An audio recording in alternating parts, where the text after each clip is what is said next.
Underground, Part 1. Author's Note. The author of the diary and the diary itself are of course imaginary. Nevertheless, it is clear that such persons as the writer of these notes not only may, but positively must exist in our society, when we consider the circumstances in the midst of which our society is formed. I have tried to expose to the view of the public more distinctly than is commonly done one of the characters of the recent past. He is one of the representatives of a generation still living.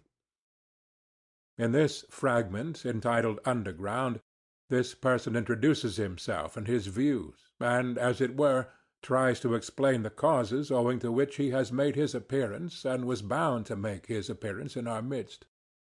In the second fragment there are added the actual notes of this person concerning certain events in his life. 1. I am a sick man. I am a spiteful man. I am an unattractive man. I believe my liver is diseased. However, I know nothing at all about my disease, do not know for certain what ails me. I don't consult a doctor for it, and never have, though I have a respect for medicine and doctors. Besides, I am extremely superstitious, sufficiently so to respect medicine anyway. I am well educated enough not to be superstitious, but I am superstitious. No, I refuse to consult a doctor from spite. That you probably will not understand. Well, I understand it, though. Of course, I can't explain who it is precisely that I am mortifying in this case by my spite. I am perfectly well aware that I cannot pay out the doctors by not consulting them. I know better than any one that by all this I am only injuring myself and no one else. But still, if I don't consult a doctor, it is from spite. My liver is bad. Well, let it get worse. I have been going on like that for a long time, 20 years. Now I am 40. I used to be in the government service, but am no longer. I was a spiteful official. I was rude, and took pleasure in being so. I did not take bribes, you see, so I was bound to find a recompense in that at least. A poor jest, but I will not scratch it out. I wrote it thinking it would sound very witty, but now that I have seen myself that I only wanted to show off in a despicable way, I will not scratch it out on purpose.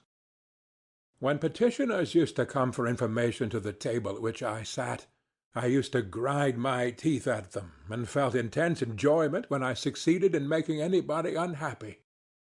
I almost always did succeed. For the most part they were all timid people. Of course they were petitioners, but of the uppish ones there was one officer in particular I could not endure. He simply would not be humble, and clanked his sword in a disgusting way. I carried on a feud with him for 18 months over that sword. At last I got the better of him. He left off clanking it. That happened in my youth, though. But do you know, gentlemen, what was the chief point about my spite?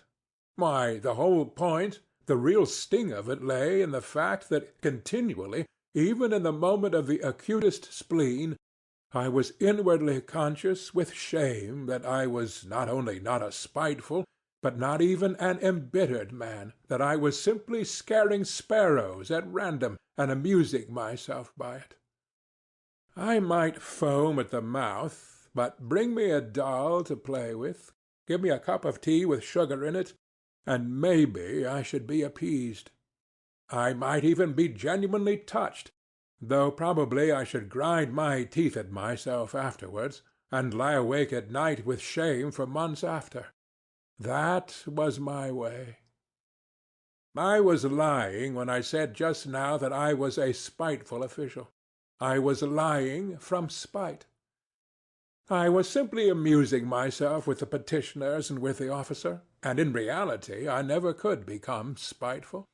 I was conscious every moment in myself of many, very many elements absolutely opposite to that.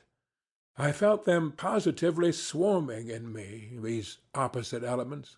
I knew that they had been swarming in me all my life, and craving some outlet from me. But I would not let them, purposely would not let them come out. They tormented me till I was ashamed. They drove me to convulsions, and sickened me at last.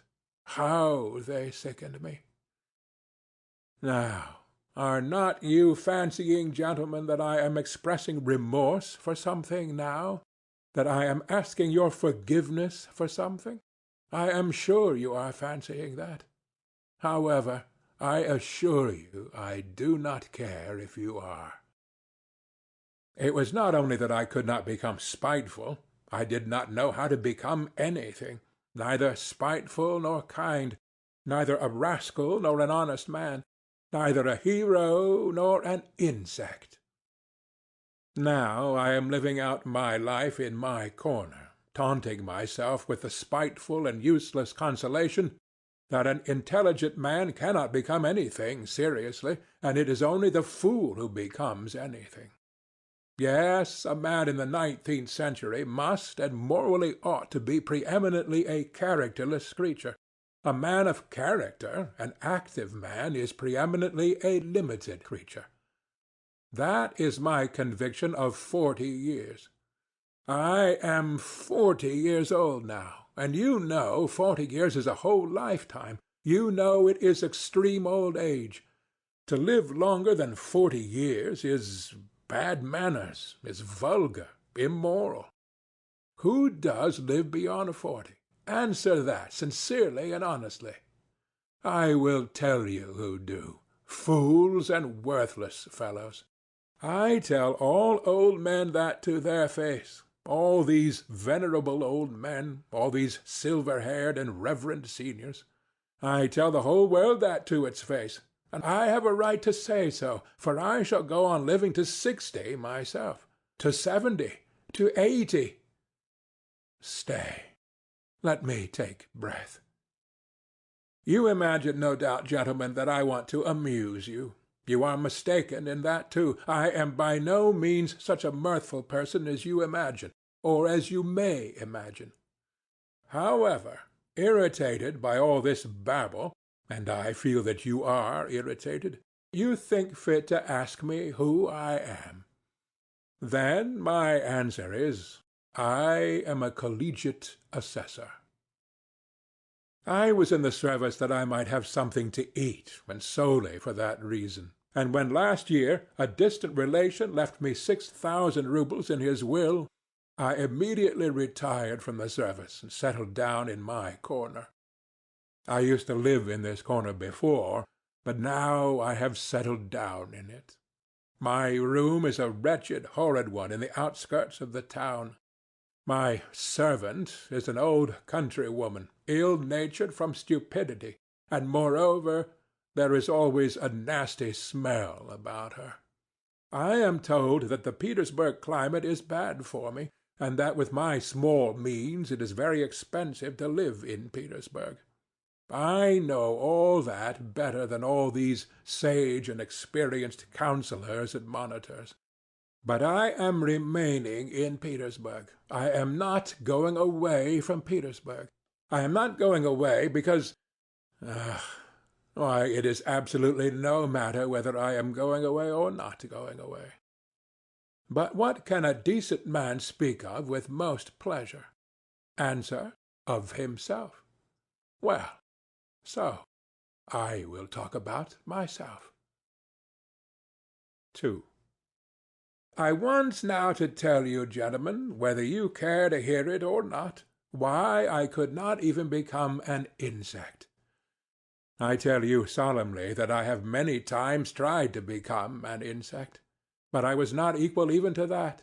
I swear, gentlemen, that to be too conscious is an illness, a real thoroughgoing illness.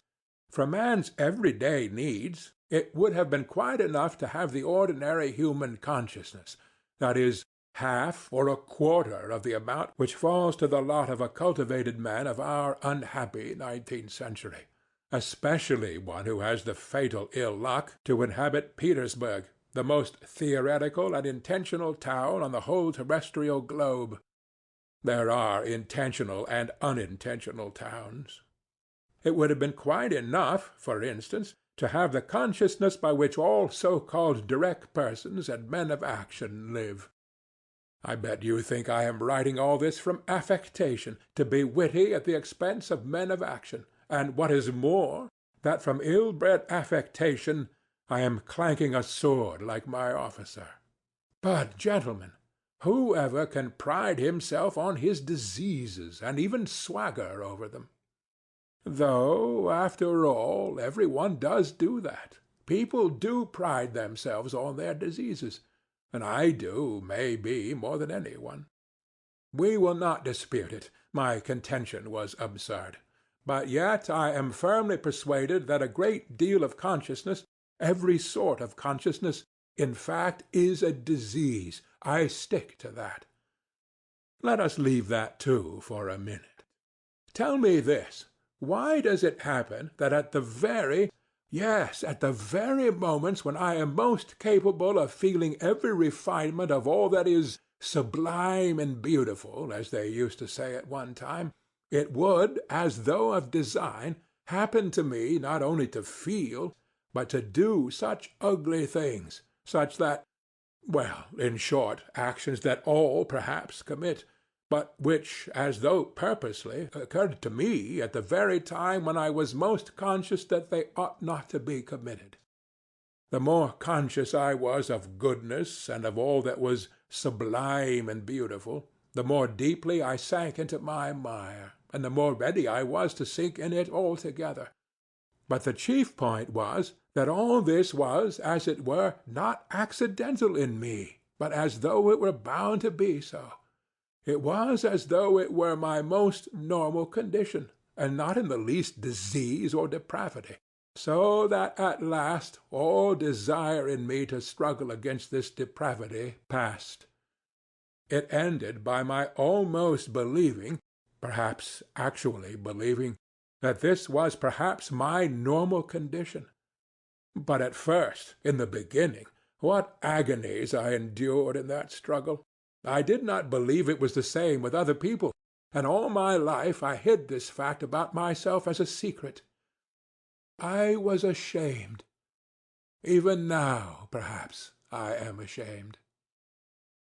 I got to the point of feeling a sort of secret, abnormal, despicable enjoyment in returning home to my corner on some disgusting Petersburg night, acutely conscious that that day I had committed a loathsome action again, that what was done could never be undone, and secretly, inwardly gnawing at myself for it, tearing and consuming myself, till at last the bitterness turned into a sort of shameful, accursed sweetness, and at last into positive, real enjoyment.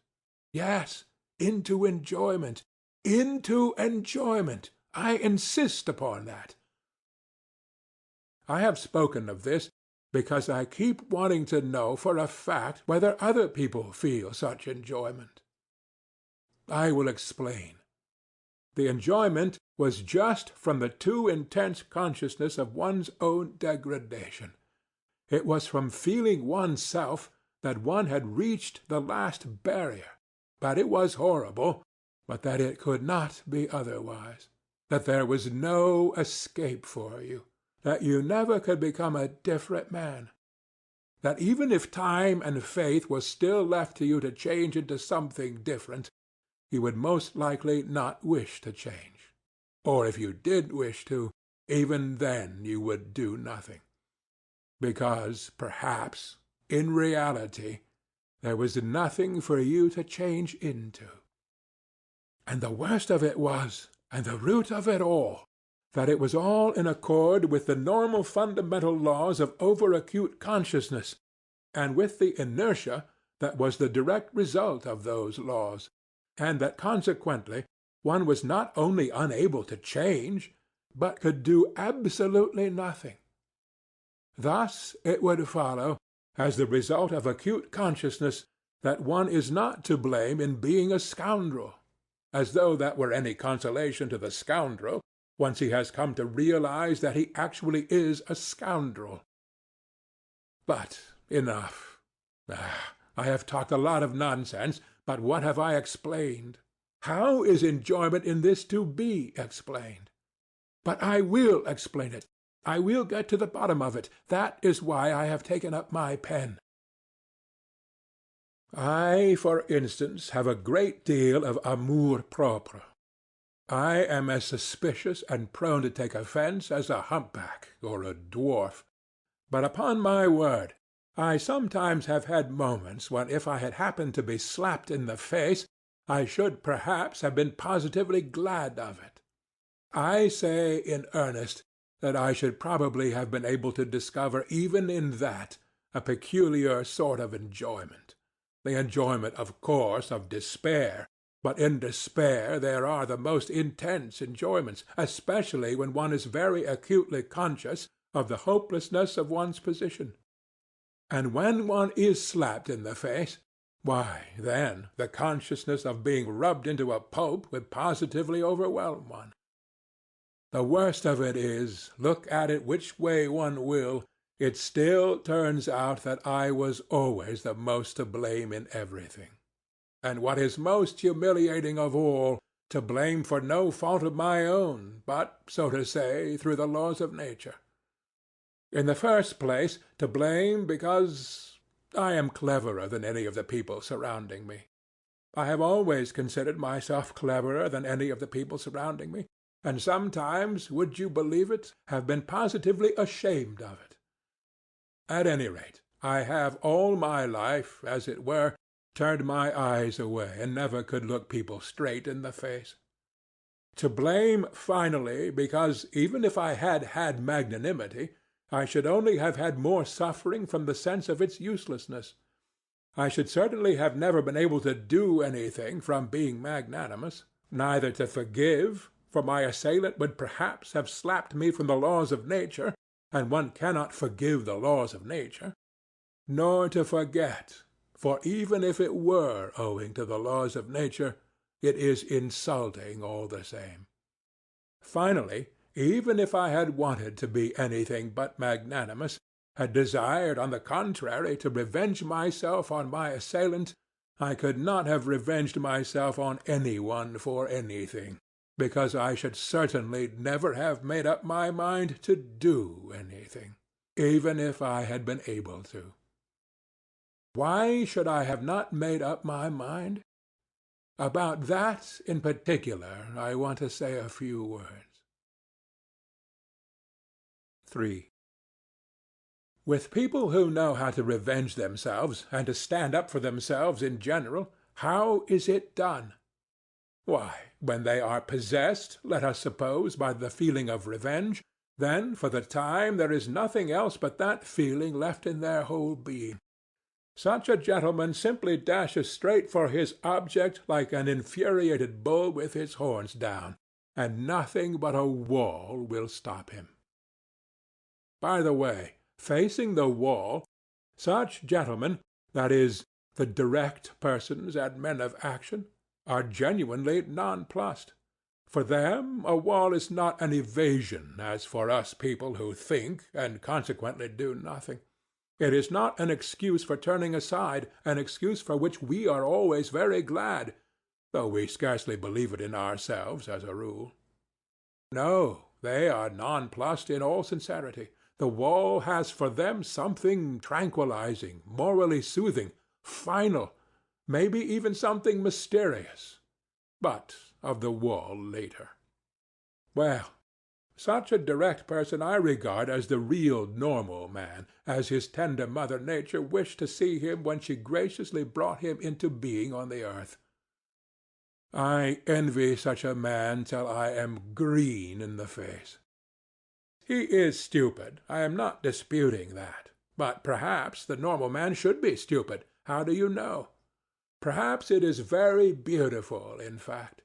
And I am the more persuaded of that suspicion, if one can call it so, by the fact that if you take, for instance, the antithesis of the normal man, that is, the man of acute consciousness, who has come, of course, not out of the lap of nature, but out of a retort. This is almost mysticism, gentlemen, but I suspect this too. This retort-made man is sometimes so nonplussed in the presence of his antithesis that with all his exaggerated consciousness he genuinely thinks of himself as a mouse and not a man. It may be an acutely conscious mouse, yet it is a mouse, while the other is a man, and therefore, etc., etc. And the worst of it is, he himself, his very own self, looks on himself as a mouse. No one asks him to do so, and that is an important point. Now let us look at this mouse in action. Let us suppose, for instance, that it feels insulted too, and it almost always does feel insulted, and wants to revenge itself too. There may even be a greater accumulation of spite in it than in l'homme de la nature et de la vérité. The base and nasty desire to vent that spite on its assailant rankles perhaps even more nastily in it than in l'homme de la nature et de la vérité. For through his innate stupidity the latter looks upon his revenge as justice, pure and simple, while in consequence of his acute consciousness the mouse does not believe in the justice of it. To come at last to the deed itself, to the very act of revenge, apart from the one fundamental nastiness, the luckless mouse succeeds in creating around it so many other nastinesses, in the form of doubts and questions, adds to the one question so many unsettled questions, that there inevitably works up around it a sort of fatal brew, a stinking mess, made up of its doubts, emotions, and of the contempt spat upon it by the direct men of action, who stand solemnly about it as judges and arbitrators, laughing at it till their healthy sides ache. Of course, the only thing left for it is to dismiss all that with a wave of its paw, and with a smile of assumed contempt in which it does not even itself believe, creep ignominiously into its mouse-hole. There, in its nasty, stinking, underground home, our insulted, crushed, and ridiculed mouse promptly becomes absorbed in cold, malignant, and above all, everlasting spite. For 40 years together it will remember its injury down to the smallest, most ignominious details, and every time will add of itself details still more ignominious, spitefully teasing and tormenting itself with its own imagination. It will itself be ashamed of its imaginings, but yet it will recall it all. It will go over and over every detail. It will invent unheard-of things against itself, pretending that these things might happen, and will forgive nothing. Maybe it will begin to revenge itself, too, but as it were piecemeal, in trivial ways, from behind the stove, incognito, without believing either in its own right to vengeance or in the success of its revenge, knowing that from all its efforts of revenge it will suffer 100 times more than he on whom it revenges itself, while he, I dare say, will not even scratch himself. On its death-bed it will recall it all over again, with interest accumulated over all the years, and— But it is just in that cold, abominable half-despair, half-belief, in that conscious burying oneself alive for grief in the underworld for 40 years, in that acutely recognized and yet partly doubtful hopelessness of one's position, in that hell of unsatisfied desires turned inward, in the fever of oscillations, of resolutions determined forever and repented of again a minute later, that the savour of that strange enjoyment of which I have spoken lies. It is so subtle, so difficult of analysis, that persons who are a little limited, or even simply persons of strong nerves, will not understand a single atom of it. Possibly, you will add on your own account with a grin, people will not understand it either who have never received a slap in the face. And in that way you will politely hint to me that I too perhaps have had the experience of a slap in the face in my life, and so I speak as one who knows. I bet you are thinking that. But set your minds at rest, gentlemen. I have not received a slap in the face, though it is absolutely a matter of indifference to me what you may think about it. Possibly I even regret myself that I have given so few slaps in the face during my life. But enough. Not another word on that subject of such extreme interest to you. I will continue calmly concerning persons with strong nerves who do not understand a certain refinement of enjoyment. Though in certain circumstances these gentlemen bellow their loudest like bulls, though this, let us suppose, does them the greatest credit, yet, as I have said already, confronted with the impossible, they subside at once. The impossible means the stone wall.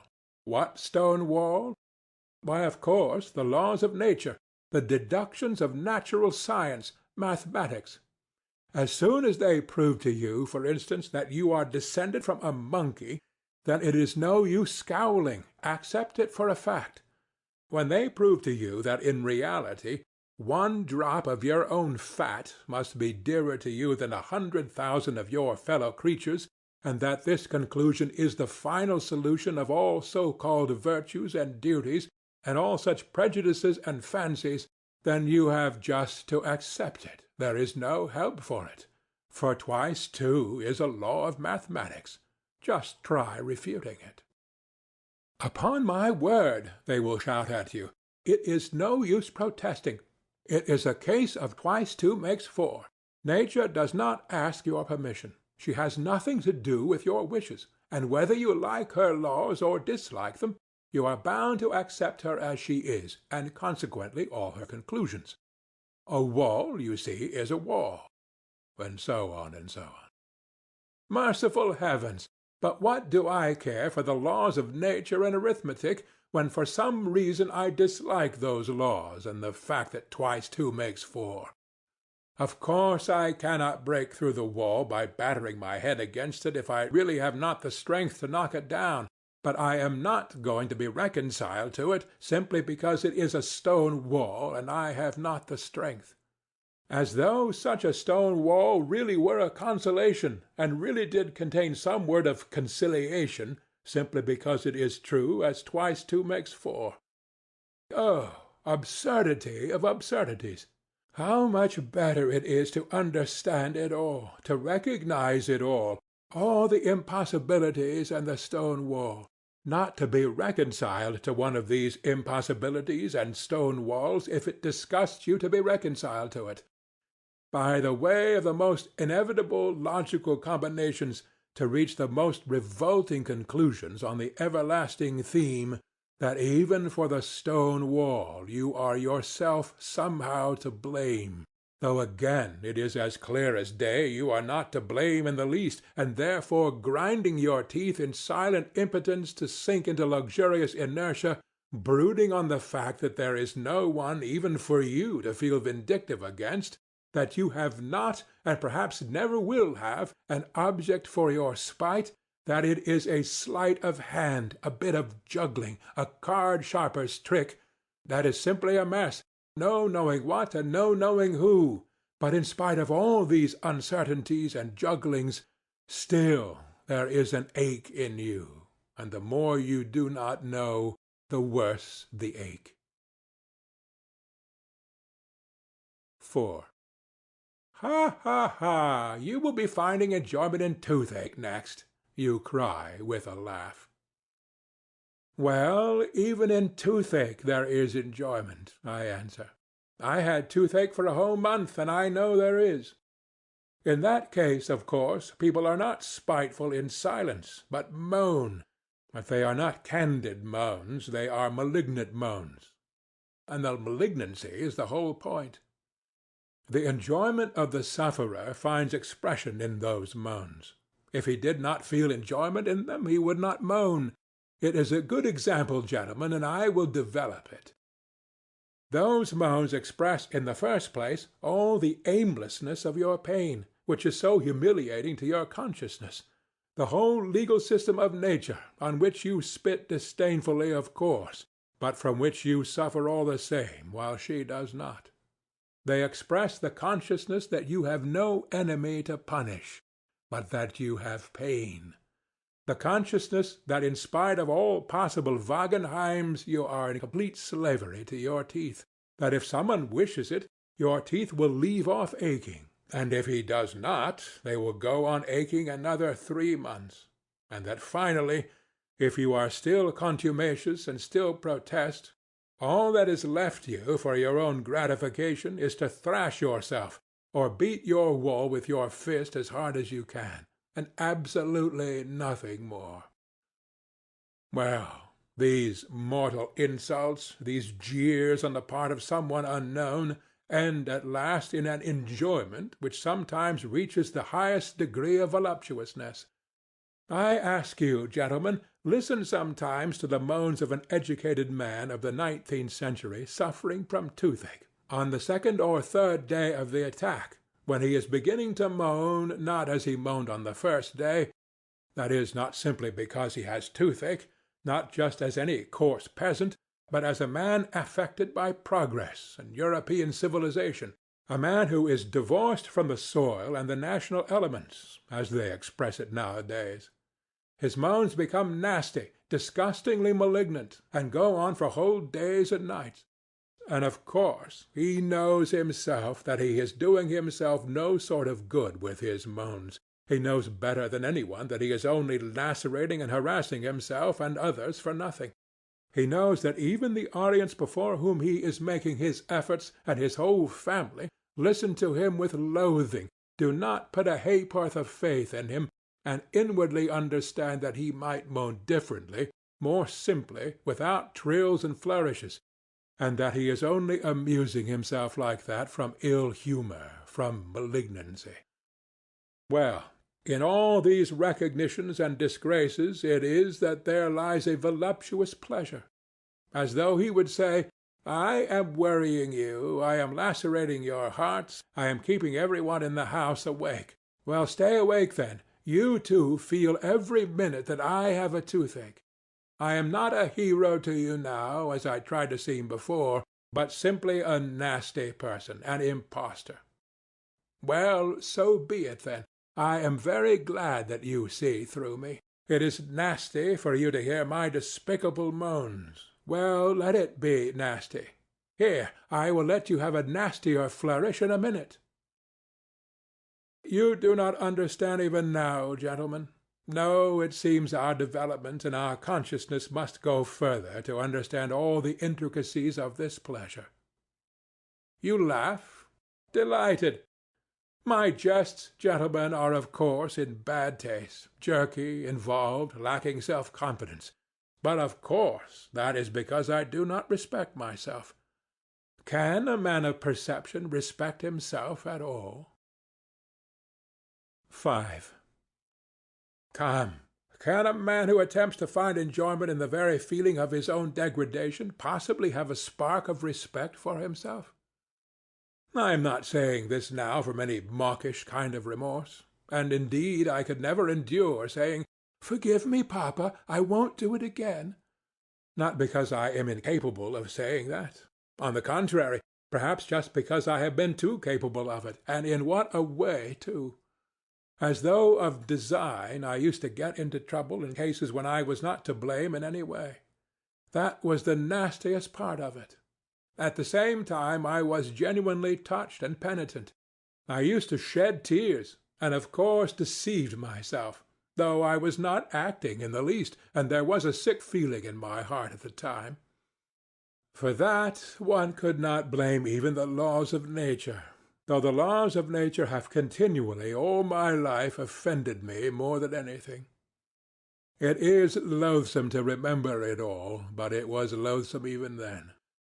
Of course, a minute or so later I would realize wrathfully that it was all a lie, a revolting lie, an affected lie. That is, all this penitence, this emotion, these vows of reform. You will ask, why did I worry myself with such antics? Answer, because it was very dull to sit with one's hands folded, and so one began cutting capers. That is really it. Observe yourselves more carefully, gentlemen, then you will understand that it is so. I invented adventures for myself and made up a life, so as at least to live in some way. How many times it has happened to me, well, for instance, to take offence simply on purpose, for nothing, and one knows oneself, of course, that one is offended at nothing, and that one is putting it on, but yet one brings oneself at last to the point of being really offended. All my life I have had an impulse to play such pranks, so that in the end I could not control it in myself. Another time, twice in fact, I tried hard to be in love. I suffered too, gentlemen, I assure you. In the depth of my heart there was no faith in my suffering, only a faint stir of mockery. But yet I did suffer, and in the real orthodox way. I was jealous, beside myself. And it was all from ennui, gentlemen, all from ennui. Inertia overcame me. You know the direct, legitimate fruit of consciousness is inertia, that is, conscious sitting with the hands folded. I have referred to this already. I repeat with emphasis. All direct persons and men of action are active just because they are stupid and limited. How explain that? I will tell you. In consequence of their limitation, they take immediate and secondary causes for primary ones, and in that way persuade themselves more quickly and easily than other people do that they have found an infallible foundation for their activity, and their minds are at ease, and you know that is the chief thing. To begin to act, you know, you must first have your mind completely at ease, and no trace of doubt left in it. Why, how am I, for example, to set my mind at rest?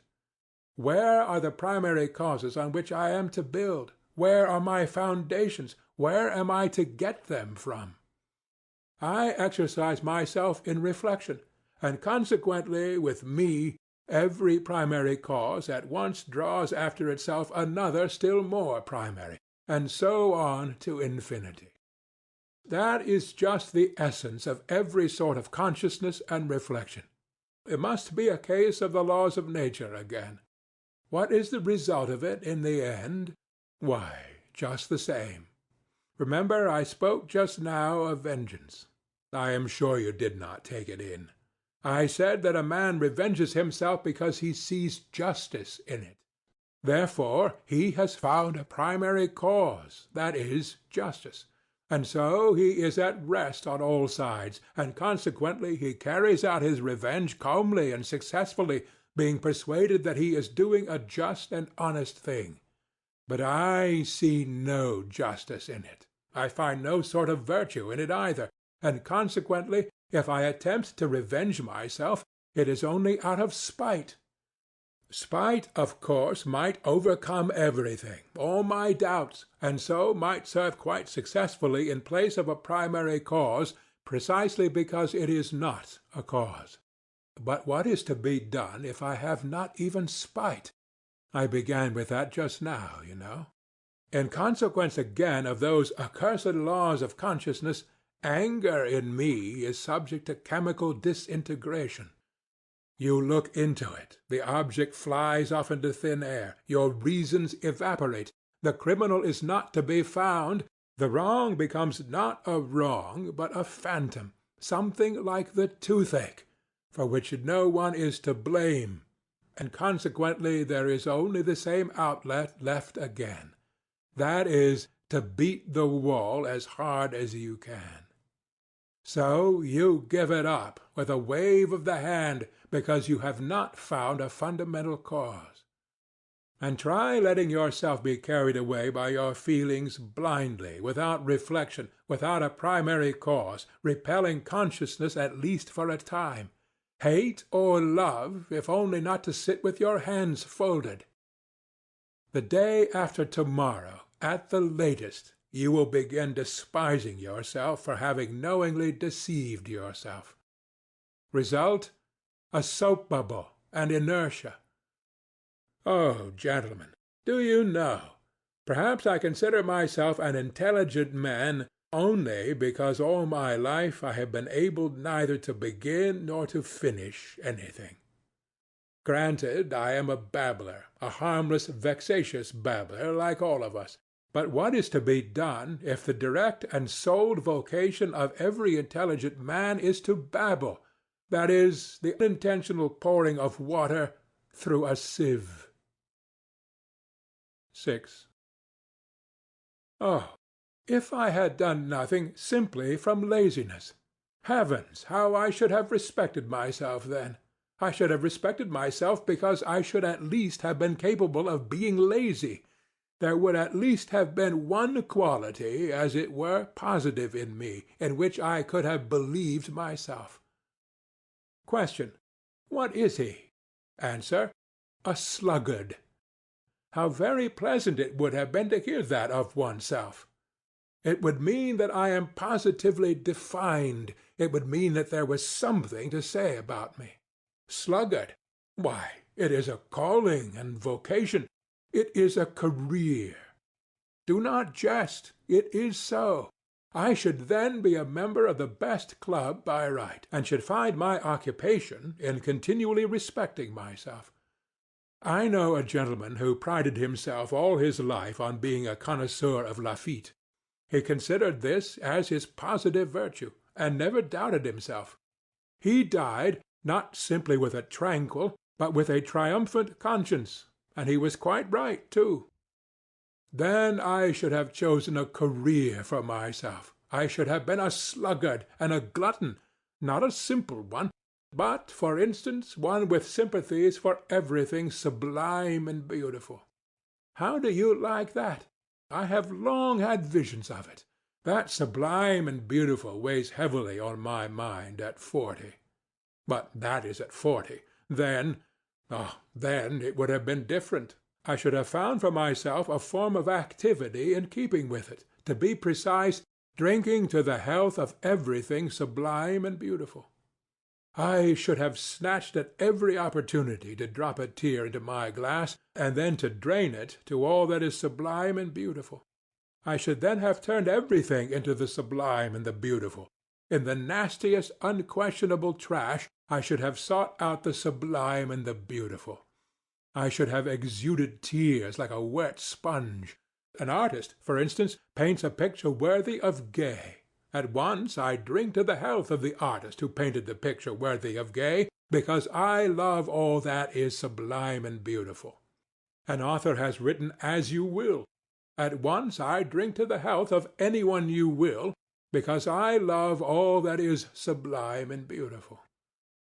I should claim respect for doing so. I should persecute anyone who would not show me respect. I should live at ease. I should die with dignity. Why, it is charming, perfectly charming.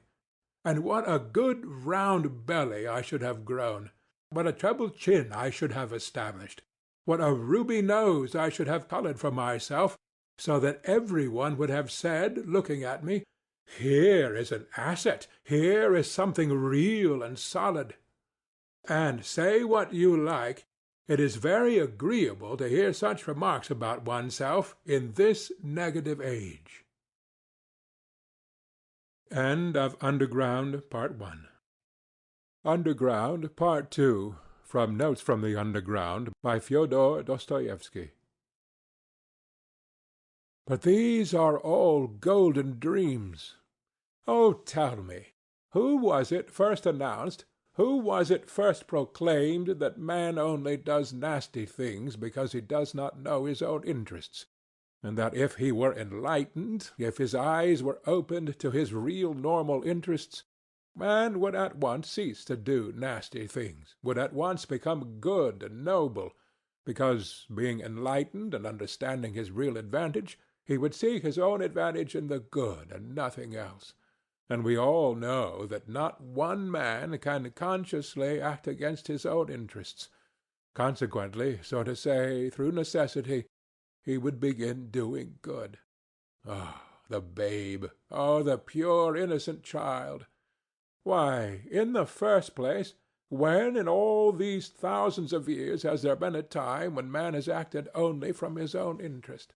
What is to be done with the millions of facts that bear witness that men consciously, that is, fully understanding their real interests, have left them in the background, and have rushed headlong on another path to meet peril and danger, compelled to this course by nobody and by nothing, but, as it were, simply disliking the beaten track, and have obstinately, wilfully struck out another difficult, absurd way, seeking it almost in the darkness? So, I suppose, this obstinacy and perversity were pleasanter to them than any advantage. Advantage! What is advantage?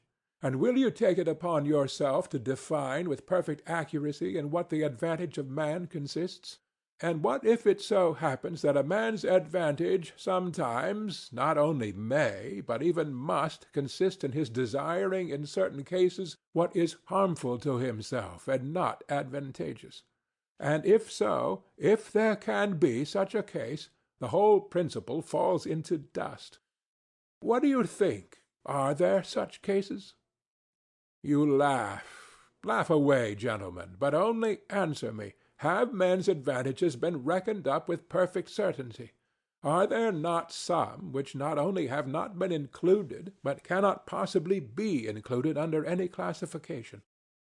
You see, you gentlemen have, to the best of my knowledge, taken your whole register of human advantages from the averages of statistical figures and politico-economical formulas. Your advantages are prosperity, wealth, freedom, peace, and so on and so on. So that the man who should, for instance, go openly and knowingly in opposition to all that list would, to your thinking, and indeed mine too, of course, be an obscurantist or an absolute madman. Would not he? But, you know, this is what is surprising. Why does it so happen that all these statisticians, sages, and lovers of humanity, when they reckon up human advantages, invariably leave out one? They don't even take it into their reckoning in the form in which it should be taken, and the whole reckoning depends upon that. It would be no greater matter. They would simply have to take it, this advantage, and add it to the list. But the trouble is that this strange advantage does not fall under any classification, and is not in place in any list. I have a friend, for instance. Gentlemen, but of course he is your friend too, and indeed there is no one to whom he is not a friend. When he prepares for any undertaking, this gentleman immediately explains to you elegantly and clearly exactly how he must act in accordance with the laws of reason and truth. What is more, he will talk to you with excitement and passion of the true normal interests of man. With irony he will upbraid the short-sighted fools who do not understand their own interests, nor the true significance of virtue. And within a quarter of an hour, without any sudden outside provocation, but simply through something inside him which is stronger than all his interests, he will go off on quite a different tack, that is, act in direct opposition to what he has just been saying about himself, in opposition to the laws of reason, in opposition to his own advantage, in fact, in opposition to everything. I warn you that my friend is a compound personality, and therefore it is difficult to blame him as an individual. The fact is, gentlemen, it seems there must really exist something that is dearer to almost every man than his greatest advantages, or, not to be illogical, there is a most dangerous advantage, the very one omitted of which we spoke just now, which is more important and more advantageous than all other advantages. for the sake of which a man, if necessary, is ready to act in opposition to all laws, that is, in opposition to reason, honor, peace, prosperity, in fact, in opposition to all those excellent and useful things, if only he can attain that fundamental, most advantageous advantage which is dearer to him than all. Yes, but it's advantage all the same, you will retort. But excuse me, I'll make the point clear, and it is not a case of playing upon words. What matters is that this advantage is remarkable from the very fact that it breaks down all other classifications, and continually shatters every system constructed by lovers of mankind for the benefit of mankind. In fact, it upsets everything. But before I mention this advantage to you, I want to compromise myself personally, and therefore I boldly declare that all these fine systems, all these theories for explaining to mankind their real normal interests, in order that inevitably striving to pursue these interests they may at once become good and noble, are, in my opinion, so far, mere logical exercises. Yes, logical exercises. Why, to maintain this theory of the regeneration of mankind by means of the pursuit of his own advantage is to my mind almost the same thing as to affirm, for instance, following Buckle, that through civilization mankind becomes softer and consequently less bloodthirsty and less fitted for warfare. Logically, it does seem to follow from his arguments. But man has such a predilection for systems and abstract deductions that he is ready to distort the truth intentionally. He is ready to deny the evidence of his senses only to justify his logic. I take this example because it is the most glaring instance of it. Only look about you. Blood is being spilt in streams, and in the merriest way, as though it were champagne. Take the whole of the 19th century in which Buckle lived. Take Napoleon, the great and also the present one. Take North America, the eternal Union. Take the farce of Schleswig-Holstein. And what is it that civilization softens in us? The only gain of civilization for mankind is the greater capacity for variety of sensations, and absolutely nothing more. And through the development of this many-sidedness, man may come to finding enjoyment in bloodshed. In fact, this has already happened to him. Have you noticed that it is the most civilized gentlemen who have been the subtlest slaughterers, to whom the Attilas and Stengarazines could not hold a candle? And if they are not so conspicuous as the Attilas and the Stengarazines, it is simply because they are so often met with, are so ordinary, and have become so familiar to us. In any case, civilization has made mankind, if not more bloodthirsty, at least more vilely and more loathsomely bloodthirsty. In old days he saw justice in bloodshed, and with his conscience at peace exterminated those he thought proper. Now we do think bloodshed abominable, and yet we engage in this abomination, and with more energy than ever. Which is worse? Decide that for yourselves. They say that Cleopatra, excuse an instance from Roman history, was fond of sticking gold pins into her slave girls' breasts, and derived gratification from their screams and writhings. You will say that that was in the comparatively barbarous times. That these are barbarous times too, because, also, comparatively speaking, pins are stuck in even now. That though man has now learned to see more clearly than in barbarous ages, he is still far from having learnt to act as reason and science would dictate. But yet you are fully convinced that he will be sure to learn when he gets rid of certain old bad habits, and when common sense and science have completely re-educated human nature and turned it in a normal direction. You are confident that then man will cease from intentional error, and will, so to say, be compelled not to want to set his will against his normal interests. That is not all. Then, you say, science itself will teach man, though to my mind it's a superfluous luxury, that he never has really had any caprice or will of his own, and that he himself is something of the nature of a piano key or the stop of an organ, and that there are, besides, things called the laws of nature, so that everything he does is not done by his willing it, but is done of itself by the laws of nature. Consequently, we have only to discover these laws of nature, and man will no longer have to answer for his actions, and life will become exceedingly easy for him. All human actions will then, of course, be tabulated according to these laws, mathematically, like tables of logarithms, up to 108,000, and entered in an index. Or, better still, there would be published certain edifying works of the nature of encyclopedic lexicons, in which everything will be so clearly calculated and explained that there will be no more incidents or adventures in the world.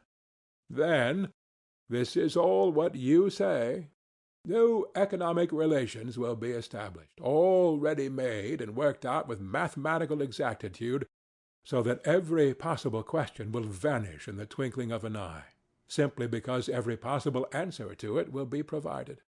Then the palace of crystal will be built. Then, in fact, those will be halcyon days. Of course, there is no guaranteeing, this is my comment, that it will not be, for instance, frightfully dull then. For what will one have to do when everything will be calculated and tabulated? But on the other hand, everything will be extraordinarily rational. Of course, boredom may lead you to anything. It is boredom sets one sticking golden pins into people. But all that would not matter. What is bad, this is my comment again, is that I dare say people will be thankful for the gold pins then. Man is stupid, you know, phenomenally stupid. Or rather, he is not at all stupid, but he is so ungrateful that you could not find another like him in all creation.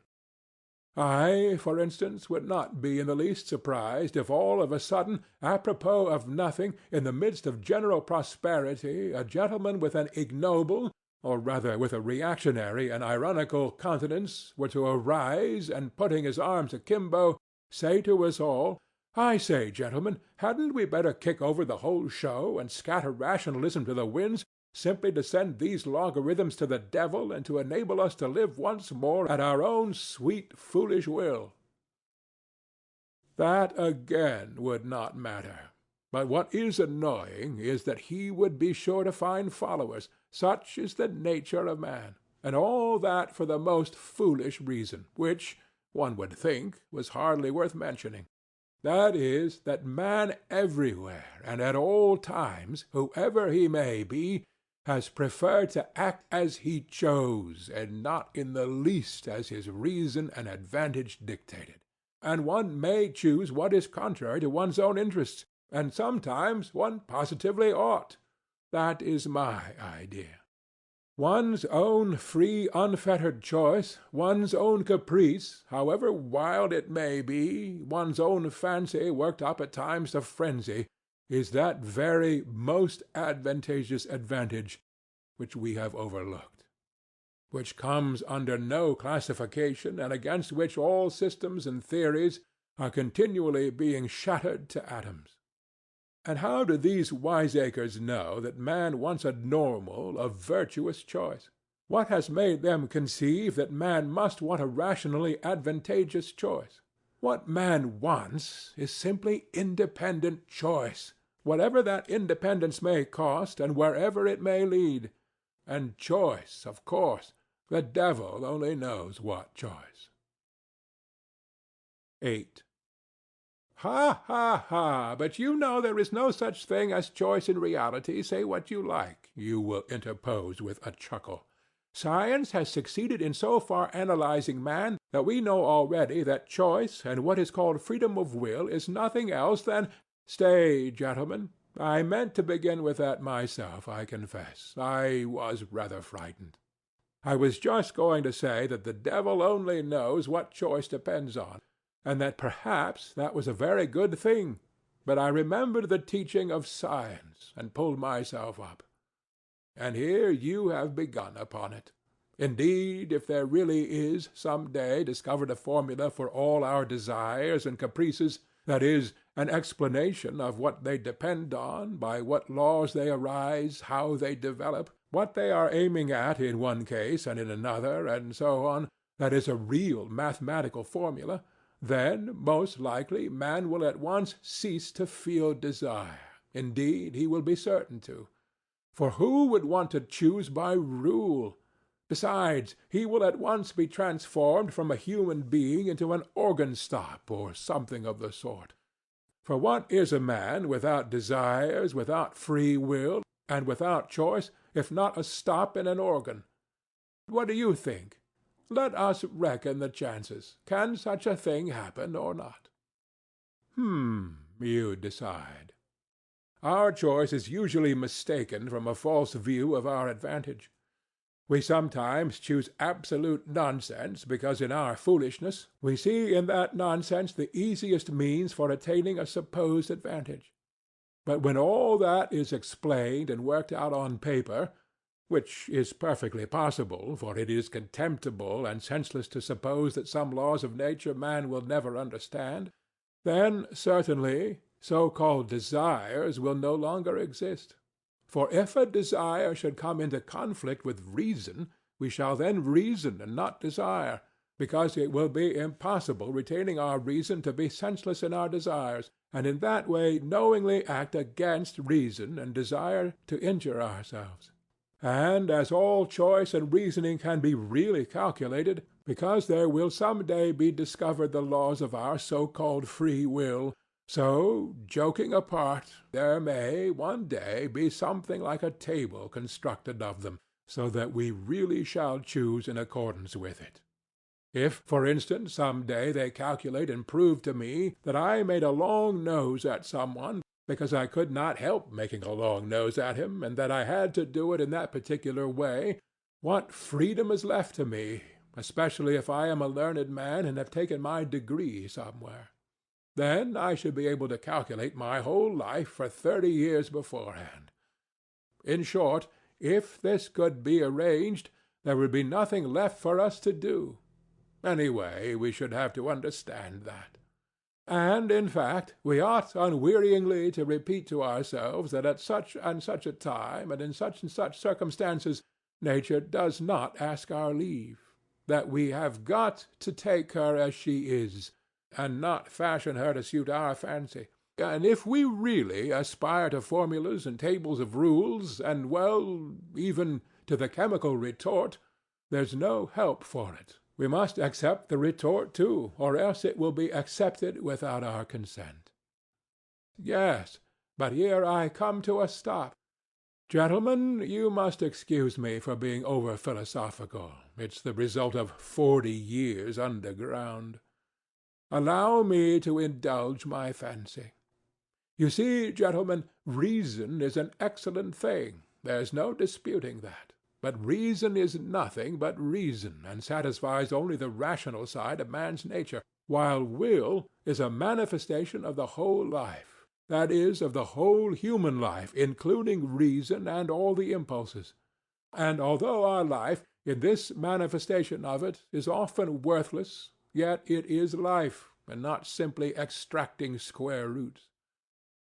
Here I, for instance, quite naturally want to live, in order to satisfy all my capacities for life, and not simply my capacity for reasoning, that is, not simply 1/20th of my capacity for life. What does reason know? Reason only knows what it has succeeded in learning. Some things, perhaps, it will never learn. That is a poor comfort, but why not say so frankly? And human nature acts as a whole, with everything that is in it, consciously or unconsciously, and even if it goes wrong, it lives. I suspect, gentlemen, that you are looking at me with compassion. You tell me again that an enlightened and developed man, such, in short, as the future man will be, cannot consciously desire anything disadvantage to himself, that can be proved mathematically. I thoroughly agree. It can, by mathematics.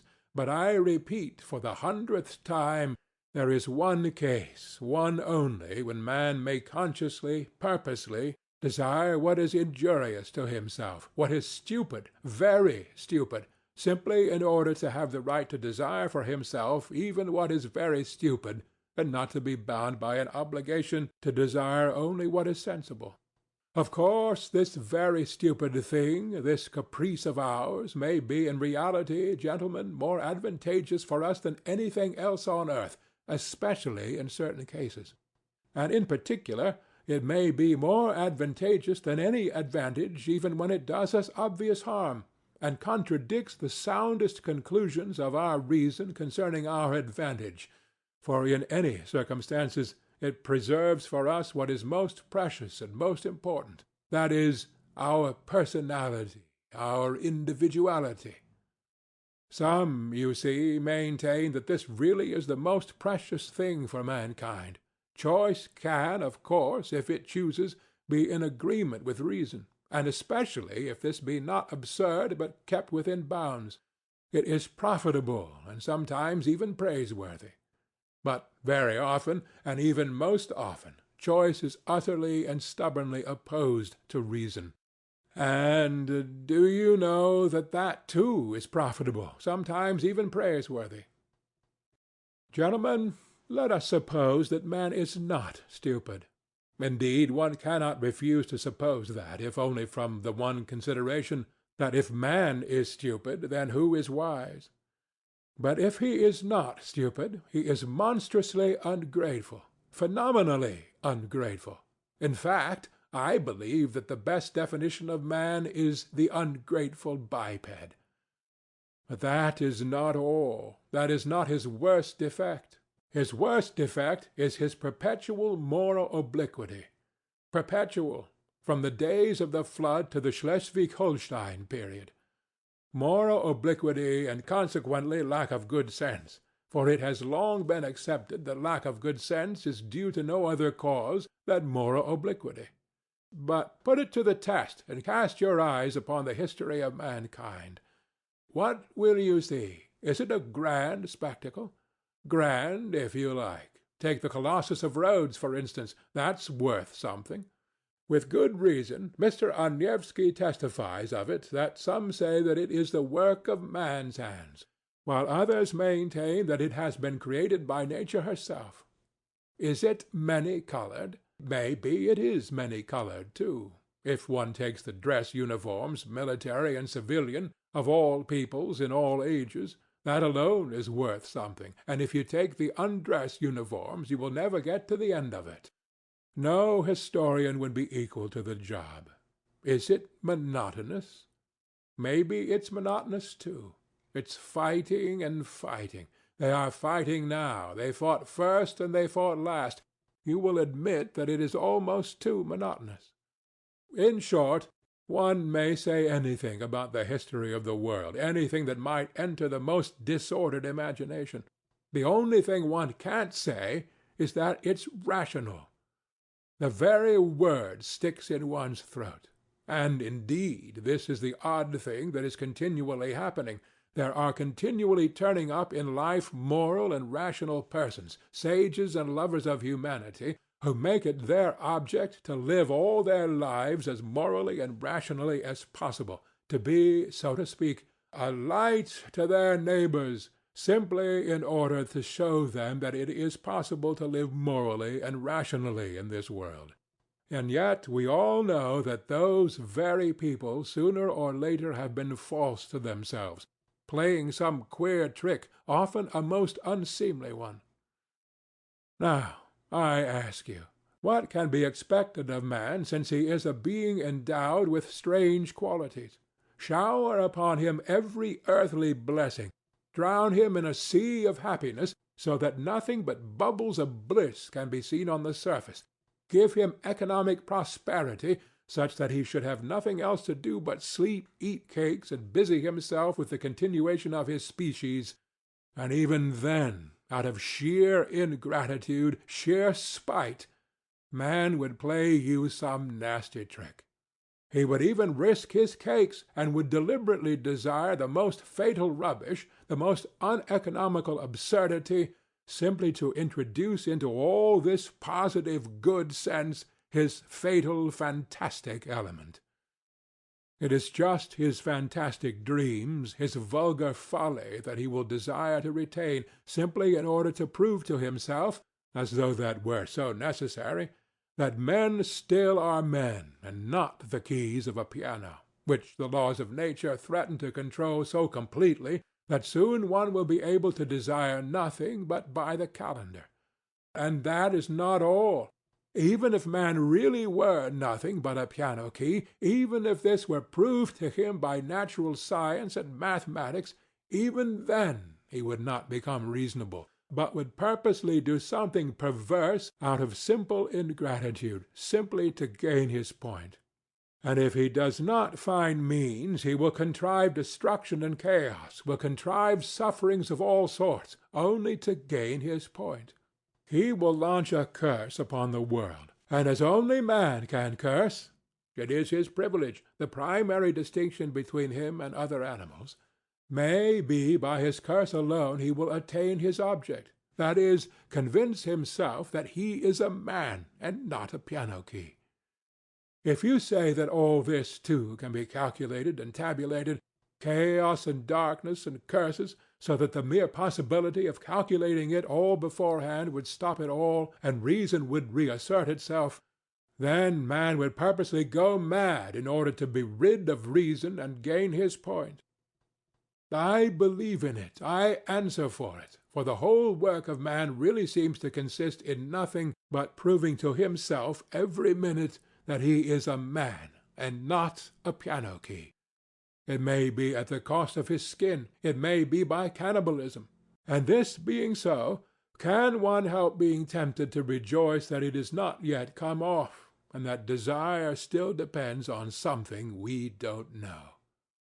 You can scream at me, that is, if you condescend to do so, that no one is touching my free will, that all they are concerned with is that my free will should of itself, of its own free will, coincide with my own normal interests, with the laws of nature and arithmetic. Good heavens, gentlemen, what sort of free will is left when we come to tabulation and arithmetic, when it will all be a case of twice two make four? Twice two makes four without my will, as if free will meant that. 9. Gentlemen, I am joking, and I know myself that my jokes are not brilliant, but you know one can take everything as a joke. I am perhaps jesting against the grain. Gentlemen, I am tormented by questions. Answer them for me. You, for instance, want to cure men of their old habits and reform their will in accordance with science and good sense. But how do you know not only that it is possible, but also that it is desirable to reform man in that way? And what leads you to the conclusion that man's inclinations need reforming? In short, how do you know that such a reformation will be a benefit to man? And to go to the root of the matter, why are you so positively convinced that not to act against his real normal interests, guaranteed by the conclusions of reason and arithmetic, is certainly always advantageous for man and must always be a law for mankind? So far, you know, this is only your supposition. It may be the law of logic, but not the law of humanity. You think, gentlemen, perhaps, that I am mad. Allow me to defend myself. I agree that man is preeminently a creative animal, predestined to strive consciously for an object and to engage in engineering, that is, incessantly and eternally to make new roads, wherever they may lead. But the reason why he wants sometimes to go off at a tangent may just be that he is predestined to make the road, and perhaps, too, that however stupid the direct practical man might be, the thought sometimes will occur to him that the road almost always does lead somewhere, and that the destination it leads to is less important than the process of making it, and that the chief thing is to save the well-conducted child from despising engineering, and so giving way to the fatal idleness which, as we all know, is the mother of all the vices. Man likes to make roads and to create. That is a fact beyond dispute. But why has he such a passionate love for destruction and chaos also? Tell me that. But on that point I want to say a couple of words myself. May it not be that he loves chaos and destruction? There can be no disputing that he does sometimes love it, because he is instinctively afraid of attaining his object in completing the edifice he is constructing. Who knows? Perhaps he only loves that edifice from a distance, and is by no means in love with it at close quarters. Perhaps he only loves building it, and does not want to live in it, but will leave it, when completed, for the use of les animaux domestiques, such as the ants, the sheep, and so on. Now the ants have quite a different taste. They have a marvellous edifice of that pattern which endures forever, the ant-heap. With the ant-heap the respectable race of ants began, and with the ant-heap they will probably end, which does the greatest credit to their perseverance and good sense. But man is a frivolous and incongruous creature, and perhaps, like a chess-player, loves the process of the game, not the end of it. And who knows? There is no saying with certainty.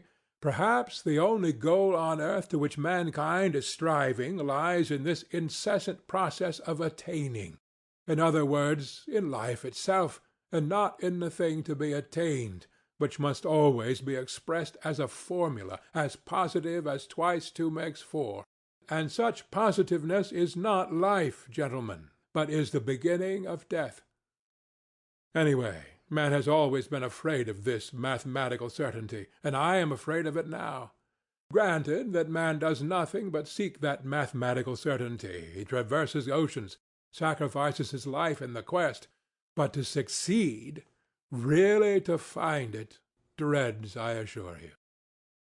He feels that when he has found it, there will be nothing for him to look for. When workmen have finished their work-day, they do at least receive their pay, they go to the tavern, then they are taken to the police station, and there is occupation for a week. But where can man go? Anyway, one can observe a certain awkwardness about him when he has attained such objects. He loves the process of attaining, but does not quite like to have attained, and that, of course, is very absurd. In fact, man is a comical creature. There seems to be a kind of jest in it all. But yet mathematical certainty is, after all, something insufferable. Twice two makes four seems to me simply a piece of insolence. Twice two makes four is a pert coxcomb who stands with arms akimbo, barring your path and spitting. I admit that twice two makes four is an excellent thing. But if we are to give everything its due, twice two makes five is sometimes a very charming thing too. And why are you so firmly, so triumphantly convinced that only the normal and the positive, in other words, only what is conducive to welfare, is for the advantage of man? Is not reason in error as regards advantage? Does not man perhaps love something besides well-being? Perhaps he is just as fond of suffering.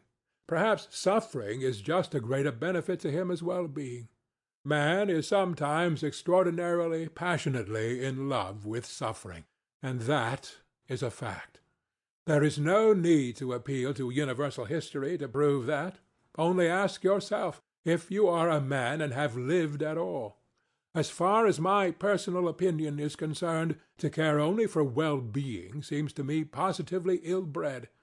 Whether it's good or bad, it is sometimes very pleasant, too, to smash things. I hold no brief for suffering, nor for well-being either. I am standing for my caprice, and for its being guaranteed to me when necessary. Suffering should be out of place in vaudevilles, for instance. I know that. In the Palace of Crystal it is unthinkable. Suffering means doubt, negation, and what would be the good of a Palace of Crystal if there could be any doubt about it? And yet I think man will never renounce real suffering, that is, destruction and chaos. Why, suffering is the sole origin of consciousness.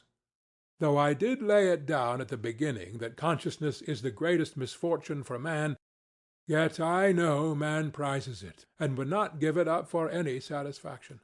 Consciousness, for instance, is infinitely superior to twice two makes four.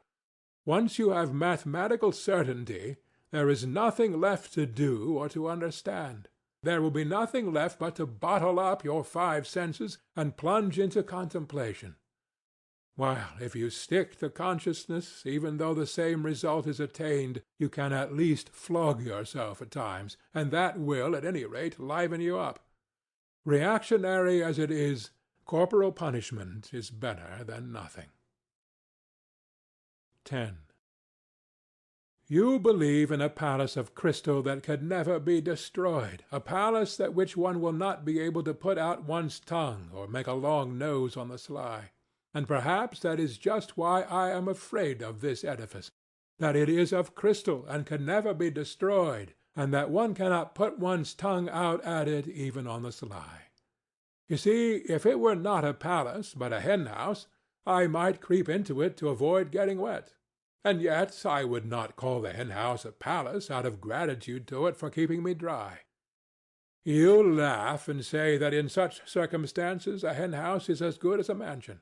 Yes, I answer, if one had to live simply to keep out of the rain.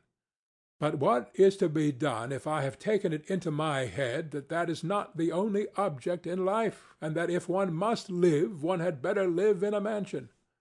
That is my choice, my desire.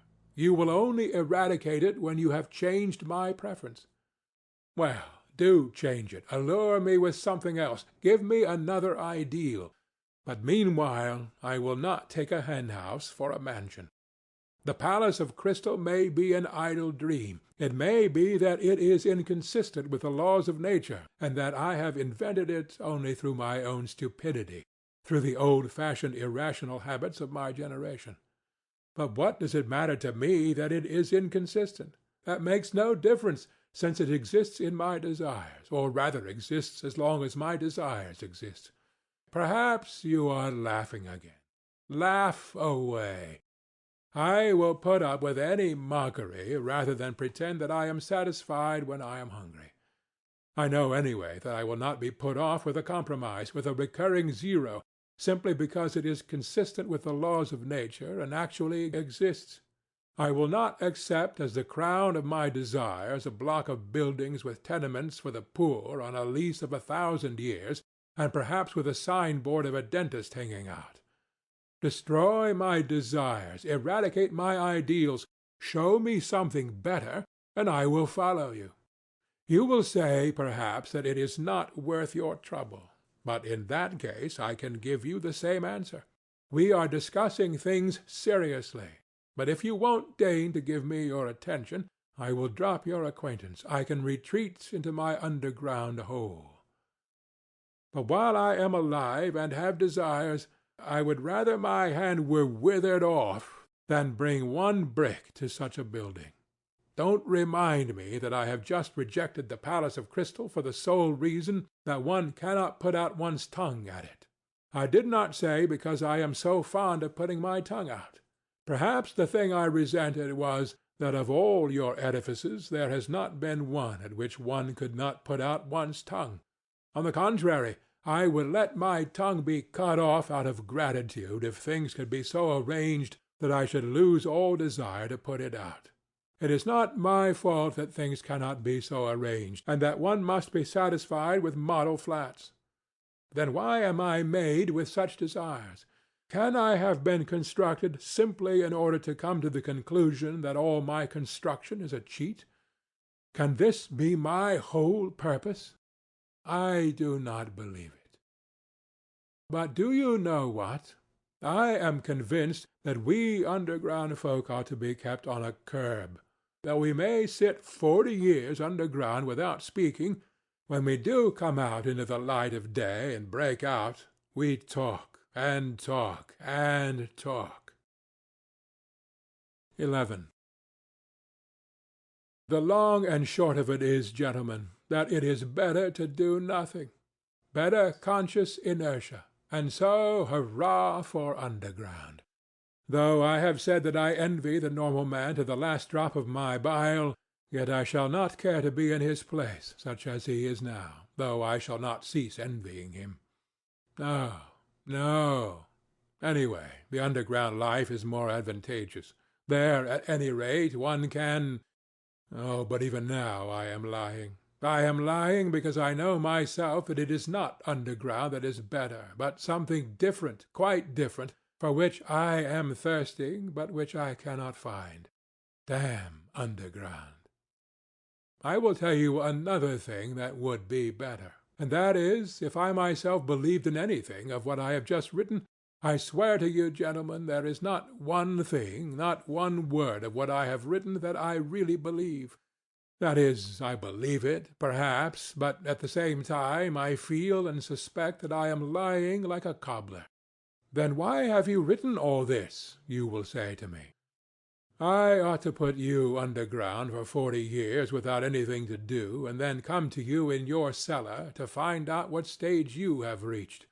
How can a man be left with nothing to do for 40 years? Isn't that shameful? Isn't that humiliating? You will say, perhaps, wagging your heads contemptuously. You thirst for life, and try to settle the problems of life by a logical tangle. And how persistent, how insolent are your sallies, and at the same time what a scare you are in. You talk nonsense and are pleased with it.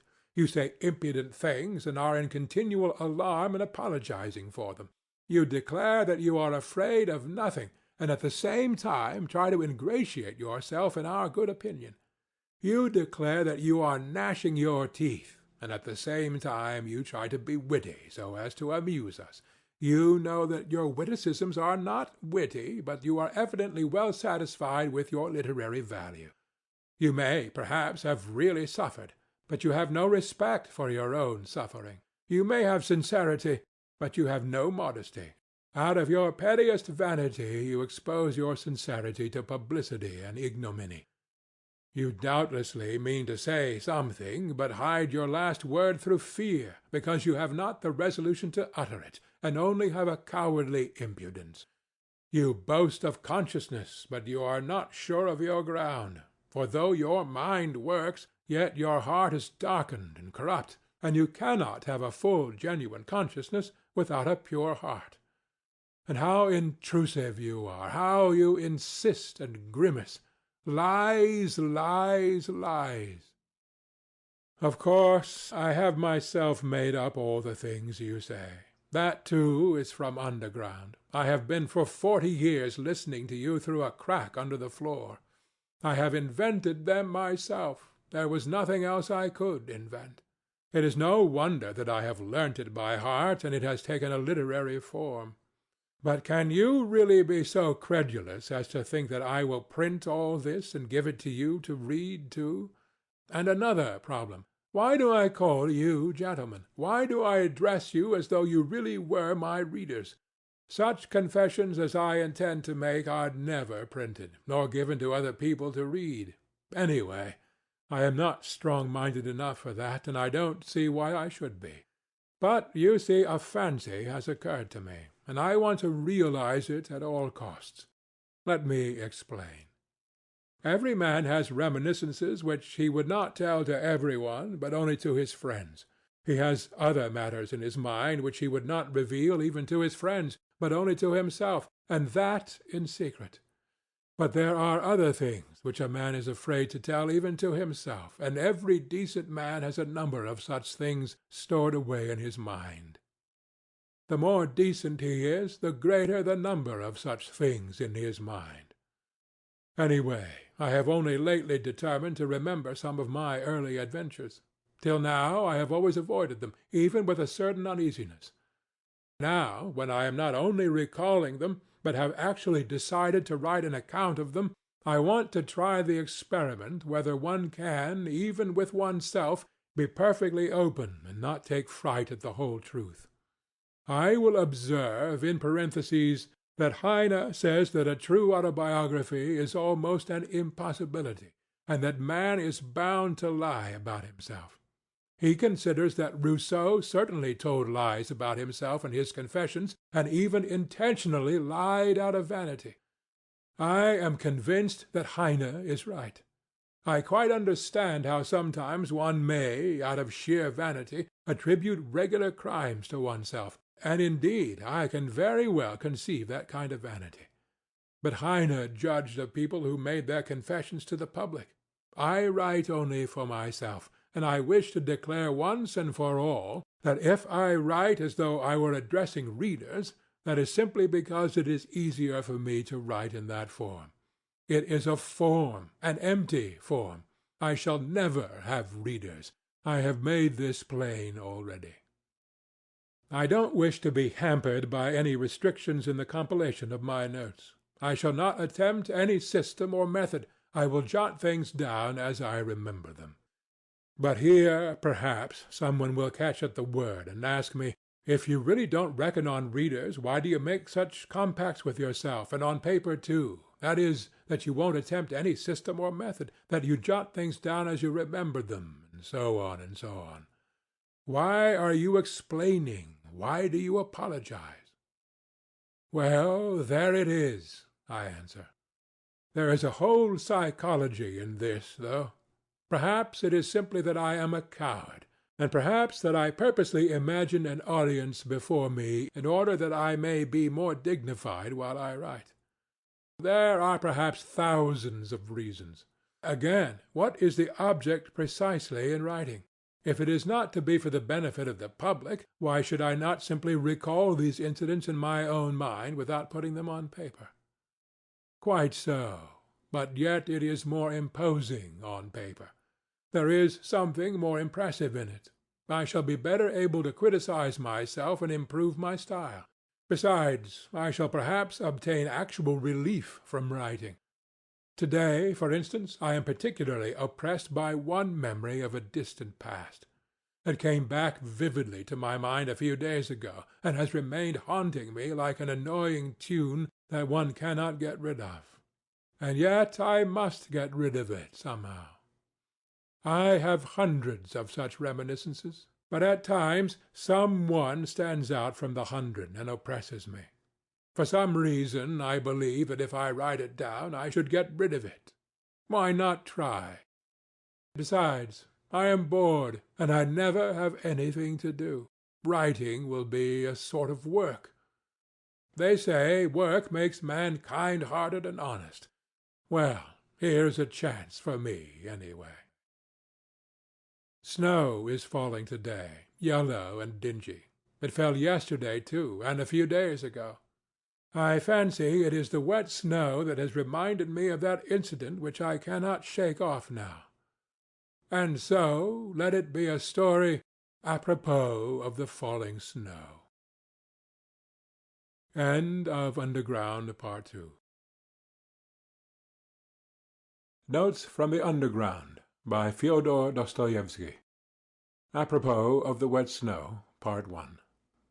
When from dark error's subjugation my words of passionate exhortation had wrenched thy fainting spirit free, and writhing prone in thine affliction thou didst recall with malediction the vice that had encompassed thee, and when thy slumbering conscience, fretting by recollection's torturing flame, thou didst reveal the hideous setting of thy life's current ere I came, when suddenly I saw thee sicken, and weeping hide thine anguished face, revolted, maddened, horror-stricken at memories of foul disgrace. Nekrasov. 1. At that time I was only 24. My life was even then gloomy, ill-regulated, and as solitary as that of a savage. I made friends with no one, and positively avoided talking, and buried myself more and more in my hole. At work in the office I never looked at anyone, and was perfectly well aware that my companions looked upon me, not only as a queer fellow, but even looked upon me, I always fancied this, with a sort of loathing. I sometimes wondered why it was that nobody except me fancied that he was looked upon with aversion. One of the clerks had a most repulsive, pock-marked face, which looked positively villainous. I believe I should not have dared to look at anyone with such an unsightly countenance. Another one had such a very dirty old uniform that there was an unpleasant odor in his proximity. Yet not one of these gentlemen showed the slightest self-consciousness, either about their clothes, or their countenance, or their character in any way. Neither of them ever imagined that they were looked at with repulsion. If they had imagined it, they would not have minded, so long as their superiors did not look at them in that way. It is clear to me now that, owing to my unbounded vanity and to the high standard I set for myself, I often looked at myself with furious discontent, which verged on loathing. And so I inwardly attributed the same feeling to everyone. I hated my face, for instance. I thought it disgusting, and even suspected that there was something base in my expression, and so every day when I turned up at the office I tried to behave as independently as possible and to assume a lofty expression, so that I might not be suspected of being abject. My face may be ugly, I thought, but let it be lofty, expressive, and above all, extremely intelligent. But I was positively and painfully certain that it was impossible for my countenance ever to express those qualities. And what was worst of all, I thought it actually stupid-looking, and I would have been quite satisfied if I could have looked intelligent. In fact, I would even have put up with looking base if, at the same time, my face could have been thought strikingly intelligent.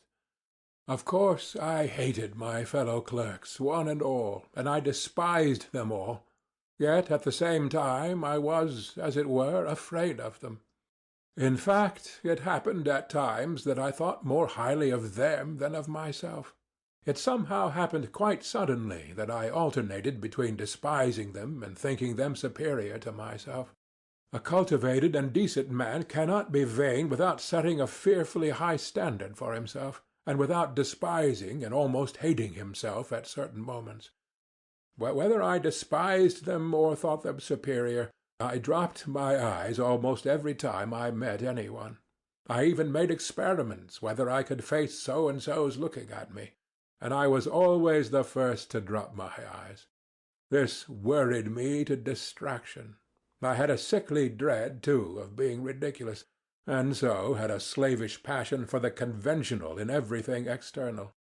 I loved to fall into the common rut, and had a whole-hearted terror of any kind of eccentricity in myself. But how could I live up to it? I was morbidly sensitive, as a man of our age should be. They were all stupid, and as like one another as so many sheep. Perhaps I was the only one in the office who fancied that I was a coward and a slave, and I fancied it just because I was more highly developed. But it was not only that I fancied it. It really was so. I was a coward and a slave, and I say this without the slightest embarrassment. Every decent man of our age must be a coward and a slave. That is his normal condition. Of that I am firmly persuaded. He is made and constructed to that very end, and not only at the present time, owing to some casual circumstances, but always, at all times, a decent man is bound to be a coward and a slave. It is the law of nature for all decent people all over the earth.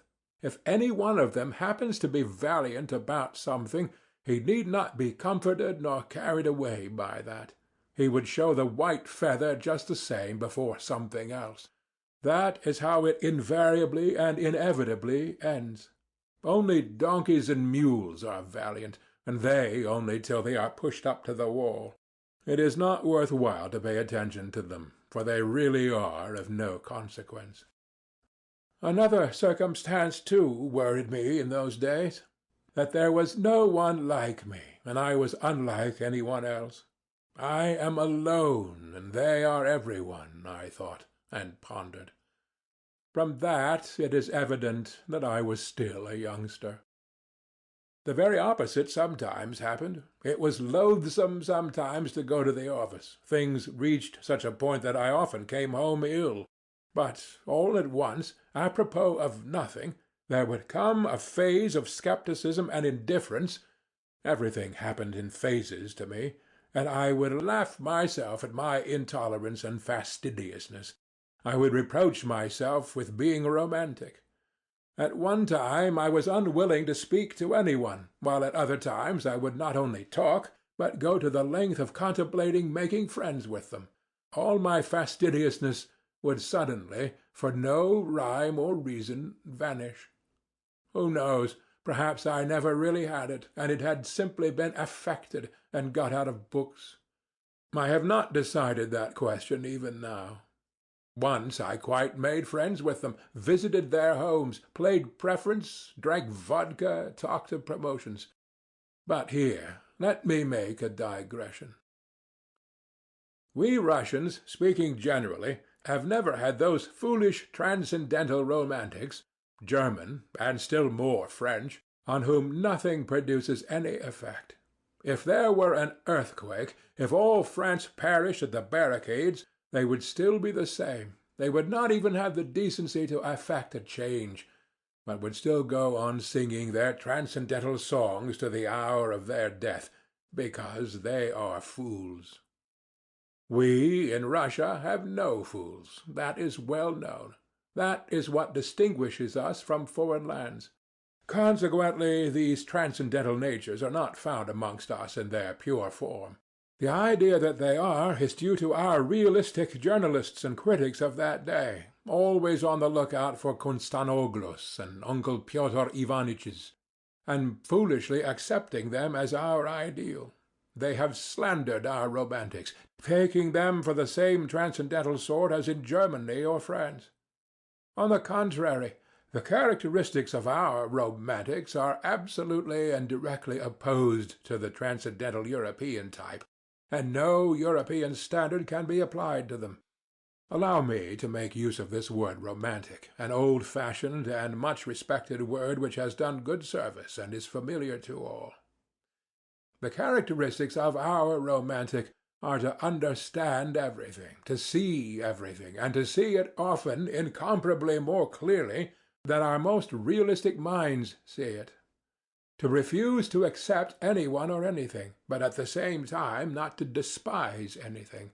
To give way, to yield from policy, never to lose sight of a useful practical object, such as rent-free quarters at the government expense, pensions, decorations, to keep their eye on that object through all the enthusiasms and volumes of lyrical poems, and at the same time to preserve the sublime and the beautiful inviolates within them at the hour of their death, and to preserve themselves also, incidentally, like some precious jewel wrapped in cotton wool, if only for the benefit of the sublime and the beautiful.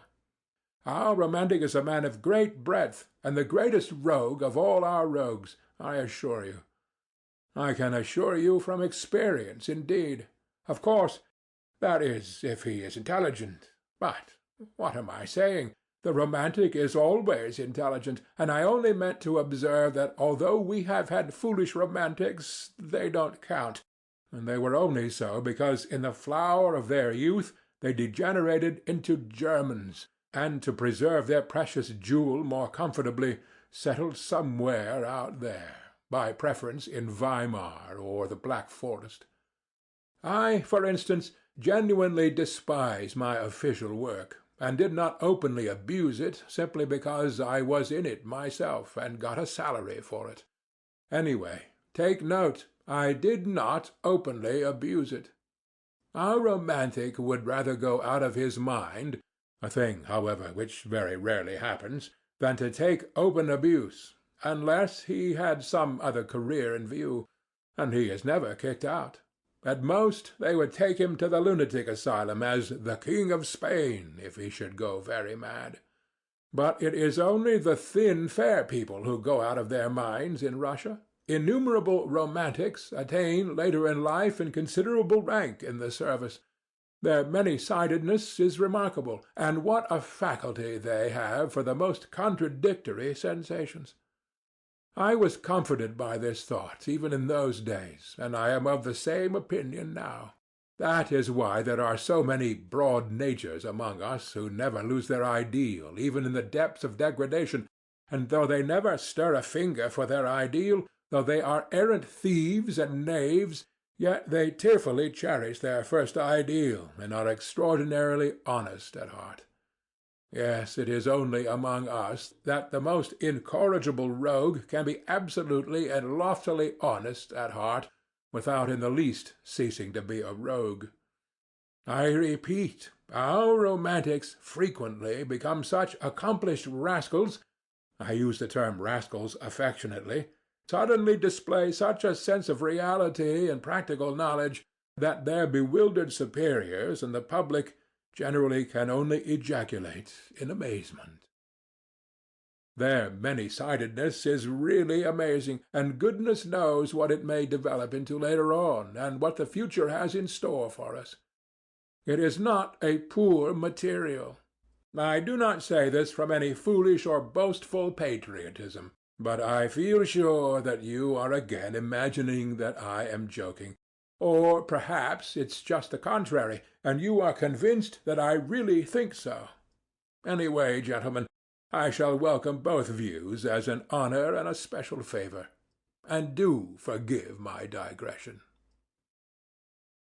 I did not, of course, maintain friendly relations with my comrades, and soon was at loggerheads with them, and in my youth and inexperience I even gave up bowing to them, as though I had cut off all relations.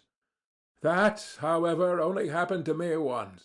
As a rule, I was always alone. In the first place, I spent most of my time at home, reading. I tried to stifle all that was continually seething within me by means of external impressions, and the only external means I had was reading. Reading, of course, was a great help, exciting me, giving me pleasure and pain. But at times it bored me fearfully. One longed for movement in spite of everything, and I plunged all at once into dark, underground, loathsome vice of the pettiest kind. My wretched passions were acute, smarting from my continual sickly irritability. I had hysterical impulses, with tears and convulsions. I had no resource except reading. That is, there was nothing in my surroundings which I could respect and which attracted me. I was overwhelmed with depression, too. I had an hysterical craving for incongruity and for contrast, and so I took to vice. I have not said all this to justify myself, but no, I am lying. I did want to justify myself. I make that little observation for my own benefit, gentlemen. I don't want to lie. I vowed to myself I would not. And so, furtively, timidly, in solitude, at night, I indulged in filthy vice, with a feeling of shame which never deserted me, even at the most loathsome moments, and which at some moments nearly made me curse. Already, even then, I had my underground world in my soul. I was fearfully afraid of being seen, of being met, of being recognized. I visited various obscure haunts. One night, as I was passing a tavern, I saw through a lighted window some gentlemen fighting with billiard cues, and I saw one of them thrown out of the window. At other times I should have felt very much disgusted, but I was in such a mood at the time that I actually envied the gentleman thrown out of the window, and I envied him so much that I even went into the tavern and into the billiard-room. Perhaps, I thought, I'll have a fight too, and they'll throw me out of the window. I was not drunk, but what is one to do? Depression will drive a man to such a pitch of hysteria. But nothing happened. It seemed that I was not even equal to being thrown out of the window, and I went away without having my fight. An officer put me in my place from the first moment. I was standing by the billiard table, and in my ignorance blocking up the way, and he wanted to pass. He took me by the shoulders, and without a word, without a warning or explanation, moved me from where I was standing to another spot and passed by as though he had not noticed me. I could have forgiven blows, but I could not forgive his having moved me without noticing me. Devil knows what I would have given for a real regular quarrel, a more decent, a more literary one, so to speak. I had been treated like a fly. The officer was over 6 foot, while I was a spindly little fellow. But the quarrel was in my hands. I had only to protest, and I certainly would have been thrown out of the window. But I changed my mind, and preferred to beat a resentful retreat. I went out of the tavern, straight home, confused and troubled. And the next night I went out again with the same lewd intentions, still more furtively, abjectly, and miserably than before, as it were, with tears in my eyes. But still I did go out again. Don't imagine, though, it was cowardice made me slink away from the officer. I never have been a coward at heart, though I have always been a coward in action. But don't be in a hurry to laugh. I assure you I can explain it all. If only that officer had been one of the sort who would consent to fight a duel. But no, he was one of those gentlemen, alas, long extinct, who preferred fighting with cues, or, like Gogol's Lieutenant Pirogov, appealing to the police. They did not fight duels, and would have thought a duel with a civilian like me an utterly unseemly procedure in any case. And they looked upon the duel altogether as something impossible, something free-thinking and French. But they were quite ready to bully, especially when they were over 6 foot. I did not slink away through cowardice, but through an unbounded vanity. I was afraid, not of his 6 foot, not of getting a sound thrashing and being thrown out of the window. I should have had physical courage enough, I assure you. But I had not the moral courage. What I was afraid of was that every one present, from the insolent marker down to the lowest little stinking pimply clerk in a greasy collar, would jeer at me and fail to understand when I began to protest and address them in literary language. For of the point of honor, not of honor, but of the point of honor, point d'honneur, one cannot speak among us except in literary language. You can't allude to the point of honor in ordinary language. I was fully convinced, this sense of reality in spite of all my romanticism, that they would all simply split their sides with laughter, and that the officer would not simply beat me, that is, without insulting me, but would certainly prod me in the back with his knee, kick me round the billiard-table, and only then, perhaps, have pity and drop me out of the window. Of course, this trivial incident could not, with me, end in that. I often met that officer afterwards in the street, and noticed him very carefully. I am not quite sure whether he recognized me. I imagine not.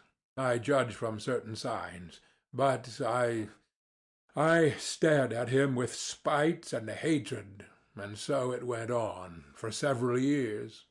My resentment grew even deeper with years. At first I began making stealthy inquiries about this officer.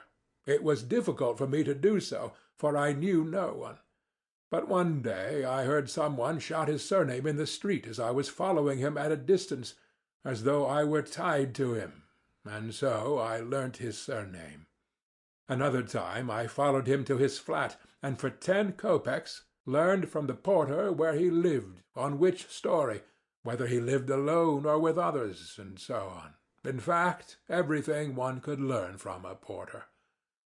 One morning, though I had never tried my hand with the pen, it suddenly occurred to me to write a satire on this officer in the form of a novel which would unmask his villainy. I wrote the novel with relish. I did unmask his villainy. I even exaggerated it. At first I so altered his surname that it could easily be recognized, but on second thoughts I changed it, and sent the story to the Otet Chestvenia Zapiski. But at that time such attacks were not the fashion, and my story was not printed. That was a great vexation to me. Sometimes I positively choked with resentment. At last I determined to challenge my enemy to a duel. I composed a splendid, charming letter to him, imploring him to apologize to me and hinting rather plainly at a duel in case of refusal. The letter was so composed that if the officer had had the least understanding of the sublime and the beautiful, he would certainly have flung himself on my neck and have offered me his friendship. And how fine that would have been! How we should have got on together! He could have shielded me with his higher rank, while I could have improved his mind with my culture, and, well, my ideas, and all sorts of things might have happened.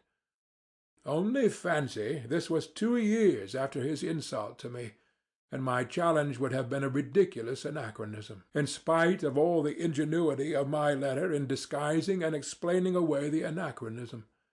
But, thank God, to this day I thank the Almighty with tears in my eyes, I did not send the letter to him.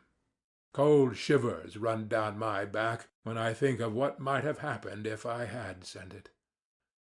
And all at once I revenged myself in the simplest way, by a stroke of genius. A brilliant thought suddenly dawned upon me. Sometimes on holidays I used to stroll along the sunny side of the Nevsky about 4 o'clock in the afternoon, though it was hardly a stroll, so much as a series of innumerable miseries, humiliations, and resentments. But no doubt that was just what I wanted. I used to wriggle along in a most unseemly fashion, like an eel, continually moving aside to make way for generals, for officers of the guards and the hussars, or for ladies.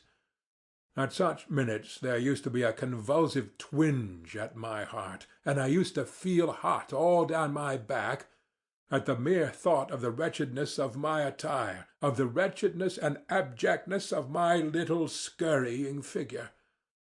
This was a regular martyrdom, a continual intolerable humiliation at the thought, which passed into an incessant and direct sensation, that I was a mere fly in the eyes of all this world, a nasty, disgusting fly, more intelligent, more developed, more refined in feeling than any of them, of course, but a fly that was continually making way for every one, insulted and injured by every one. Why I inflicted this torture upon myself, why I went to the Nevsky, I don't know. I felt simply drawn there at every possible opportunity. Already, then, I began to experience a rush of the enjoyment of which I spoke in the first chapter. After my affair with the officer, I felt even more drawn there than before. It was on the Nevsky that I met him most frequently. There I could admire him. He, too, went there chiefly on holidays. He, too, turned out of his path for generals and persons of high rank, and he, too, wriggled between them like an eel. But people like me, or even better dressed than me, he simply walked over. He made straight for them as though they were nothing but empty space before him, and never, under any circumstances, turned aside. I gloated over my resentment watching him, and always resentfully made way for him. It exasperated me that even in the street I could not be on an even footing with him. Why must you invariably be the first to move aside? I kept asking myself in hysterical rage, waking up sometimes at 3 o'clock in the morning. Why is it you and not he? There's no regulation about it. There's no written law. Let the making way be equal, as it usually is when refined people meet. He moves half-way, and you move half-way. You pass with mutual respect. But that never happened, and I always moved aside, while he did not even notice my making way for him. And lo and behold, a bright idea dawned upon me. What, I thought, if I meet him and don't move on one side? What if I don't move aside on purpose, even if I knock up against him? How would that be? This audacious idea took such a hold on me that it gave me no peace. I was dreaming of it continually, horribly, and I purposely went more frequently to the Nevsky in order to picture more vividly how I should do it when I did do it. I was delighted. This intention seemed to me more and more practical and possible. Of course I shall not really push him, I thought, already more good-natured in my joy. I will simply not turn aside, will run up against him, not very violently, but just shouldering each other, just as much as decency permits. I will push against him just as much as he pushes against me. At last I made up my mind completely. But my preparations took a great deal of time. To begin with, when I carried out my plan, I should need to be looking rather more decent, and so I had to think of my get-up. In case of emergency, if, for instance, there were any sort of public scandal, and the public there is of the most recherché, the Countess walks there, Prince D. walks there, all the literary world is there, I must be well dressed. That inspires respect, and of itself puts us on an equal footing in the eyes of the society. With this object I asked for some of my salary in advance, and bought at Churkin's a pair of black gloves and a decent hat. Black gloves seemed to me both more dignified and bon ton than the lemon-colored ones which I had contemplated at first. The color is too gaudy. It looks as though one were trying to be conspicuous, and I did not take the lemon-colored ones. I had got ready long beforehand a good shirt with white bone studs. My overcoat was the only thing that held me back.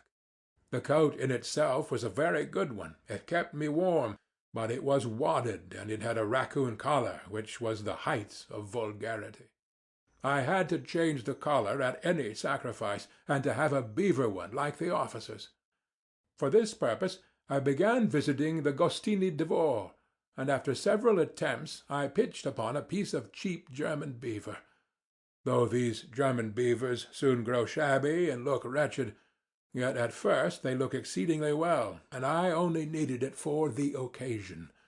I asked the price. Even so, it was too expensive. After thinking it over thoroughly, I decided to sell my raccoon collar.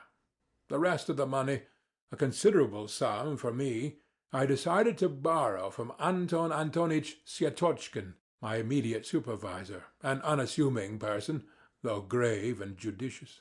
He never lent money to anyone, but I had, on entering the service, been specially recommended to him by an important personage who had got me my berth. I was horribly worried. To borrow from Anton Antonitch seemed to me monstrous and shameful. I did not sleep for 2 or 3 nights. Indeed, I did not sleep well at that time. I was in a fever. I had a vague sinking at my heart, or else a sudden throbbing. Anton Antonitch was surprised at first. Then he frowned. Then he reflected, and did, after all, lend me the money, receiving from me a written authorization to take from my salary a fortnight later the sum that he had lent me. In this way everything was at last ready. The handsome beaver replaced the mean-looking raccoon, and I began by degrees to get to work. It would never have done to act off-hand, at random. The plan had to be carried out skilfully, by degrees. But I must confess that after many efforts I began to despair. We simply could not run into each other. I made every preparation. I was quite determined. It seemed as though we should run into one another directly, and before I knew what I was doing, I had stepped aside for him again, and he had passed without noticing me. I even prayed, as I approached him, that God would grant me determination. One time I had made up my mind thoroughly, but it ended in my stumbling and falling at his feet, because at the very last instant, when I was 6 inches from him, my courage failed me. He very calmly stepped over me, while I flew on one side like a ball. That night I was ill again, feverish and delirious. And suddenly it ended most happily.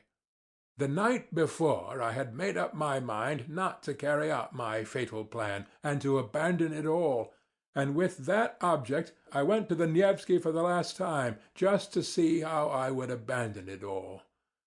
Suddenly 3 paces from my enemy. I unexpectedly made up my mind. I closed my eyes, and we ran full tilt, shoulder to shoulder, against one another. I did not budge an inch, and passed him on a perfectly equal footing. He did not even look round, and pretended not to notice it. But he was only pretending. I am convinced of that. I am convinced of that to this day. Of course, I got the worst of it. He was stronger, but that was not the point. The point was that I had attained my object. I had kept up my dignity. I had not yielded a step, and had put myself publicly on an equal social footing with him. I returned home feeling that I was fully avenged for everything. I was delighted, and I was triumphant, and sang Italian arias. Of course, I will not describe to you what happened to me 3 days later. If you have read my first chapter, you can guess for yourself. The officer was afterwards transferred. I have not seen him now for 14 years. What is the dear fellow doing now? Whom is he walking over? 2. But the period of my dissipation would end, and I always felt very sick afterwards. It was followed by remorse. I tried to drive it away. I felt too sick. By degrees, however, I grew used to that too. I grew used to everything, or rather, I voluntarily resigned myself to enduring it. But I had a means of escape that reconciled everything. That was to find refuge in the sublime and the beautiful. In dreams, of course. I was a terrible dreamer. I would dream for 3 months on end, tucked away in my corner. And you may believe me that at those moments I had no resemblance to the gentleman who, in the perturbation of his chicken heart, put a collar of German beaver on his greatcoat. I suddenly became a hero. I would not have admitted my 6-foot lieutenant even if he had called on me. I could not even picture him before me then. What were my dreams, and how I could satisfy myself with them, it is hard to say now, but at the time I was satisfied with them. Though, indeed, even now I am to some extent satisfied with them. Dreams were particularly sweet and vivid after a spell of dissipation. They came with remorse and with tears, with curses and transports. There were moments of such positive intoxication, of such happiness, that there was not the faintest trace of irony within me, on my honor. I had faith, hope, love. I believed blindly at such times that by some miracle, by some external circumstance, all this would suddenly open out, expand, that suddenly a vista of suitable activity, beneficent, good, and above all, ready-made, what sort of activity I had no idea, but the great thing was that it should all be ready for me, would rise up before me, and I should come out into the light of day, almost riding a white horse and crowned with laurel. Anything but the foremost place I could not conceive for myself, and for that very reason I quite contentedly occupy the lowest in reality. Either to be a hero or to grovel in the mud. There was nothing between. That was my ruin. For when I was in the mud, I comforted myself with the thought that at other times I was a hero, and the hero was a cloak for the mud. For an ordinary man it was shameful to defile himself, but a hero was too lofty to be utterly defiled, and so he might defile himself. It is worth noting that these attacks of the sublime and beautiful visited me even during the period of dissipation, and just at the times when I was touching the bottom. They came in separate spurts, as though reminding me of themselves, but did not banish the dissipation by their appearance. On the contrary, they seemed to add a zest to it by contrast, and were only sufficiently present to serve as an appetizing sauce. That sauce was made up of contradictions and sufferings, of agonizing inward analysis, and all these pangs and pinpricks give a certain piquancy, even a significance, to my dissipation, in fact, completely answered the purpose of an appetizing sauce. There was a certain depth of meaning in it, and I could hardly have resigned myself to the simple, vulgar, direct debauchery of a clerk, and have endured all the filthiness of it. What could have allured me about it then, and have drawn me at night into the street? No, I had a lofty way of getting out of it all. And what loving-kindness, O Lord, what loving-kindness I felt at times in those dreams of mine, in those flights into the sublime and the beautiful! Though it was fantastic love, though it was never applied to anything human in reality, yet there was so much of this love that one did not feel afterwards even the impulse to apply it in reality. That would have been superfluous. Everything, however, passed satisfactorily by a lazy and fascinating transition into the sphere of art, that is, into the beautiful forms of life, lying ready, largely stolen from the poets and novelists, and adapted to all sorts of needs and uses. I, for instance, was triumphant over every one. Every one, of course, was in dust and ashes, and was forced spontaneously to recognize my superiority, and I forgave them all. I was a poet and a grand gentleman. I fell in love. I came in for countless millions and immediately devoted them to humanity, and at the same time I confessed before all the people my shameful deeds, which, of course, were not merely shameful, but had in them much that was sublime and beautiful, something in the Manfred style. Every one would kiss me and weep. What idiots they would be if they did not, while I should go barefoot and hungry, preaching new ideas and fighting a victorious Austerlitz against the obscurantists. Then the band would play a march, an amnesty would be declared, the Pope would agree to retire from Rome to Brazil. Then there would be a ball for the whole of Italy at the Villa Borghese, on the shores of Lake Como, Lake Como being for that purpose transferred to the neighborhood of Rome. Then would come a scene in the bushes, and so on, as though you did not know all about it. You will say that it is vulgar and contemptible to drag all this into public after all the tears and transports which I have myself confessed. But why is it contemptible? Can you imagine that I am ashamed of it at all, and that it was stupider than anything in your life, gentlemen? And I can assure you that some of these fancies were by no means badly composed. It did not all happen on the shores of Lake Como, and yet you are right, it really is vulgar and contemptible, and most contemptible of all is that now I am attempting to justify myself to you. And even more contemptible than that is my making this remark now. But that's enough, or there will be no end to it. Each step will be more contemptible than the last. I could never stand more than 3 months of dreaming at a time without feeling an irresistible desire to plunge into society. To plunge into society meant to visit my superior at the office, Anton Antonitch Syetotchkin. He was the only permanent acquaintance I have had in my life, and I wonder at the fact myself now. But I only went to see him when that phase came over me, and when my dreams had reached such a point of bliss that it became essential at once to embrace my fellows and all mankind, and for that purpose I needed at least one human being actually existing.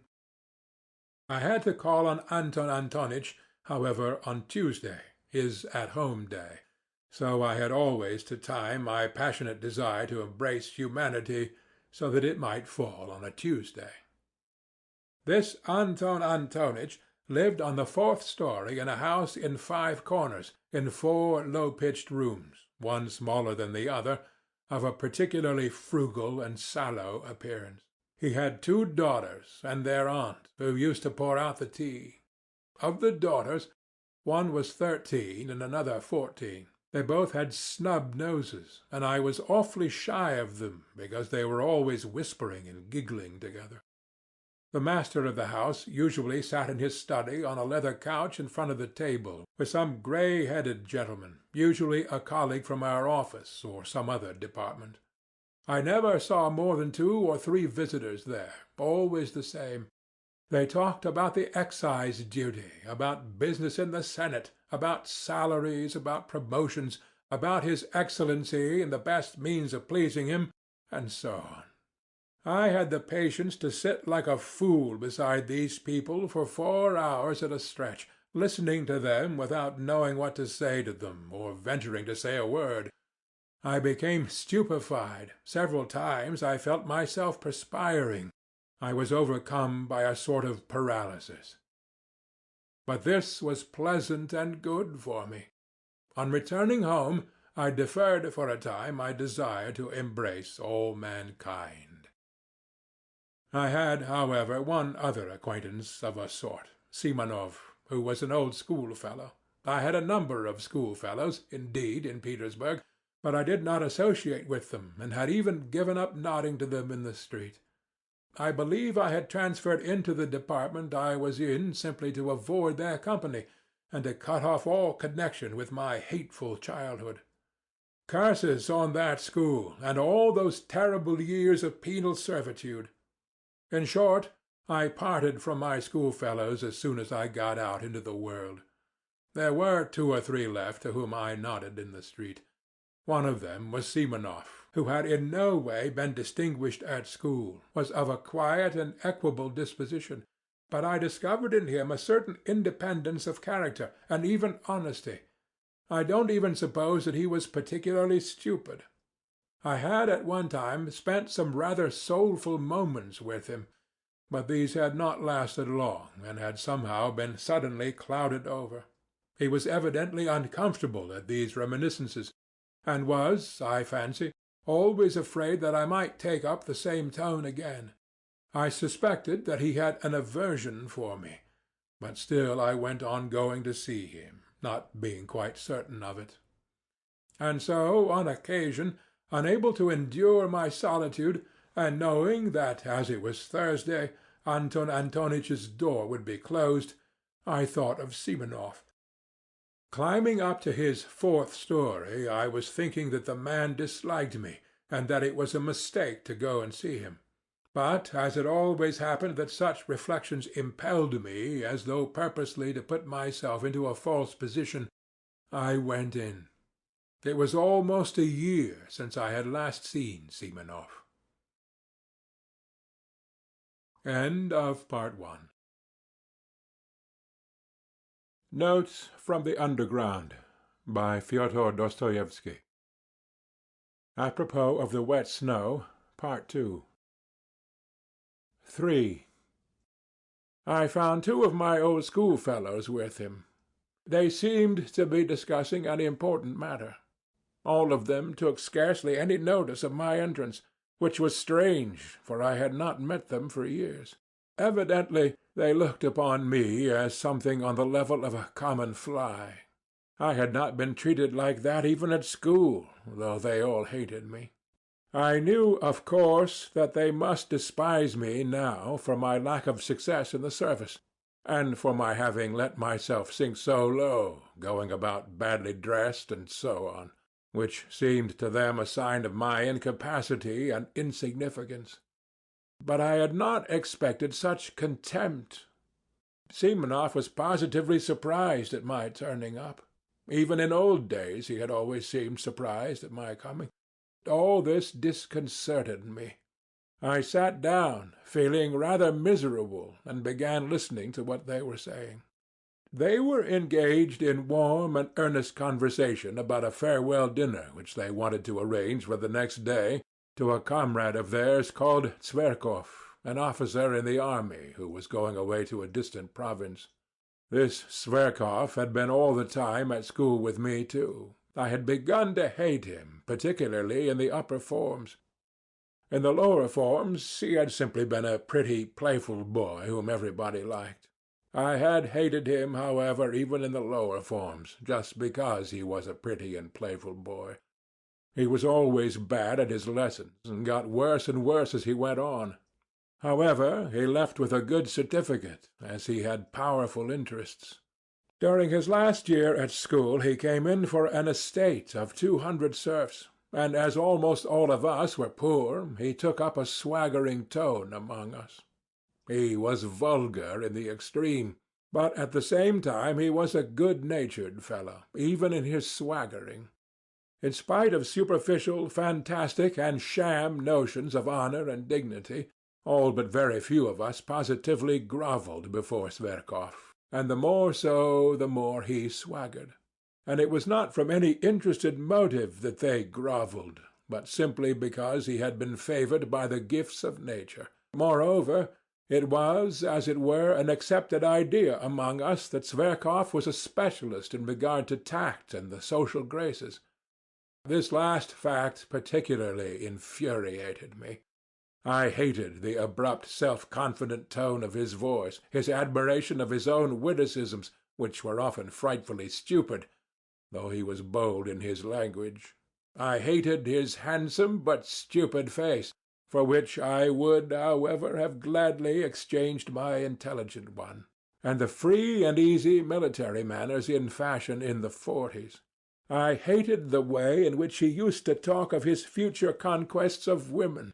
He did not venture to begin his attack upon women until he had the epaulets of an officer and was looking forward to them with impatience, and boasted of the duels he would constantly be fighting.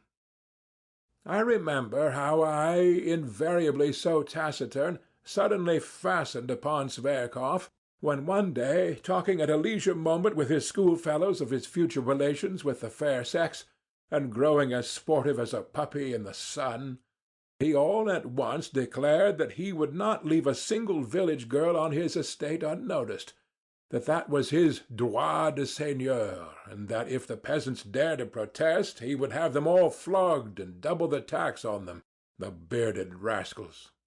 Our servile rabble applauded, but I attacked him, not from compassion for the girls and their fathers, but simply because they were applauding such an insect. I got the better of him on that occasion, but though Zverkov was stupid, he was lively and impudent, and so laughed it off, and in such a way that my victory was not really complete. The laugh was on his side. He got the better of me on several occasions afterwards, but without malice, jestingly, casually. I remained angrily and contemptuously silent, and would not answer him. When he left school he made advances to me. I did not rebuff them, for I was flattered, but we soon parted, and quite naturally. Afterwards I heard of his barrack-room success as a lieutenant, and of the fast life he was leading. Then there came other rumours of his successes in the service. By then he had taken to cutting me in the street, and I suspected that he was afraid of compromising himself by greeting a personage as insignificant as me. I saw him once in the theatre, in the third tier of boxes. By then he was wearing shoulder-straps. He was twisting and twirling about, ingratiating himself with the daughters of an ancient general.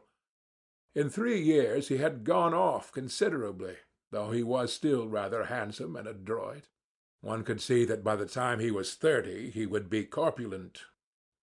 So it was to this Zverkov that my schoolfellows were going to give a dinner on his departure. They had kept up with him for those 3 years, though privately they did not consider themselves on an equal footing with him. I am convinced of that. Of Simonov's 2 visitors, one was Ferfitchkin, a Russianized German, a little fellow with the face of a monkey, a blockhead who was always deriding everyone, a very bitter enemy of mine from our days in the lower forms, a vulgar, impudent, swaggering fellow who affected a most sensitive feeling of personal honor, though, of course, he was a wretched little coward at heart. He was one of those worshippers of Zverkov who made up to the latter from interested motives, and often borrowed money from him. Simonov's other visitor, Trudolyubov, was a person in no way remarkable. A tall young fellow in the army with a cold face, fairly honest, though he worshipped success of every sort, and was only capable of thinking of promotion. He was some sort of distant relation of Zverkov's, and this, foolish as it seems, gave him a certain importance among us. He always thought me of no consequence whatever. His behaviour to me, though not quite courteous, was tolerable. "Well, with 7 roubles each," said Trudolyubov, 21 roubles between the 3 of us, we ought to be able to get a good dinner. Zverkov, of course, won't pay." "Of course not, since we are inviting him," Simonov decided. "Can you imagine," Ferfitchkin interrupted hotly and conceitedly, like some insolent flunkey boasting of his master the general's decorations, "can you imagine that Zverkov will let us pay alone? He will accept from delicacy, but he will order 6 bottles of champagne." "Do we want 6 for the 4 of us?" observed Trudolyubov, taking notice only of the 6. "So the 3 of us, with Zverkov for the 4th, 21 roubles, at the Hotel de Paris at 5 o'clock tomorrow," Simonov, who had been asked to make the arrangements, concluded finally. "How 21 roubles?" I asked in some agitation, with a show of being offended. "If you count me, it will not be 21, but 28 roubles." It seemed to me that to invite myself so suddenly and unexpectedly would be positively graceful, and that they would all be conquered at once and would look at me with respect. Do you want to join, too?" Simonov observed, with no appearance of pleasure, seeming to avoid looking at me. He knew me through and through. It infuriated me that he knew me so thoroughly. "Why not? I'm an old schoolfellow of his, too, I believe, and I must own I feel hurt that you have left me out," I said, boiling over again. "And where were we to find you?" Ferfitchkin put in roughly. "You never were on good terms with Zverkov," Trudolyubov added, frowning. But I had already clutched at the idea and would not give it up. "It seems to me that no one has a right to form an opinion upon that," I retorted in a shaking voice, as though something tremulous had happened. "Perhaps that is just my reason for wishing it now, that I have not always been on good terms with him." "Oh, there's no making you out with these refinements," Trudolyubov jeered.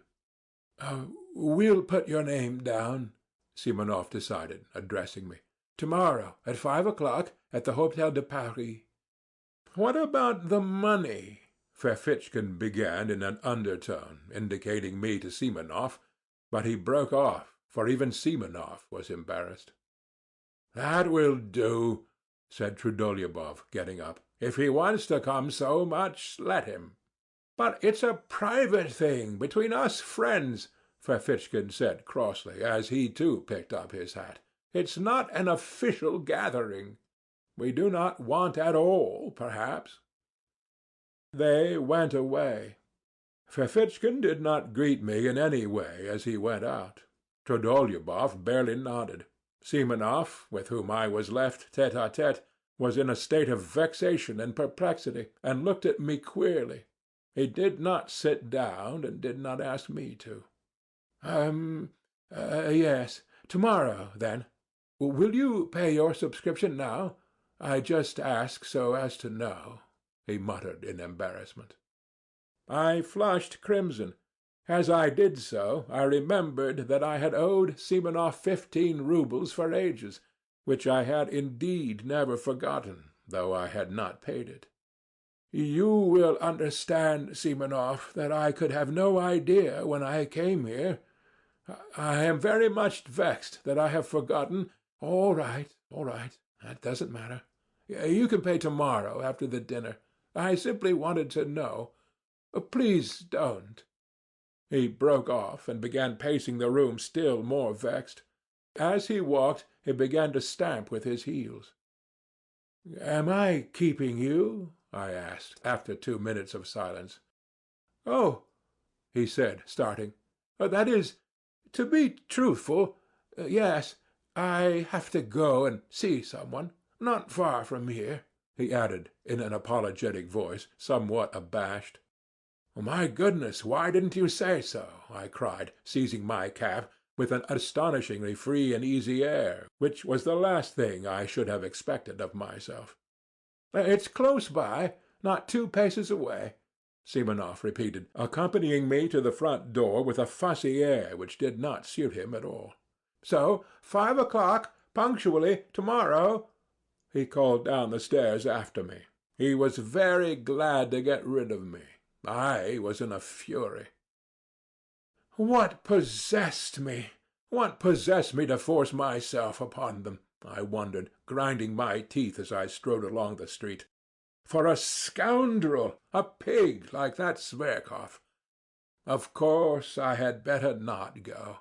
Of course I must just snap my fingers at them. I am not bound in any way. I'll send Simonov a note by tomorrow's post. But what made me furious was that I knew for certain that I should go, that I should make a point of going. And the more tactless, the more unseemly my going would be, the more certainly I would go. And there was a positive obstacle to my going. I had no money. All I had was 9 roubles. I had to give 7 of that to my servant, Apollon, for his monthly wages. That was all I paid him. He had to keep himself. Not to pay him was impossible, considering his character. But I will talk about that fellow, about that plague of mine, another time. However, I knew I should go and should not pay him his wages. That night I had the most hideous dreams. No wonder.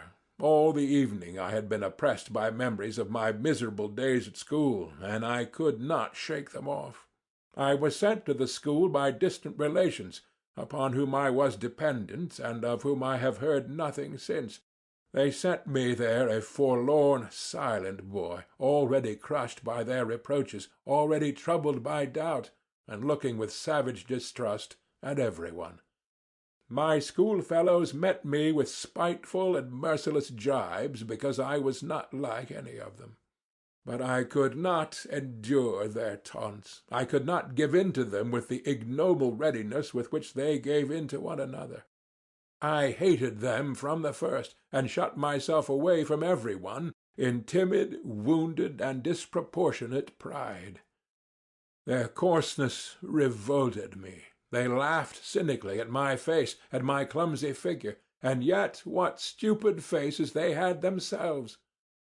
In our school the boys' faces seemed in a special way to degenerate and grow stupider. How many fine-looking boys came to us!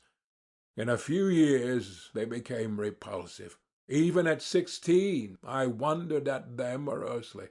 Even then I was struck by the pettiness of their thoughts, the stupidity of their pursuits, their games, their conversations. They had no understanding of such essential things. They took no interest in such striking, impressive subjects that I could not help considering them inferior to myself. It was not wounded vanity that drove me to it, and for God's sake do not thrust upon me your hackneyed remarks, repeated to nausea, that I was only a dreamer, while they even then had an understanding of life. They understood nothing. They had no idea of real life, and I swear that that was what made me most indignant with them. On the contrary, the most obvious, striking reality they accepted with fantastic stupidity, and even at that time were accustomed to respect success. Everything that was just, but oppressed and looked down upon, they laughed at heartlessly and shamefully. They took rank for intelligence. Even at 16 they were already talking about a snug berth. Of course, a great deal of it was due to their stupidity, to the bad examples with which they had always been surrounded in their childhood and boyhood. They were monstrously depraved. Of course, a great deal of that, too, was superficial and an assumption of cynicism. Of course, there were glimpses of youth and freshness even in their depravity. But even that freshness was not attractive, and showed itself in a certain rakishness. I hated them horribly, though perhaps I was worse than any of them.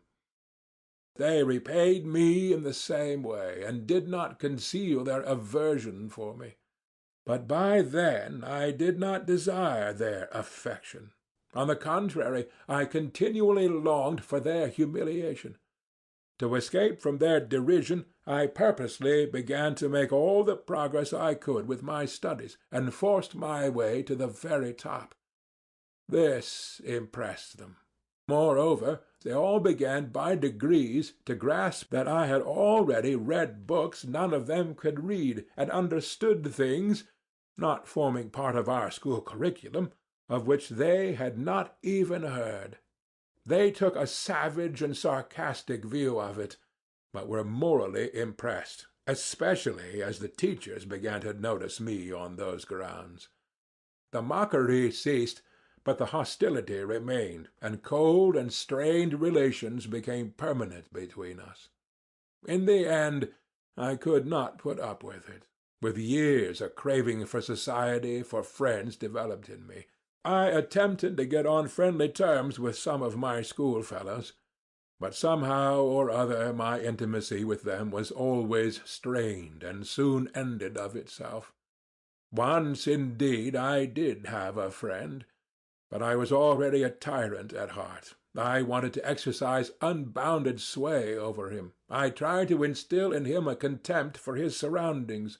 I required of him a disdainful and complete break with those surroundings. I frightened him with my passionate affection. I reduced him to tears, to hysterics. He was a simple and devoted soul. But when he devoted himself to me entirely, I began to hate him immediately, and repulsed him, as though all I needed him for was to win a victory over him, to subjugate him, and nothing else. But I could not subjugate all of them. My friend was not at all like them either. He was, in fact, a rare exception. The first thing I did on leaving school was to give up the special job for which I had been destined, so as to break all ties, to curse my past, and shake the dust from off my feet. And goodness knows why, after all that, I should go trudging off to Semenov's. Early next morning I roused myself and jumped out of bed with excitement, as though it were all about to happen at once. But I believed that some radical change in my life was coming, and would inevitably come that day. Owing to its rarity, perhaps, any external event, however trivial, always made me feel as though some radical change in my life were at hand. I went to the office, however, as usual, but sneaked away home 2 hours earlier to get ready.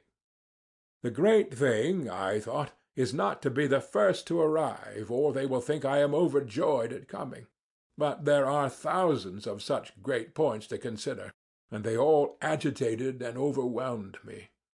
I polished my boots a second time with my own hands. Nothing in the world would have induced Apollon to clean them twice a day, as he considered that it was more than his duties required of him. I stole the brushes to clean them from the passage, being careful he should not detect it, for fear of his contempt. Then I minutely examined my clothes, and thought that everything looked old, worn, and threadbare. I had let myself get too slovenly. My uniform, perhaps, was tidy, but I could not go out to dinner in my uniform. The worst of it was that on the knee of my trousers was a big yellow stain. I had a foreboding that that stain would deprive me of 9/10 of my personal dignity. I knew, too, that it was very poor to think so.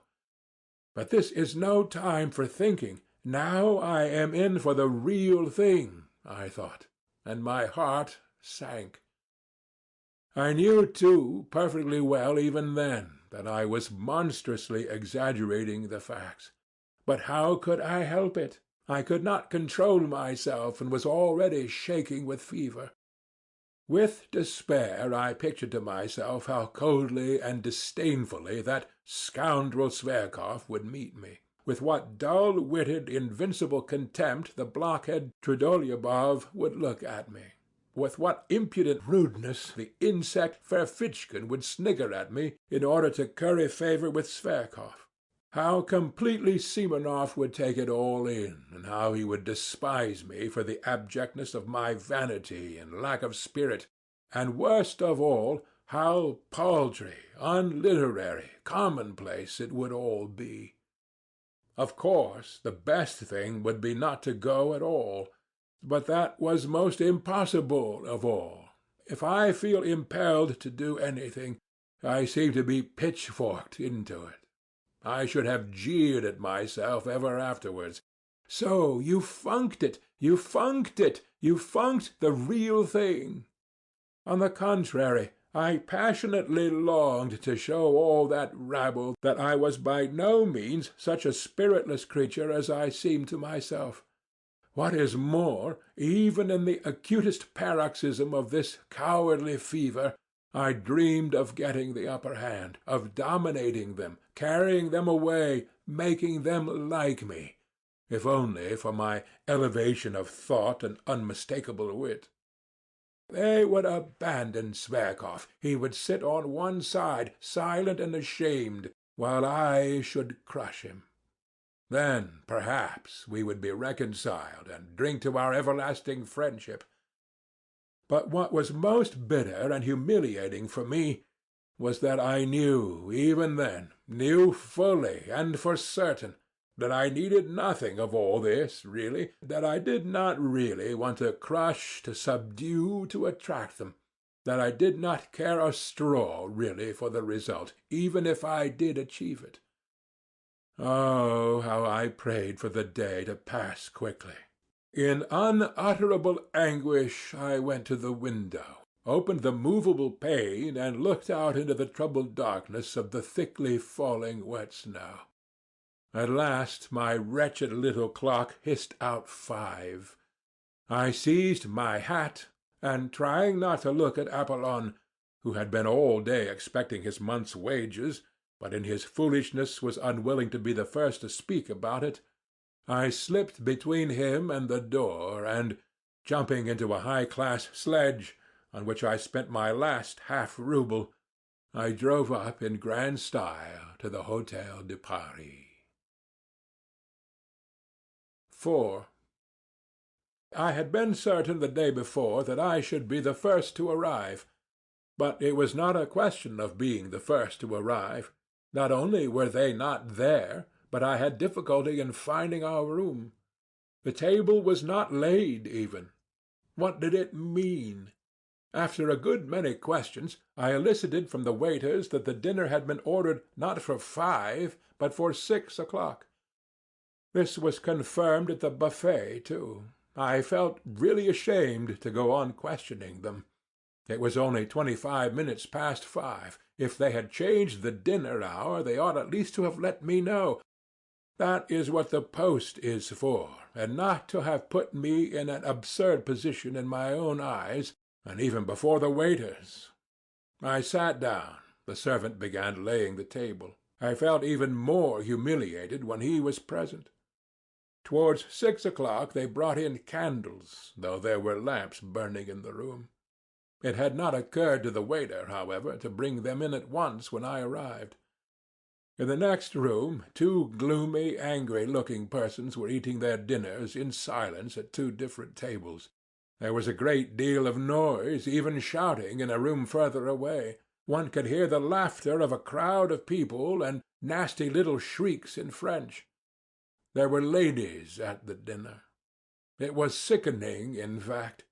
I rarely passed more unpleasant moments. So much so that when they did arrive, all together, punctually at 6, I was overjoyed to see them, as though they were my deliverers, and even forgot that it was incumbent upon me to show resentment.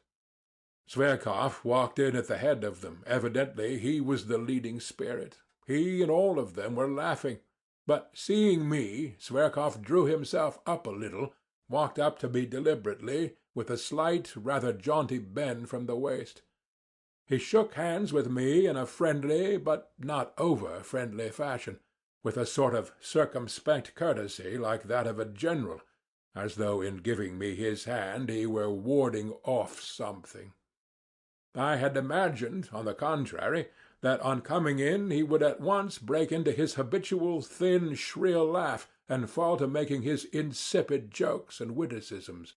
I had been preparing for them ever since the previous day, but I had not expected such condescension, such high official courtesy.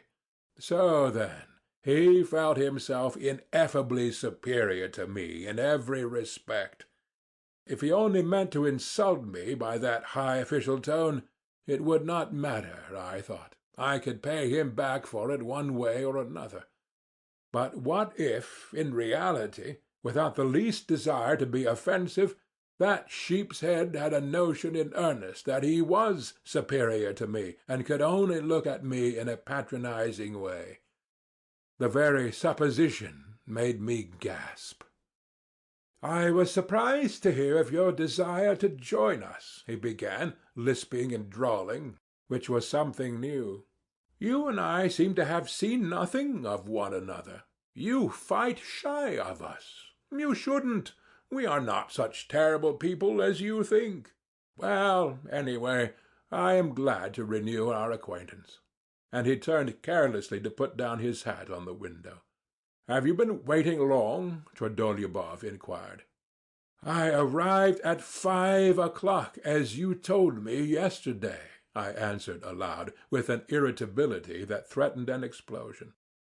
"Didn't you let him know that we had changed the hour?" said Trudolyubov to Simonov. "No, I didn't. I forgot," the latter replied, with no sign of regret, and without even apologizing to me, he went off to order the hors d'oeuvres. "So you've been here a whole hour? Oh, poor fellow!" Zverkov cried ironically, for to his notions that was bound to be extremely funny. That rascal Ferfitchkin followed with his nasty little snigger like a puppy yapping. My position struck him, too, as exquisitely ludicrous and embarrassing. "It isn't funny at all," I cried to Ferfitchkin, more and more irritated. "It wasn't my fault, but other people's. They neglected to let me know. It was simply absurd." "It's not only absurd, but something else as well," muttered Trudolyubov, naively taking my part. "You are not hard enough upon it. It was simply rudeness, unintentional, of course. And how could Simonov— "If a trick like that had been played on me," observed Ferfitchkin, "But you should have ordered something for yourself," Zverkov interrupted, "or simply asked for dinner without waiting for us." "You will allow that I might have done that without your permission," I rapped out. "If I waited, it was—" "Let us sit down, gentlemen," cried Simonov, coming in. "Everything is ready. I can answer for the champagne. It is capitally frozen. You see, I did not know your address. Where was I to look for you?" He suddenly turned to me, but again he seemed to avoid looking at me. Evidently he had something against me. It must have been what happened yesterday. All sat down. I did the same. It was a round table. Trudolyubov was on my left, Simonov on my right. Zverkov was sitting opposite, Ferfitchkin next to him, between him and Trudolyubov. "Tell me, are you in a government office?" Zverkov went on, attending to me. Seeing that I was embarrassed, he seriously thought that he ought to be friendly to me, and, so to speak, cheer me up. "Does he want me to throw a bottle at his head?" I thought in a fury. In my novel surroundings I was unnaturally ready to be irritated. "In the N office," I answered jerkily, with my eyes on my plate. "And have you a good berth? I say, what made you leave your original job?" "What made me was that I wanted to leave my original job. I drawled more than he, hardly able to control myself. Ferfitchkin went off into a guffaw. Simonov looked at me ironically. Trudolyubov left off eating and began looking at me with curiosity. Zverkov winced, but he tried not to notice it. "And the remuneration?" "What remuneration?" "I mean your salary. Why are you cross-examining me?" However, I told him at once what my salary was. I turned horribly red. "It is not very handsome," Zverkov observed majestically. "Yes, you can't afford to dine at cafes on that," Ferfitchkin added insolently. "To my thinking, it's very poor," Trudolyubov observed gravely. "And how thin you have grown! How you have changed!" added Zverkov, with a shade of venom in his voice, scanning me and my attire with a sort of insolent compassion. "Ah, spare his blushes!" cried Ferfitchkin, sniggering. "My dear sir, allow me to tell you I am not blushing," I broke out at last. "Do you hear? I am dining here at this cafe at my own expense, not at other people's. Note that, Mr. Ferfitchkin." "What? Isn't every one here dining at his own expense? You would seem to be—" Ferfitchkin flew out at me, turning as red as a lobster and looking me in the face with fury. "That," I answered, feeling I had gone too far, "and I imagine it would be better to talk of something more intelligent." "You intend to show off your intelligence, I suppose? Don't disturb yourself. That would be quite out of place here. Why are you clacking away like that, my good sir? Eh? Have you gone out of your wits in your office?" "Enough, gentlemen, enough!" Zverkov cried authoritatively. "How stupid it is!" muttered Simonov. "It really is stupid. We have met here, a company of friends, for a farewell dinner to a comrade, and you carry on an altercation," said Trudolyubov, rudely addressing himself to me alone. "You invited yourself to join us, so don't disturb the general harmony." "Enough, enough!" cried Zverkov. "Give over, gentlemen. It's out of place. Better let me tell you how I nearly got married the day before yesterday." And then followed a burlesque narrative of how this gentleman had almost been married 2 days before. There was not a word about the marriage, however, but the story was adorned with generals, colonels, and kammerjunkers, while Zverkov almost took the lead among them. It was greeted with approving laughter. Ferfitchkin positively squealed. No one paid any attention to me, and I sat crushed and humiliated. Good heavens, these are not the people for me, I thought, and what a fool I have made of myself before them. I let Ferfitchkin go too far, though. The brutes imagine they are doing me an honor in letting me sit down with them. They don't understand that it's an honor to them and not to me. I've grown thinner, my clothes, oh, damn my trousers! Zverkov noticed the yellow stain on the knee as soon as he came in. But what's the use? I must get up at once, this very minute, take my hat and simply go without a word, with contempt, and tomorrow I can send a challenge. The scoundrels! As though I cared about the 7 roubles. They may think... Damn it, I don't care about the 7 roubles. I'll go this minute. Of course I remained. I drank sherry and Lafitte by the glassful in my discomfiture. Being unaccustomed to it, I was quickly affected. My annoyance increased as the wine went to my head.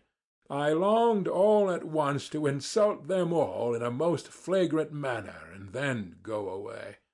To seize the moment and show what I could do, so that they would say, "He's clever, though he is absurd, and, in fact, damn them all." I scanned them all insolently with my drowsy eyes, but they seemed to have forgotten me altogether. They were noisy, vociferous, cheerful. Zverkov was talking all the time. I began listening. Zverkov was talking of some exuberant lady whom he had at last led on to declaring her love. Of course, he was lying like a horse. And how he had been helped in this affair by an intimate friend of his, a Prince Kolya, an officer in the hussars, who had 3,000 serfs.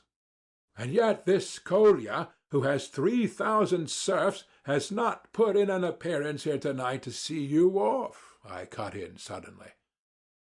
For 1 minute every one was silent. You are drunk already, Trudolyubov deigned to notice me at last, glancing contemptuously in my direction. Zverkov, without a word, examined me as though I were an insect. I dropped my eyes. Simonov made haste to fill up the glasses with champagne. Trudolyubov raised his glass, as did every one else but me. "Your health and good luck on the journey," he cried to Zverkov. "To old times, to our future. Hurrah!" They all tossed off their glasses and crowded round Zverkov to kiss him. I did not move, my full glass still untouched before me. "Why, aren't you going to drink it?" roared Trudolyubov, losing patience and turning menacingly to me. "I want to make a speech separately on my own account, and then I'll drink it, Mr. Trudolyubov." "Spiteful brute!" muttered Simonov. I drew myself up in my chair and feverishly seized my glass, prepared for something extraordinary, though I did not know myself precisely what I was going to say. "Silence!" cried Ferfitchkin. "Now for a display of wit." Zverkov waited very gravely, knowing what was coming. "Mr. Lieutenant Zverkov," I began, "let me tell you that I hate phrases, phrasemongers, and men in corsets. That's the first point, and there is a second one to follow it." There was a general stir. "The second point is, I hate ribaldry and ribald talkers, especially ribald talkers. The third point, I love justice, truth, and honesty." I went on almost mechanically, for I was beginning to shiver with horror myself, and had no idea how I came to be talking like this. "I love thought, Monsieur Zverkov. I love a true comradeship on an equal footing, and not... I love... But, however, why not? I will drink your health too, Mr. Zverkov. Seduce the Circassian girls, shoot the enemies of the fatherland, and to your health, Monsieur Zverkov."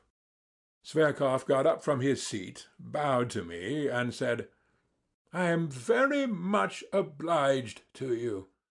He was frightfully offended and turned pale. "Damn the fellow!" roared Trudolyubov, bringing his fist down on the table. "Well, he wants a punch in the face for that," squealed Ferfitchkin. "We ought to turn him out," muttered Simonov. "Not a word, gentlemen, not a movement," cried Zverkov solemnly, checking the general indignation. "I thank you all, but I can show him for myself how much value I attach to his words. Mr. Ferfitchkin, you will give me satisfaction tomorrow for your words just now," I said aloud, turning with dignity to Ferfitchkin. "A duel, you mean?" "Certainly," he answered. But probably I was so ridiculous as I challenged him, and he was so out of keeping with my appearance, that every one, including Ferfitchkin, was prostrate with laughter. "Yes, let him alone, of course. He is quite drunk," Trudolyubov said with disgust. "I shall never forgive myself for letting him join in," Simonov muttered again. "Now is the time to throw a bottle at their heads," I thought to myself. I picked up the bottle and filled my glass. "No, I'd better sit on to the end," I went on thinking. "You would be pleased, my friends, if I went away. Nothing will induce me to go. I'll go on sitting here and drinking to the end, on purpose, as a sign that I don't think you of the slightest consequence. I will go on sitting and drinking because this is a public house and I paid my entrance money. I'll sit here and drink, for I look upon you as so many pawns, as inanimate pawns. I'll sit here and drink and sing if I want to. Yes, sing, for I have the rights to sing. But I did not sing. I simply tried not to look at any of them. I assumed most unconcerned attitudes, and waited with impatience for them to speak first. But alas, they did not address me, and oh, how I wished at that moment to be reconciled to them. It struck 8, at last 9. They moved from the table to the sofa. Zverkov stretched himself on a lounge and put one foot on a round table. Wine was brought there. He did, as a fact, order 3 bottles on his own account. I, of course, was not invited to join them. They all sat round him on the sofa. They listened to him, almost with reverence. It was evident they were fond of him. What for? What for? I wondered. From time to time they were moved to drunken enthusiasm and kissed each other. They talked of the Caucasus, of the nature of true passion, of snug berths in the service, of the income of an hussar called Podzarevsky, and whom none of them knew personally, and rejoiced in the largeness of it, of the extraordinary grace and beauty of a Princess D., whom none of them had ever seen. Then it came to Shakespeare's being immortal. I smiled contemptuously and walked up and down the other side of the room, opposite the sofa, from the table to the stove, and back again.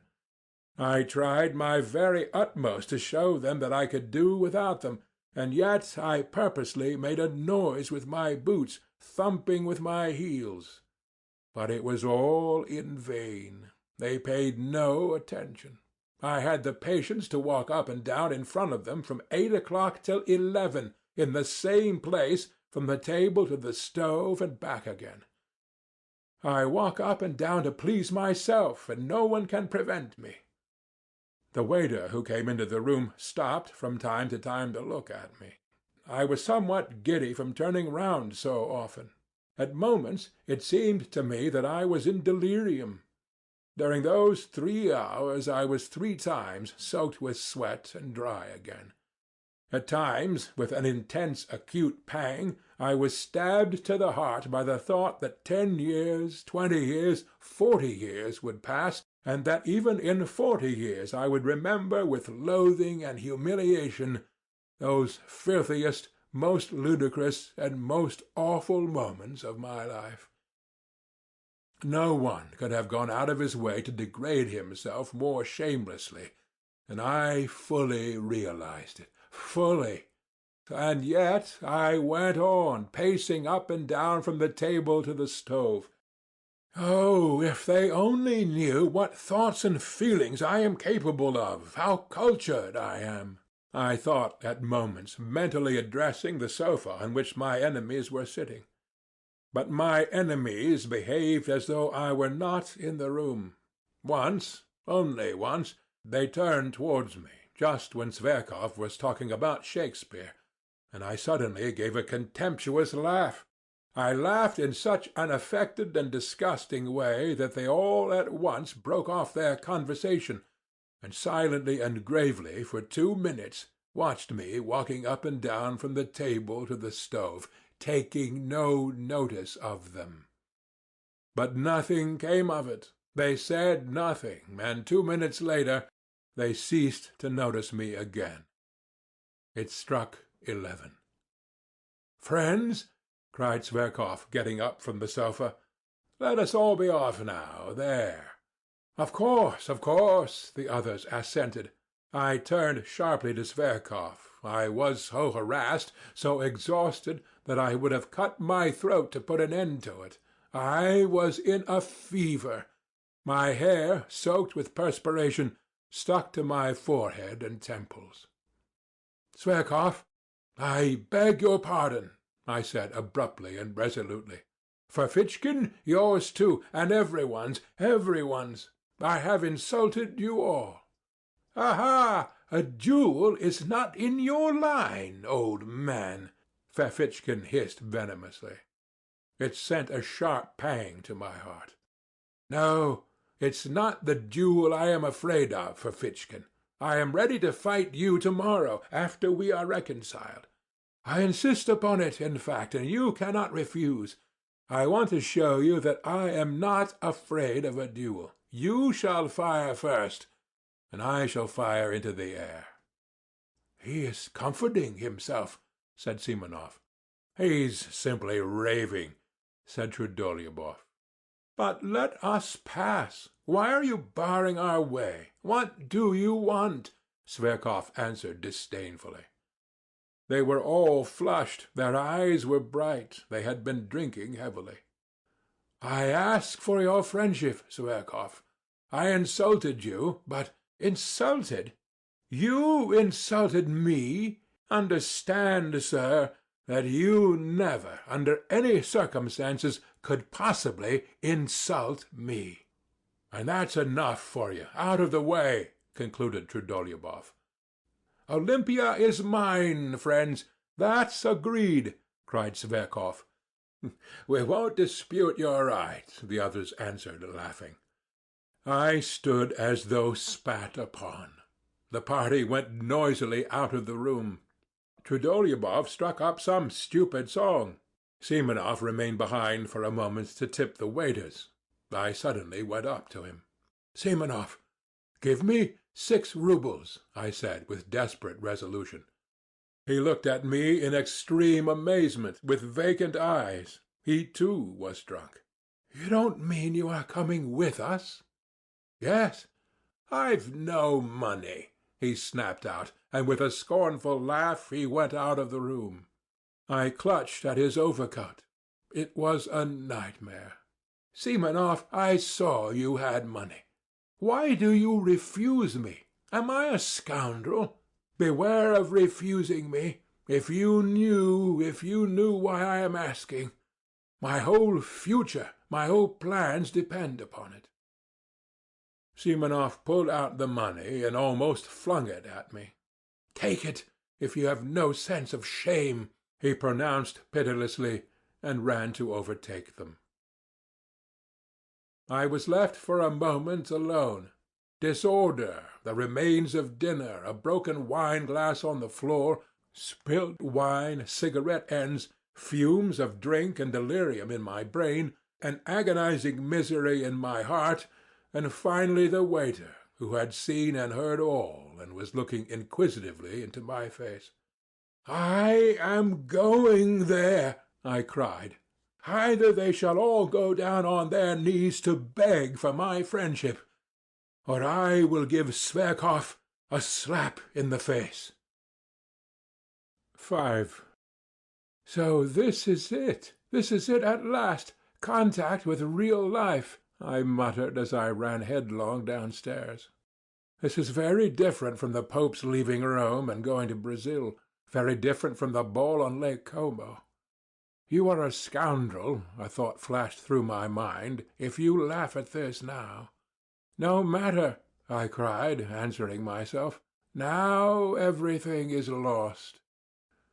There was no trace to be seen of them, but that made no difference. I knew where they had gone.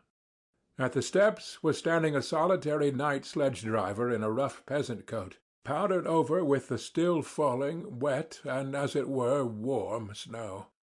It was hot and steamy. The little shaggy piebald horse was also covered with snow and coughing. I remember that very well.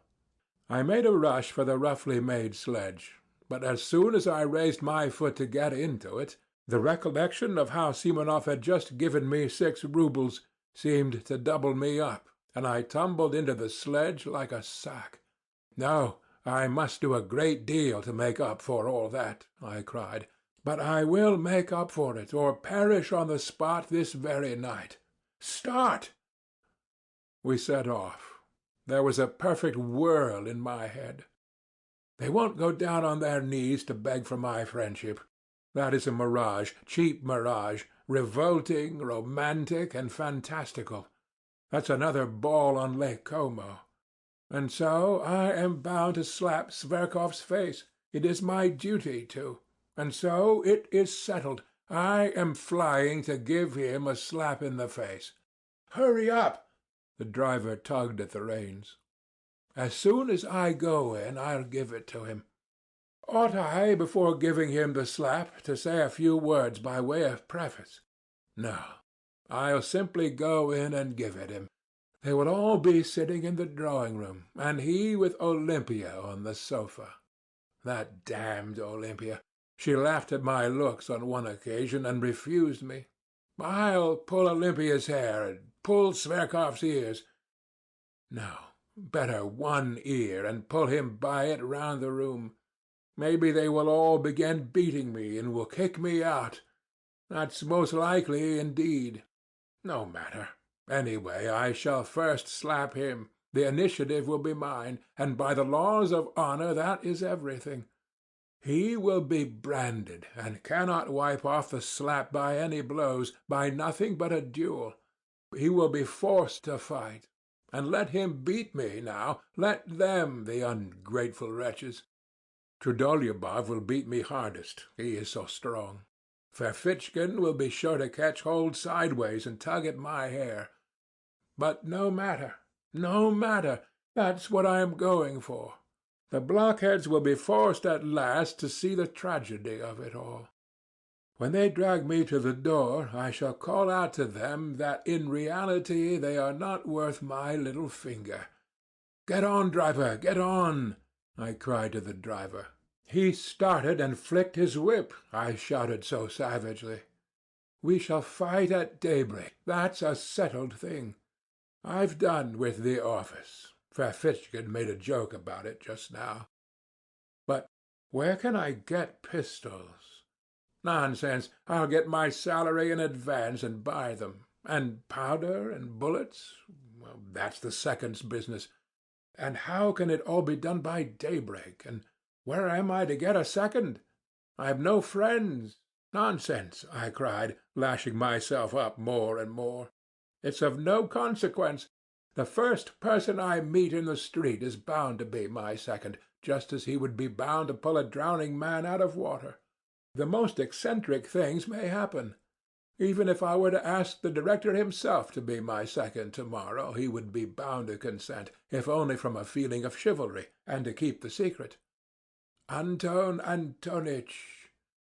The fact is that at that very minute the disgusting absurdity of my plan and the other side of the question was clearer and more vivid to my imagination than it could be to any one on earth. But "Get on, driver! Get on, you rascal! Get on!"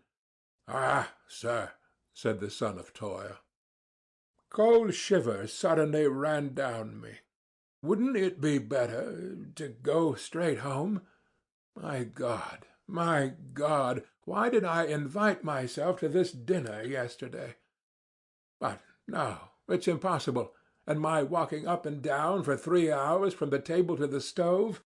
No. They and no one else must pay for my walking up and down. They must wipe out this dishonor. Drive on.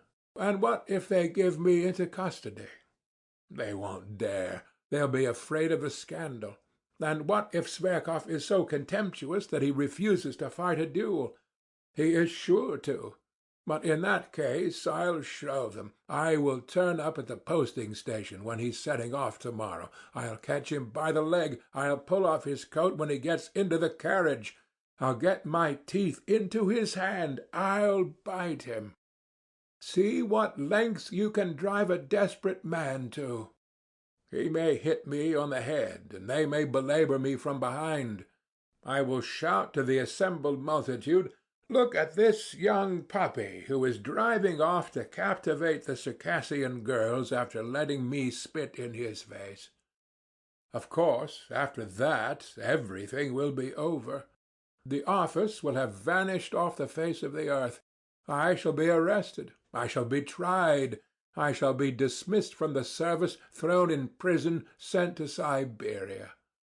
Never mind. In 15 years, when they let me out of prison, I will trudge off to him, a beggar in rags. I shall find him in some provincial town.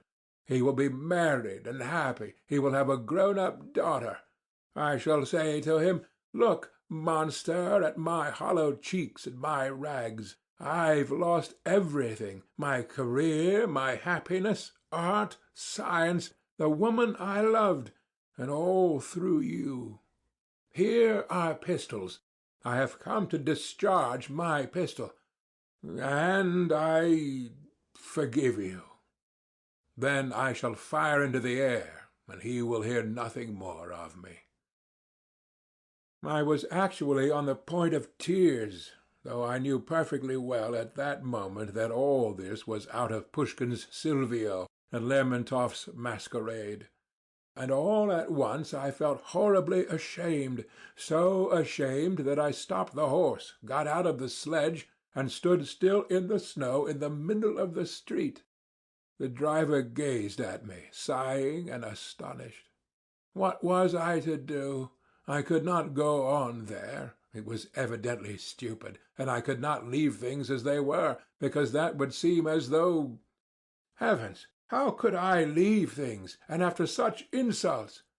"No," I cried, throwing myself into the sledge again. "It is ordained. It is fate. Drive on! Drive on!" And in my impatience I punched the sledge-driver in the back of the neck. "What are you up to? What are you hitting me for?" the peasant shouted, but he whipped up his nag so that it began kicking. The wet snow was falling in big flakes. I unbuttoned myself, regardless of it. I forgot everything else, for I had finally decided on the slap, and felt with horror that it was going to happen now, at once, and that no force could stop it. The deserted street lamps gleamed solidly in the snowy darkness like torches at a funeral. The snow drifted under my greatcoat, under my coat, under my cravat, and melted there. I did not wrap myself up. All was lost anyway. At last we arrived. I jumped out, almost unconscious, ran up the steps and began knocking and kicking at the door. I felt fearfully weak, particularly in my legs and knees. The door was opened quickly, as though they knew I was coming. As a fact, Simonov had warned them that perhaps another gentleman would arrive, and this was a place in which one had to give notice and to observe certain precautions. It was one of those millinery establishments which were abolished by the police a good time ago. By day it really was a shop, but at night, if one had an introduction, one might visit it for other purposes. I walked rapidly through the dark shop into the familiar drawing-room, where there was only one candle burning, and stood still in amazement. There was no one there. "Where are they?" I asked somebody. But by now, of course, they had separated. Before me was standing a person with a stupid smile, the madam herself, who had seen me before. A minute later a door opened and another person came in. Taking no notice of anything, I strode about the room, and I believe I talked to myself. I felt as though I had been saved from death, and was conscious of this, joyfully all over. I should have given that slap. I should certainly have given it. But now they were not here, and everything had vanished and changed. I looked round. I could not realize my condition yet. I looked mechanically at the girl who had come in, and had a glimpse of a fresh, young, rather pale face, with straight dark eyebrows, and with grave, as it were wondering eyes that attracted me at once. I should have hated her if she had been smiling. I began looking at her more intently, and, as it were, with effort. I had not fully collected my thoughts. There was something simple and good-natured in her face, but something strangely grave. I am sure that this stood in her way here, and no one of those fools had noticed her. She could not, however, have been called a beauty, though she was tall, strong-looking, and well-built. She was very simply dressed. Something loathsome stirred within me. I went straight up to her. I chanced to look into the glass. My harassed face struck me as revolting in the extreme, pale, angry, abject, with dishevelled hair. No matter. I am glad of it, I thought. I am glad that I shall seem repulsive to her. I like that. End of Part 2. Notes from the Underground by Fyodor Dostoevsky. Apropos of the wet snow. Part 3. Somewhere behind a screen a clock began wheezing, as though oppressed by something, as though someone were strangling it. After an unnaturally prolonged wheezing there followed a shrill, nasty, and, as it were, unexpectedly rapid chime, as though someone were suddenly jumping forward. It struck 2. I woke up, though I had indeed not been asleep, but lying half-conscious. It was almost completely dark in the narrow, cramped, low-pitched room, cumbered up with an enormous wardrobe and piles of cardboard boxes and all sorts of frippery and litter. The candle end that had been burning on the table was going out, and gave a faint flicker from time to time. In a few minutes there would be complete darkness. I was not long in coming to myself. Everything came back to my mind at once without an effort, as though it had been in ambush to pounce upon me again. And indeed, even while I was unconscious, a point seemed continually to remain in my memory unforgotten, and round it my dreams moved drearily. But, strange to say, everything that had happened to me in that day seemed to me now, on waking, to be in the far, far away past, as though I had long, long ago lived all that down. My head was full of fumes. Something seemed to be hovering over me, rousing me, exciting me, and making me restless. Misery and spite seemed surging up in me again and seeking an outlet. Suddenly I saw beside me 2 wide-open eyes scrutinizing me curiously and persistently. The look in those eyes was coldly detached, sullen, as it were utterly remote. It weighed upon me. A grim idea came into my brain and passed all over my body, as a horrible sensation, such as one feels when one goes into a damp and mouldy cellar. There was something unnatural in those 2 eyes, beginning to look at me only now. I recalled, too, that during those 2 hours I had not said a single word to this creature, and had, in fact, considered it utterly superfluous. In fact, the silence had for some reason gratified me. Now I suddenly realized vividly the hideous idea, revolting as a spider, of vice, which without love grossly and shamelessly begins with that in which true love finds its consummation. For a long time we gazed at each other like that, but she did not drop her eyes before mine, and her expression did not change, so that at last I felt uncomfortable. "What is your name?" I asked abruptly, to put an end to it. "Liza," she answered, almost in a whisper, but somehow far more graciously, and she turned her eyes away. I was silent. "What weather! The snow! It's disgusting," I said, almost to myself, putting my arm under my head despondently and gazing at the ceiling. She made no answer. This was horrible. "Have you always lived in Petersburg?" I asked a minute later, almost angrily, turning my head slightly towards her. "No. Where do you come from?" "From Riga," she answered reluctantly.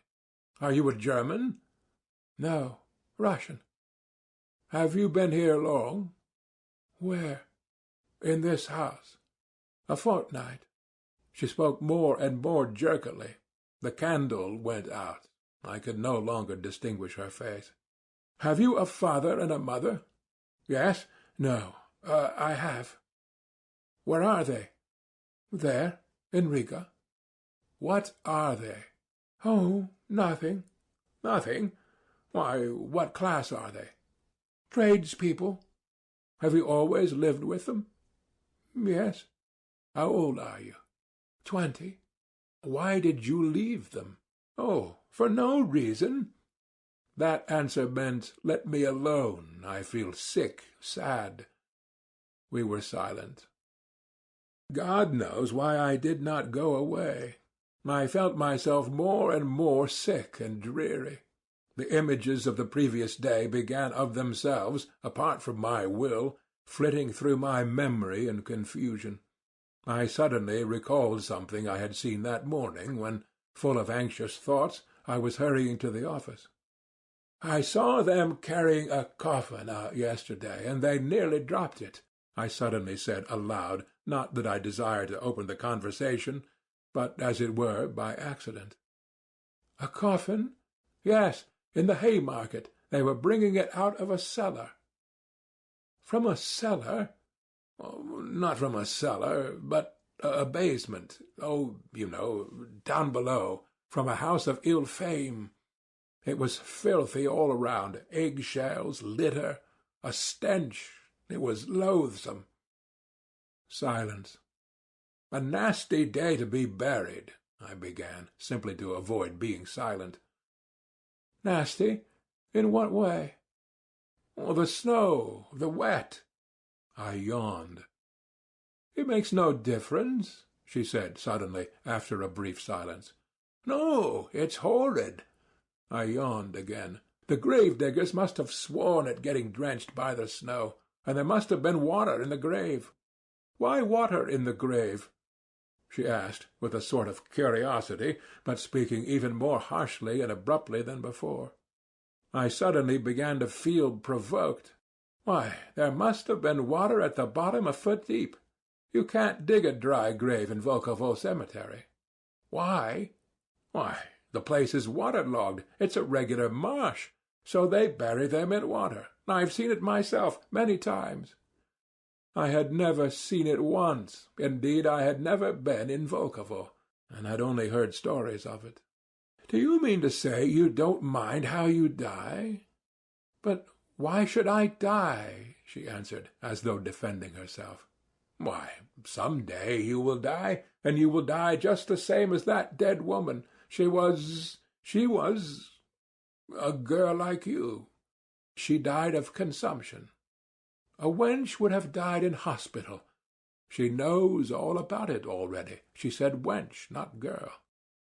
She was in debt to her madam, I retorted, more and more provoked by the discussion, and went on earning money for her up to the end, though she was in consumption. Some sledge-drivers standing by were talking about her to some soldiers and telling them so. No doubt they knew her. They were laughing. They were going to meet in a pot-house to drink to her memory. A great deal of this was my invention.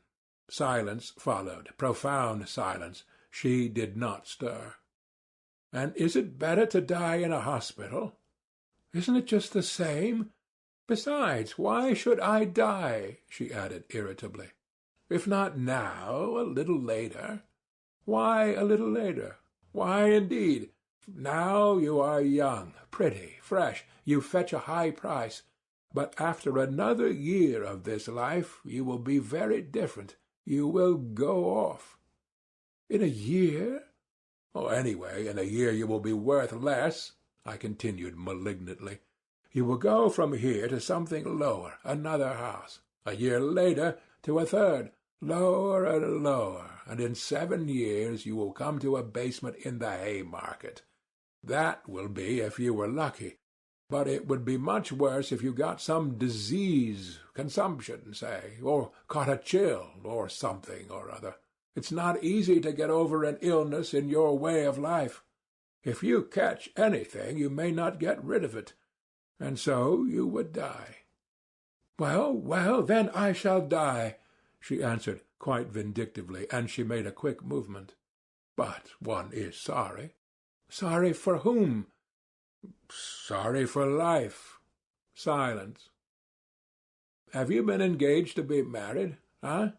What's that to you? Oh, I'm not cross-examining you. It's nothing to me. Why are you so cross?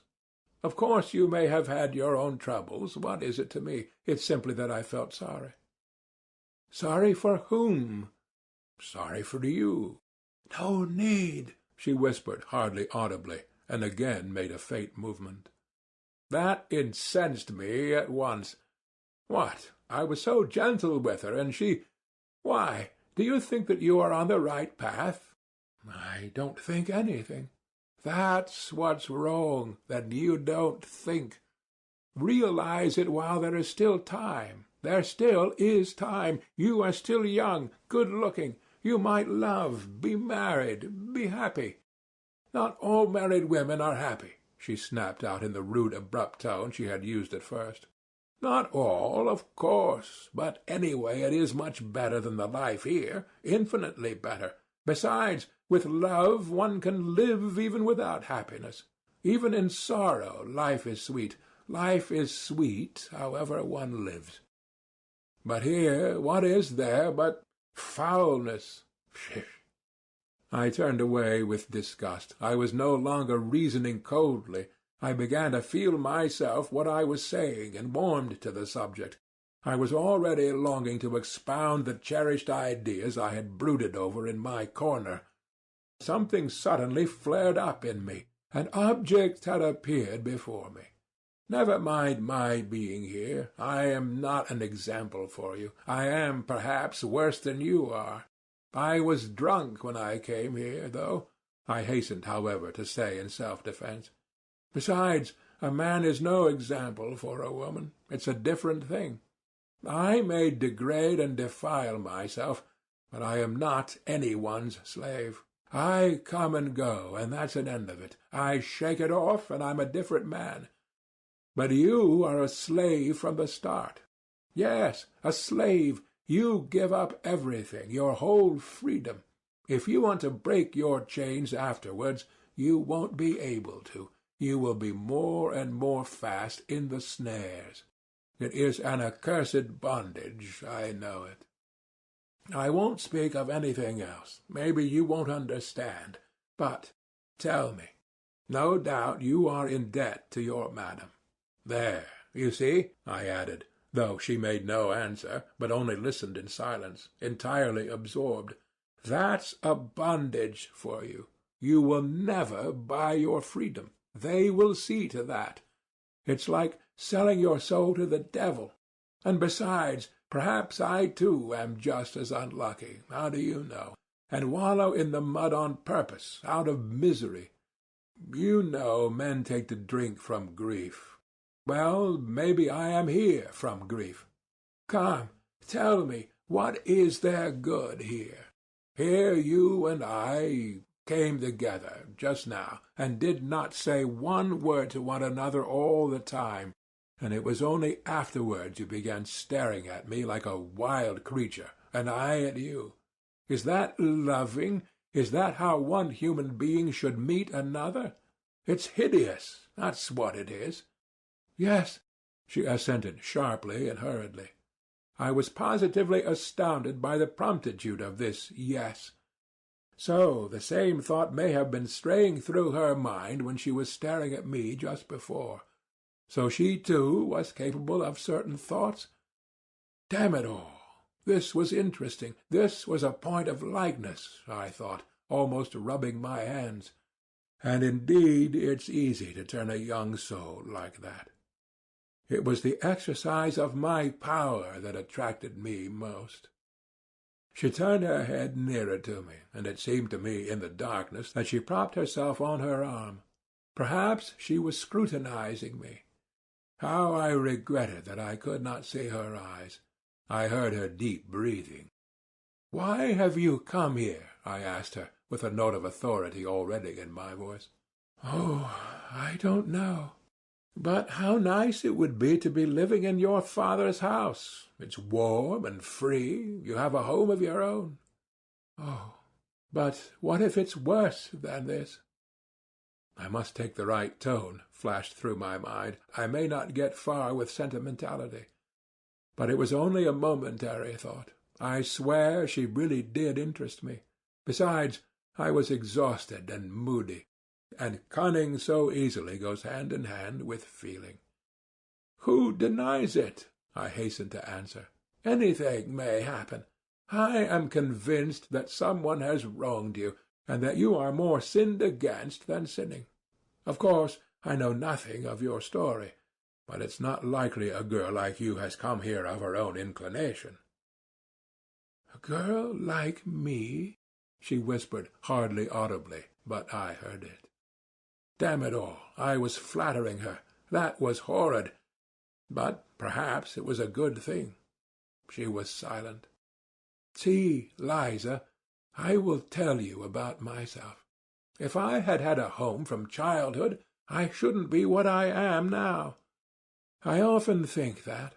However bad it may be at home, anyway, they are your father and mother, and not enemies, strangers. Once a year at least they'll show their love of you. Anyway, you are at home. I grew up without a home, and perhaps that's why I've turned so unfeeling." I waited again. Perhaps she doesn't understand, I thought, and indeed it is absurd. It's moralizing. If I were a father and had a daughter, I believe I should love my daughter more than my sons, really. I began indirectly, as though talking of something else to distract her attention. I must confess I blushed. "Why so?" she asked. Ah, so she was listening. "I don't know, Liza. I knew a father who was a stern, austere man, but used to go down on his knees to his daughter, used to kiss her hands, her feet. He couldn't make enough of her, really. When she danced at parties, he used to stand for 5 hours at a stretch, gazing at her. He was mad over her. I understand that. She would fall asleep tired at night, and he would wake to kiss her in her sleep and make the sign of the cross over her. He would go about in a dirty old coat. He was stingy to every one else, but would spend his last penny for her, giving her expensive presents, and it was his greatest delight when she was pleased with what he gave her. Fathers always love their daughters more than their mothers do. Some girls live happily at home, and I believe I should never let my daughters marry.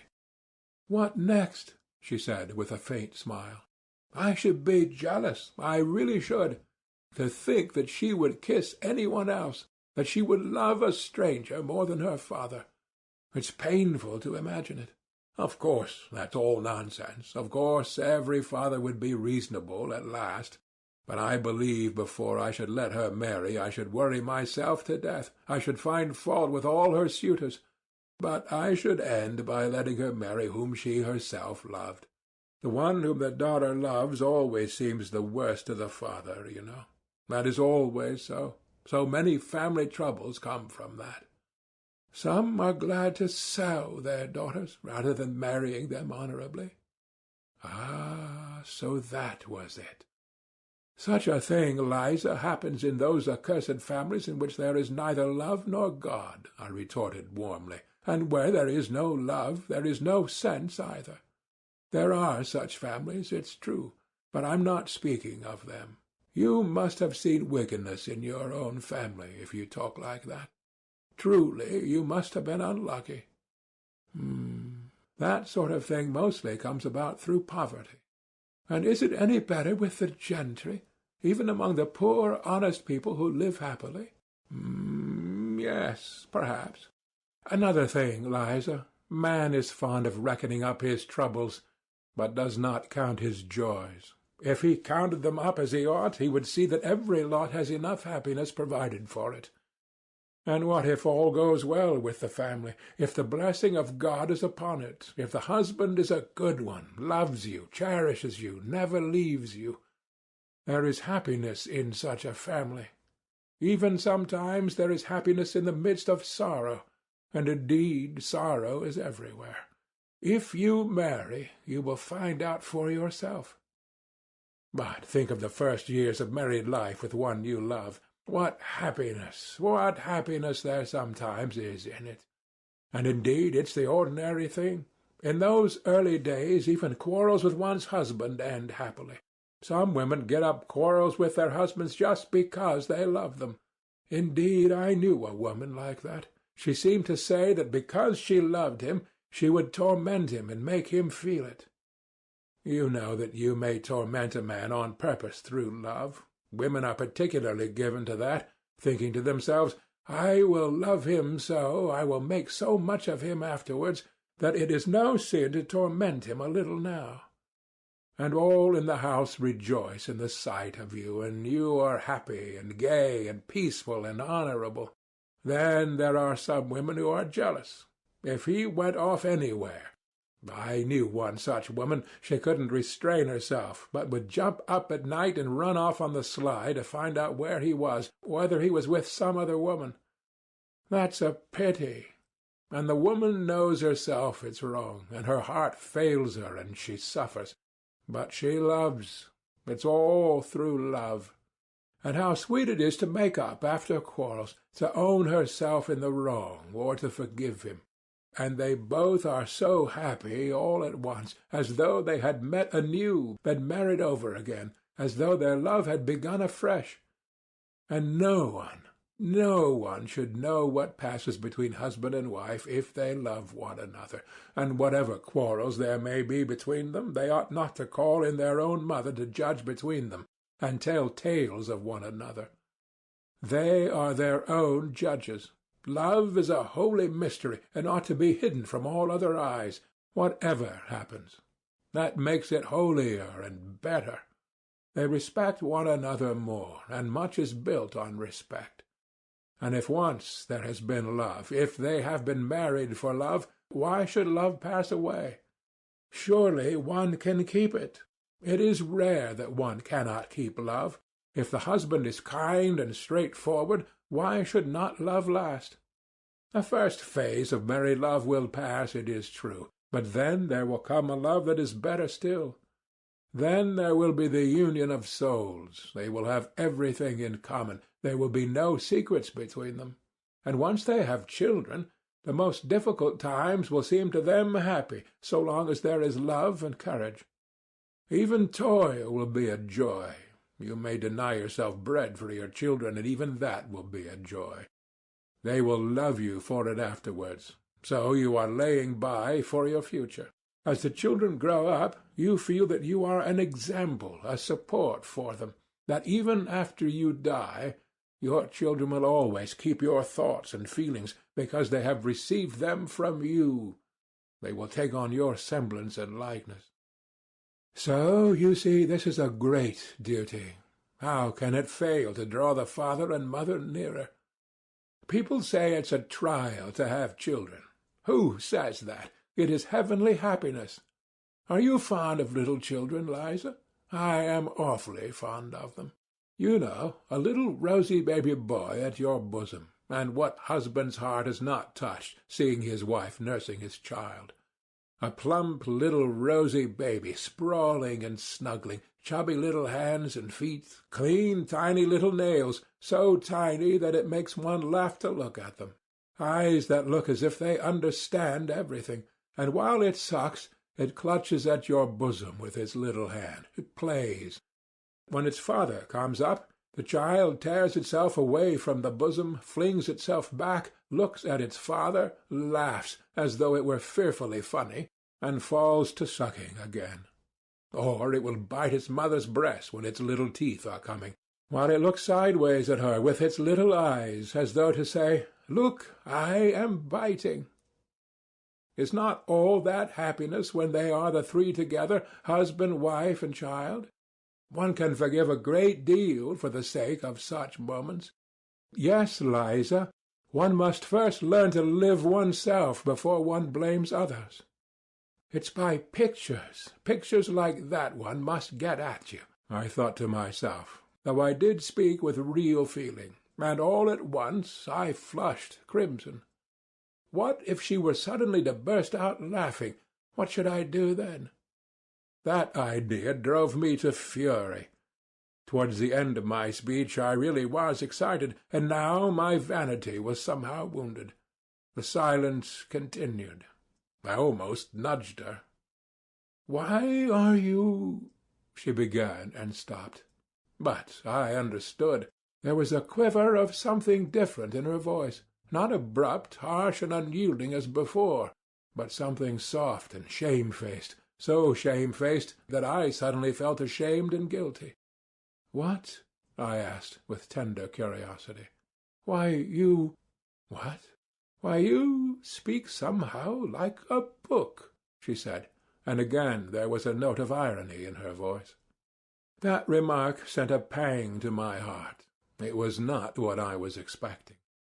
I did not understand that she was hiding her feelings under irony, that this is usually the last refuge of modest and chaste-souled people, when the privacy of their soul is coarsely and intrusively invaded, and that their pride makes them refuse to surrender to the last moment, and shrink from giving expression to their feelings before you. I ought to have guessed the truth from the timidity with which she had repeatedly approached her sarcasm, only bringing herself to utter it at last with an effort. But I did not guess, and an evil feeling took possession of me. "Wait a bit," I thought. 7.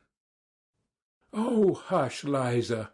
How can you talk about being like a book when it makes even me, an outsider, feel sick, though I don't look at it as an outsider, for indeed it touches me to the heart? Is it possible that you do not feel sick at being here yourself? Evidently habit does wonders. God knows what habit can do with anyone. Can you seriously think that you will never grow old, that you will always be good-looking, and that they will keep you here forever and ever? I say nothing of the loathsomeness of the life here, though let me tell you this about it, about your present life, I mean. Here, though you are young now, attractive, nice, with soul and feeling, yet you know, as soon as I came to myself just now, I felt at once sick at being here with you. And one can only come here when one is drunk. But if you were anywhere else, living as good people live, I should perhaps be more than attracted by you, should fall in love with you, should be glad of a look from you, let alone a word. I should hang about your door, should go down on my knees to you, should look upon you as my betrothed, and think it an honor to be allowed to. I should not dare to have an impure thought about you. But here, you see, I know that I have only to whistle, and you have to come with me whether you like it or not. I don't consult your wishes, but you mine. The lowest laborer hires himself as a workman, but he doesn't make a slave of himself altogether. Besides, he knows that he will be free again presently. But when are you free? Only think what you are giving up here. What is it you are making a slave of? It is your soul together with your body. You are selling your soul, which you have no right to dispose of. You give your love to be outraged by every drunkard. Love. But that's everything, you know. It's a priceless diamond. It's a maiden's treasure, love. Why, a man should be ready to give his soul, to face death to gain that love. But how much is your love worth now? You are sold, all of you, body and soul, and there is no need to strive for love when you can have everything without love. And you know there is no greater insult to a girl than that. Do you understand? To be sure, I have heard that they comfort you, poor fools, that they let you have lovers of your own here. But you know that's simply a farce, that's simply a sham. It's just laughing at you, and you are taken in by it. Why, do you suppose he really loves you, that lover of yours?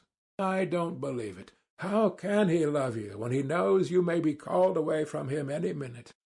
He would be a low fellow if he did. Will he have a grain of respect for you? What have you in common with him?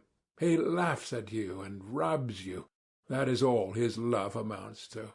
You are lucky if he does not beat you. Very likely he does beat you, too. Ask him, if you have got one, whether he will marry you. He will laugh in your face, if he doesn't spit in it or give you a blow, though maybe he is not worth a bad halfpenny himself. And for what have you ruined your life, if you come to think of it? For the coffee they give you to drink and the plentiful meals? But with what object are they feeding you up? An honest girl couldn't swallow the food, for she would know what she was being fed for. You are in debt here, and of course you will always be in debt, and you will go on in debt to the end, till the visitors here begin to scorn you. And that will soon happen. Don't rely upon your youth. All that flies by express train here, do you know? You will be kicked out, and not simply kicked out. Long before that she'll begin nagging at you, scolding you, abusing you, as though you had not sacrificed your health for her, had not thrown away your youth and your soul for her benefit, but as though you had ruined her, beggared her, robbed her. And don't expect anyone to take your part. The others, your companions, will attack you too, win her favor, for all are in slavery here, and have lost all conscience and pity here long ago. They have become utterly vile, and nothing on earth is viler, more loathsome, and more insulting than their abuse. And you are laying down everything here, unconditionally, youth and health and beauty and hope. And at 22 you will look like a woman of 35, and you will be lucky if you're not diseased. Pray to God for that. No doubt you are thinking now that you have a gay time and no work to do. Yet there is no work harder or more dreadful in the world, or ever has been. One would think that the heart alone would be worn out with tears, and you won't dare to say a word, not half a word, when they drive you away from here. You will go away as though you were to blame.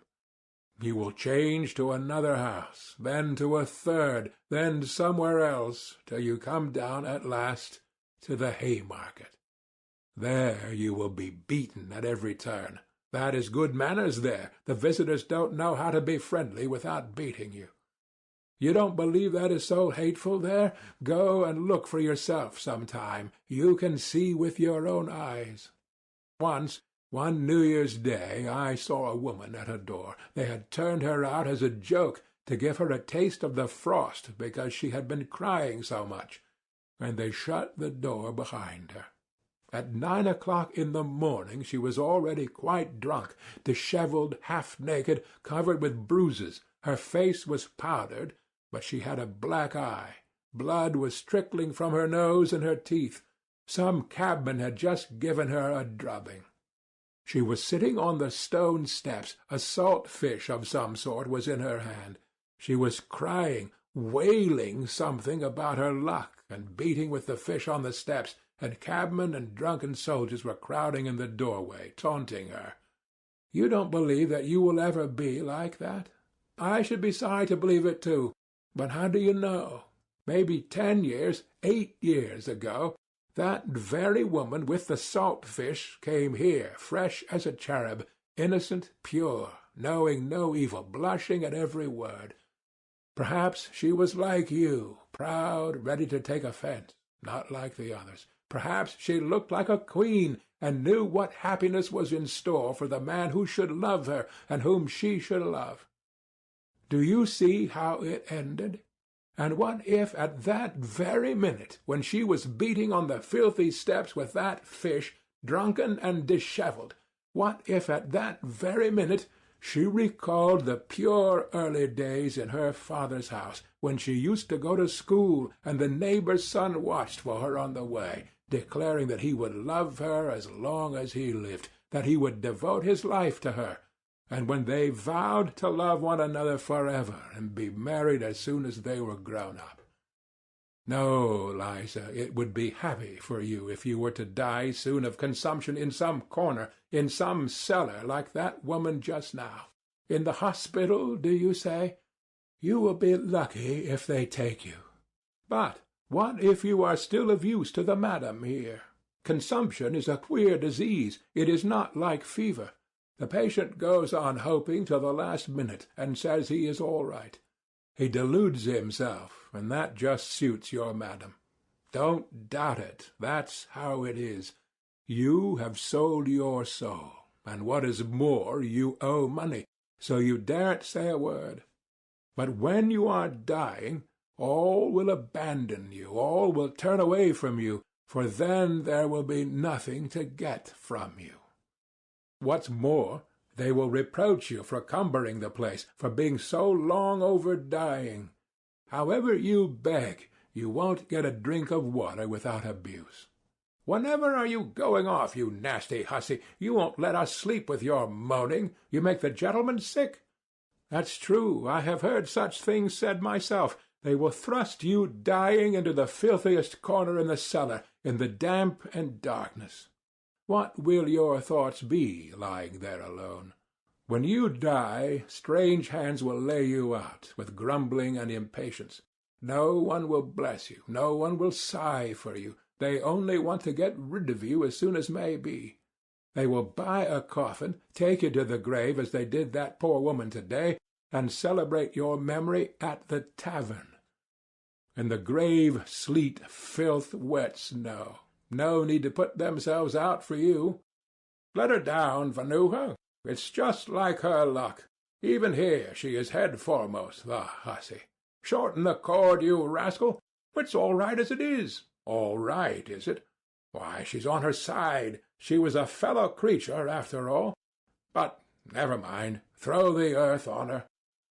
They won't care to waste much time quarrelling over you. They will scatter the wet blue clay as quick as they can and go off to the tavern, and there your memory on earth will end. Other women have children to go to their graves, fathers, husbands, while for you neither tear nor sigh nor remembrance. No one in the whole world will ever come to you. Your name will vanish from the face of the earth, as though you had never existed, never been born at all. Nothing but filth and mud, however you knock at your coffin lid at night, when the dead arise, however you cry, "Let me out, kind people, to live in the light of day. My life was no life at all. My life has been thrown away like a dishclout. It was drunk away in the tavern at the Haymarket. Let me out, kind people, to live in the world again." And I worked myself up to such a pitch that I began to have a lump in my throat myself, and all at once I stopped, sat up in dismay, and bending over apprehensively, began to listen with a beating heart. I had reason to be troubled. I had felt for some time that I was turning her soul upside down and rending her heart, and the more I was convinced of it, the more eagerly I desired to gain my object as quickly and as effectually as possible. It was the exercise of my skill that carried me away, yet it was not merely sport. I knew I was speaking stiffly, artificially, even bookishly, in fact. I could not speak except like a book, but that did not trouble me. I knew, I felt, that I should be understood, and that this very bookishness might be an assistance. But now, having attained my effect, I was suddenly panic-stricken. Never before had I witnessed such despair. She was lying on her face, thrusting her face into the pillow and clutching it with both hands. Her heart was being torn. Her youthful body was shuddering all over as though in convulsions. Suppressed sobs rent her bosom, and suddenly burst out in weeping and wailing. Then she pressed closer into the pillow. She did not want any one here, not a living soul, to know of her anguish and her tears. She bit the pillow, bit her hand till it bled. I saw that afterwards. Or, thrusting her fingers into her dishevelled hair, seemed rigid with the effort of restraint, holding her breath and clenching her teeth. I began saying something, begging her to calm herself, but felt that I did not dare. And all at once, in a sort of cold shiver, almost in terror, began fumbling in the dark, trying hurriedly to get dressed to go. It was dark. Though I tried my best, I could not finish dressing quickly. Suddenly I felt a box of matches and a candlestick with a whole candle in it. As soon as the room was lighted up, Liza sprang up, sat up in bed, and with a contorted face, with a half-insane smile, looked at me almost senselessly. I sat down beside her and took her hands. She came to herself, made an impulsive movement towards me, would have caught hold of me, but did not dare, and slowly bowed her head before me. "Liza, my dear, I was wrong. Forgive me, my dear," I began, but she squeezed my hand in her fingers so tightly that I felt I was saying the wrong thing and stopped. "This is my address, Liza. Come to me." "I will come," she answered resolutely, her head still bowed. "But now I am going. Good-bye, till we meet again." I got up. She too stood up, and suddenly, flushed all over, gave a shudder, snatched up a shawl that was lying on a chair, and muffled herself in it to her chin. As she did this, she gave another sickly smile, blushed, and looked at me strangely. I felt wretched. I was in haste to get away, to disappear. "Wait a minute," she said suddenly, in the passage just at the doorway, stopping me with her hand on my overcoat. She put down the candle in hot haste and ran off. Evidently she had thought of something, or wanted to show me something. As she ran away, she flushed, her eyes shone, and there was a smile on her lips. What was the meaning of it? Against my will, I waited. She came back a minute later with an expression that seemed to ask forgiveness for something. In fact, it was not the same face, not the same look as the evening before, sullen, mistrustful, and obstinate. Her eyes now were imploring, soft, and at the same time trustful, caressing, timid. The expression with which children look at people they are very fond of whom they are asking a favor. Her eyes were a light hazel. They were lovely eyes, full of life, and capable of expressing love as well as sullen hatred. Making no explanation, as though I, as a sort of higher being, must understand everything without explanations, she held out a piece of paper to me. Her whole face was positively beaming at that instant with naive, almost childish triumph. I unfolded it. It was a letter to her from a medical student, or someone of that sort. A very high-flown and flowery, but extremely respectful love-letter. I don't recall the words now, but I remember well that through the high-flown phrases there was apparent a genuine feeling which cannot be feigned. When I had finished reading it, I met her glowing, questioning, and childishly impatient eyes fixed upon me. She fastened her eyes upon my face, and waited impatiently for what I should say. In a few words, hurriedly, but with a sort of joy and pride, she explained to me that she had been to a dance somewhere in a private house, a family of very nice people, who knew nothing, absolutely nothing, for she had only come here so lately, and it had all happened, and she hadn't made up her mind to stay, and was certainly going away as soon as she had paid her debt. And at that party there had been the student who had danced with her all the evening. He had talked to her, and it turned out that he had known her in old days at Riga when he was a child. They had played together, but a very long time ago, and he knew her parents. But about this he knew nothing, nothing whatever, and had no suspicion. And the day after the dance, 3 days ago, he had sent her that letter through the friend with whom she had gone to the party. And, well, that was all. She dropped her shining eyes with a sort of bashfulness as she finished. The poor girl was keeping that student's letter as a precious treasure, and had run to fetch it, her only treasure, because she did not want me to go away without knowing that she too was honestly and genuinely loved, that she too was addressed respectfully. No doubt that letter was destined to lie in her box and lead to nothing. But none the less, I am certain that she would keep it all her life as a precious treasure, as her pride and justification. And now, at such a minute, she had thought of that letter, and brought it with naive pride to raise herself in my eyes, that I might see, that I too might think well of her. I said nothing, pressed her hand, and went out. I so longed to get away. I walked all the way home, in spite of the fact that the melting snow was still falling in heavy flakes. I was exhausted, shattered, in bewilderment. But behind the bewilderment, the truth was already gleaming, the loathsome truth. End of Part 3. Notes from the Underground by Fyodor Dostoevsky. Apropos to wet snow. Part 4. 8. It was some time, however, before I consented to recognize that truth. Waking up in the morning after some hours of heavy, leaden sleep, and immediately realizing all that had happened on the previous day, I was positively amazed at my last night's sentimentality with Liza, at all those outcries of horror and pity.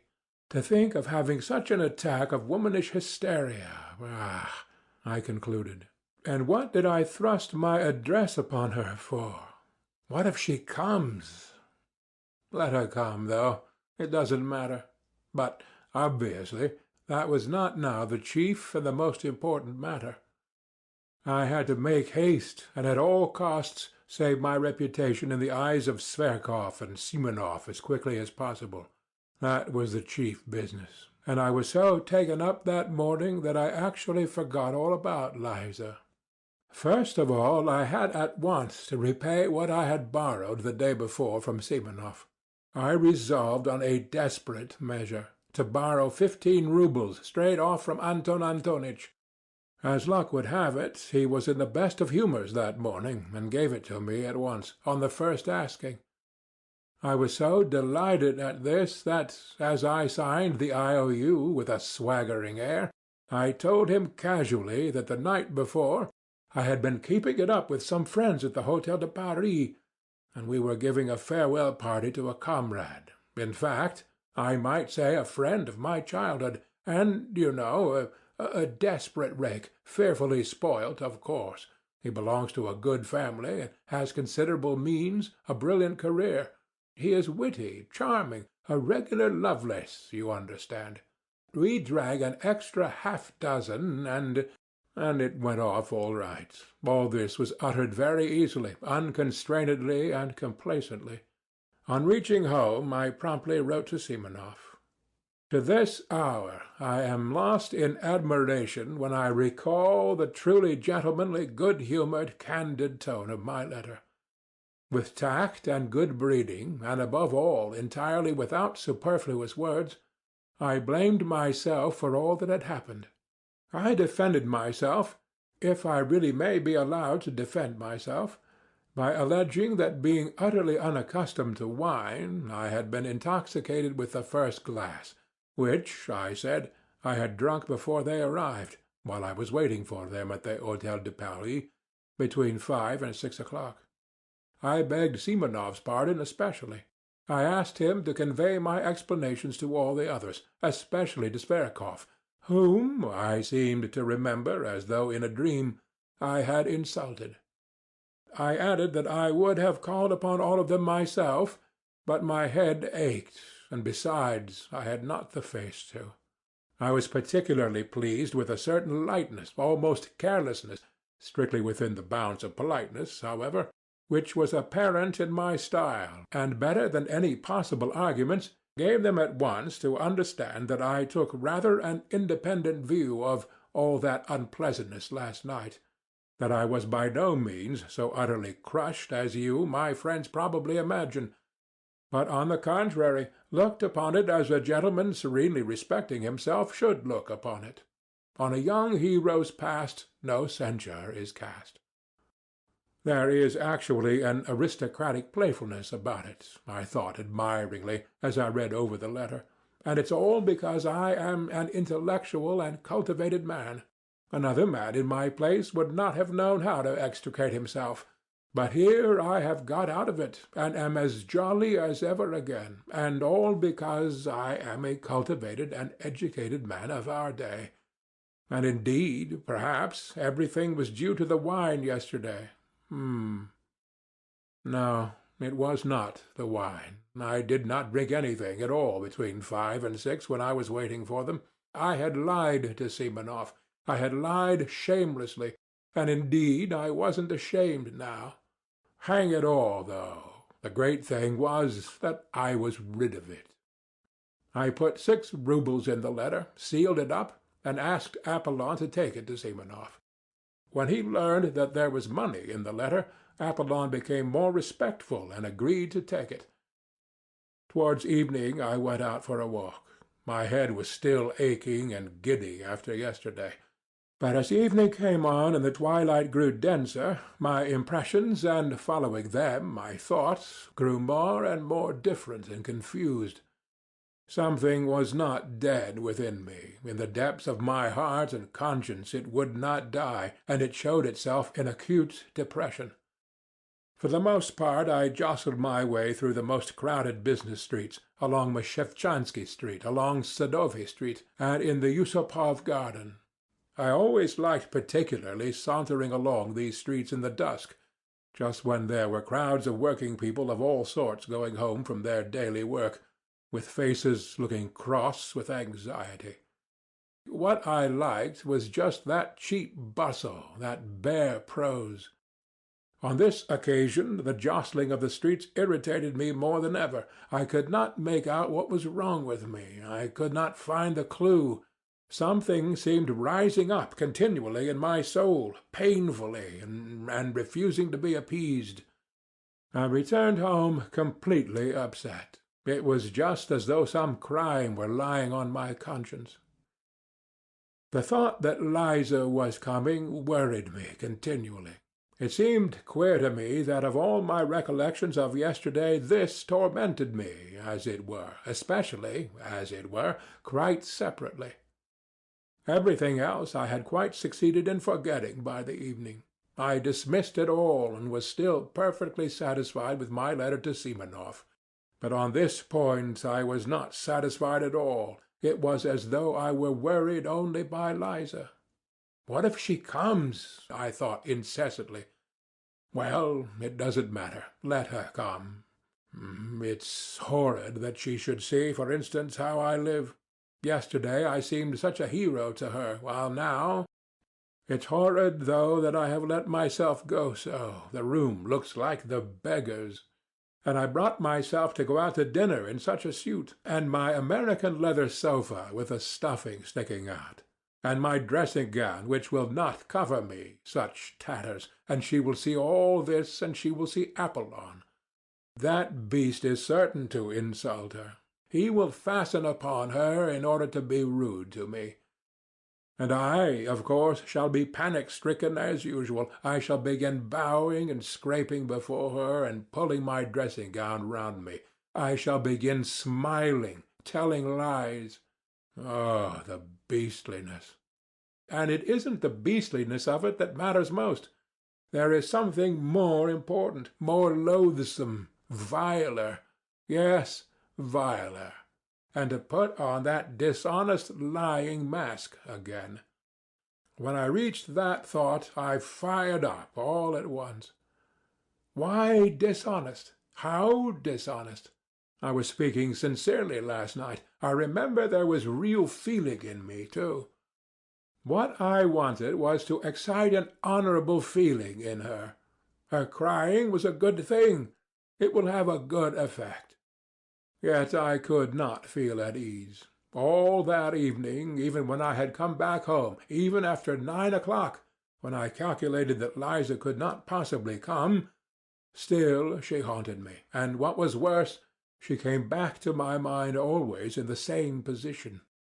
One moment out of all that had happened last night stood vividly before my imagination. The moment when I struck a match and saw her pale, distorted face with its look of torture. And what a pitiful, what an unnatural, what a distorted smile she had at that moment. But I did not know then that 15 years later I should still, in my imagination, see Liza, always with the pitiful, distorted, inappropriate smile which was on her face at that minute. Next day I was ready again to look upon it all as nonsense, due to overexcited nerves, and above all as exaggerated. I was always conscious of that weak point of mine, and sometimes very much afraid of it. I exaggerate everything. That is where I go wrong, I repeated to myself every hour. But, however, Liza will very likely come all the same, was the refrain with which all my reflections ended. I was so uneasy that I sometimes flew into a fury. She'll come. She is certain to come, I cried, running about the room. If not today, she will come tomorrow. She'll find me out. The damnable romanticism of these pure hearts! Ah, the vileness, the silliness, the stupidity of these wretched sentimental souls! Why, how fail to understand? How could one fail to understand? But at this point I stopped short, and in great confusion indeed. And how few words, I thought in passing, were needed! How little of the idyllic, and affectedly, bookishly, artificially idyllic too, had sufficed to turn a whole human life at once according to my will! That's virginity, to be sure, freshness of soil. At once a thought occurred to me, to go to her, to tell her all, and beg her not to come to me. But this thought stirred such wrath in me that I believed I should have crushed that damned Liza if she had chanced to be near me at the time. I should have insulted her, have spat at her, have turned her out, have struck her. One day passed, however, another and another. She did not come, and I began to grow calmer. I felt particularly bold and cheerful after 9 o'clock. I even sometimes began dreaming, and rather sweetly. I, for instance, became the salvation of Liza, simply through her coming to me and my talking to her. I develop her, educate her. Finally, I notice that she loves me passionately. I pretend not to understand. I don't know, however, why I pretend, just for effect, perhaps. At last, all confusion, transfigured, trembling and sobbing, she flings herself at my feet and says that I am her saviour, and that she loves me better than anything in the world. I am amazed, but, Liza, I say, can you imagine that I have not noticed your love? I saw it all, I divined it, but I did not dare to approach you first, because I had an influence over you, and was afraid that you would force yourself, from gratitude, to respond to my love, would try to rouse in your heart a feeling which was perhaps absent, and I did not wish that, because it would be tyranny. It would be indelicate. In short, I launch off at that point into European, inexplicably lofty subtleties à la George Sand.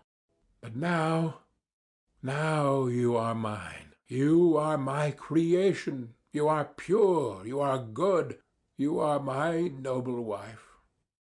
Into my house come bold and free, its rightful mistress there to be. Then we began living together, go abroad, and so on and so on. In fact, in the end, it seemed vulgar to me myself, and I began putting out my tongue at myself. Besides, they won't let her out, the hussy, I thought. They don't let them go out very readily, especially in the evening. For some reason I fancied she would come in the evening, and at 7 o'clock precisely. Though she did say she was not altogether a slave there yet, and had certain rights. So, damn it all, she will come. She is sure to come. It was a good thing, in fact, that Apollon distracted my attention at that time by his rudeness. He drove me beyond all patience. He was the bane of my life, the curse laid upon me by Providence. We had been squabbling continually for years, and I hated him. My God, how I hated him! I believe I had never hated any one in my life as I hated him, especially at some moments. He was an elderly, dignified man, who worked part of his time as a tailor. but for some unknown reason he despised me beyond all measure, and looked down upon me insufferably. Though, indeed, he looked down upon every one. Simply to glance at that flaxen, smoothly brushed head, at the tuft of hair he combed up on his forehead and oiled with sunflower oil, at that dignified mouth, compressed into the shape of the letter V, made one feel one was confronting a man who had never doubted of himself. He was a pedant to the most extreme point, the greatest pedant I had met on earth, and with that had a vanity only befitting Alexander of Macedon. He was in love with every button on his coat, every nail on his fingers, absolutely in love with them, and he looked it. In his behaviour to me he was a perfect tyrant. He spoke very little to me, and if he chanced to glance at me, he gave me a firm, majestically self-confident, and invariably ironical look that drove me sometimes to fury. He did his work with the air of doing me the greatest favour, though he did scarcely anything for me, and did not indeed consider himself bound to do anything. There could be no doubt that he looked upon me as the greatest fool on earth, and that he did not get rid of me was simply that he could get wages from me every month. He consented to do nothing for me for 7 roubles a month. Many sins should be forgiven me for what I suffered from him. My hatred reached such a point that sometimes his very step almost threw me into convulsions. What I loathed particularly was his lisp. His tongue must have been a little too long, or something of that sort, for he continually lisped, and seemed to be very proud of it, imagining that it greatly added to his dignity. He spoke in a slow, measured tone, with his hands behind his back and his eyes fixed on the ground. He maddened me particularly when he read aloud the Psalms to himself behind his partition. Many a battle I waged over that reading. But he was awfully fond of reading aloud in the evenings, in a slow, even, sing-song voice, as though over the dead. It is interesting that that is how he has ended. He hires himself out to read the Psalms over the dead, and at the same time he kills rats and makes blacking. But at that time I could not get rid of him. It was as though he were chemically combined with my existence. Besides, nothing would have induced him to consent to leave me. I could not live in furnished lodgings.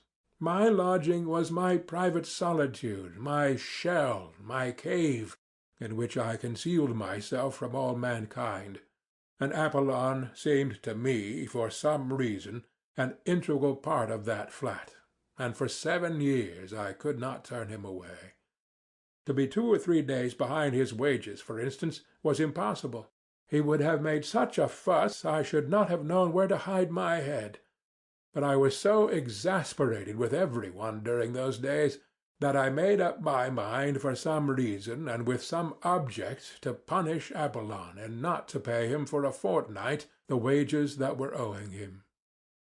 I had for a long time, for the last 2 years, been intending to do this, simply in order to teach him not to give himself airs with me, and to show him that if I liked I could withhold his wages. I purposed to say nothing to him about it, and was purposely silent indeed, in order to score off his pride and force him to be the first to speak of his wages.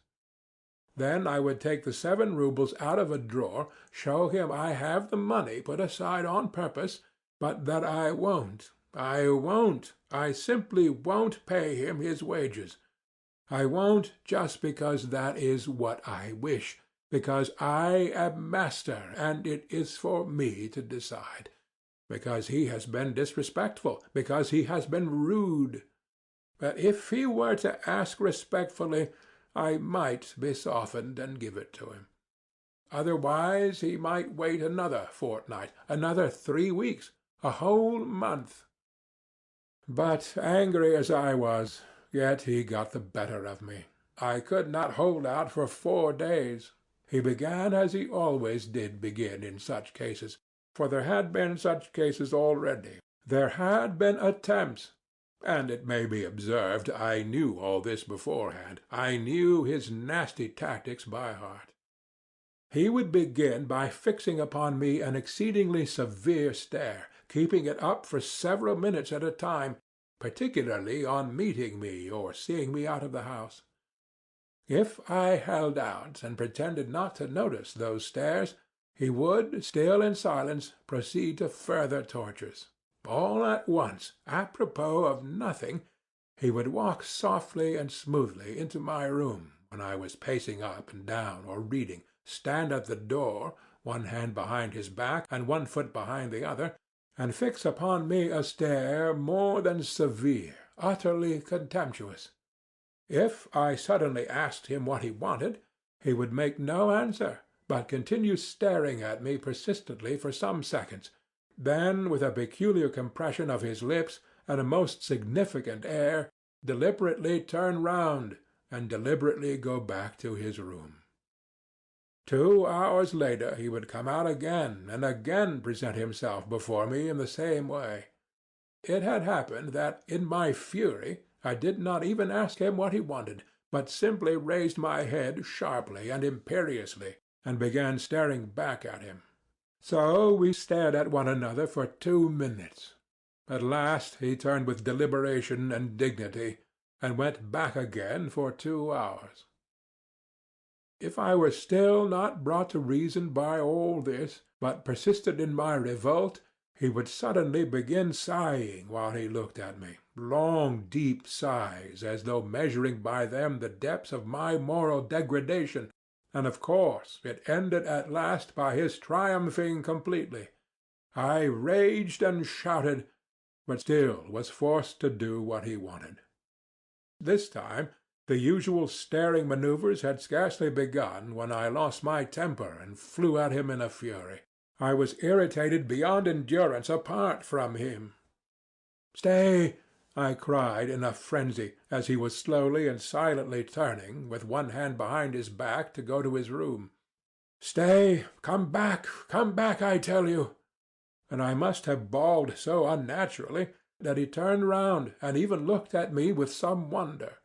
However, he persisted in saying nothing, and that infuriated me. "How dare you come and look at me like that without being sent for? Answer!" After looking at me calmly for half a minute, he began turning round again. "Stay!" I ordered, running up to him. "Don't stir. There! Answer, now!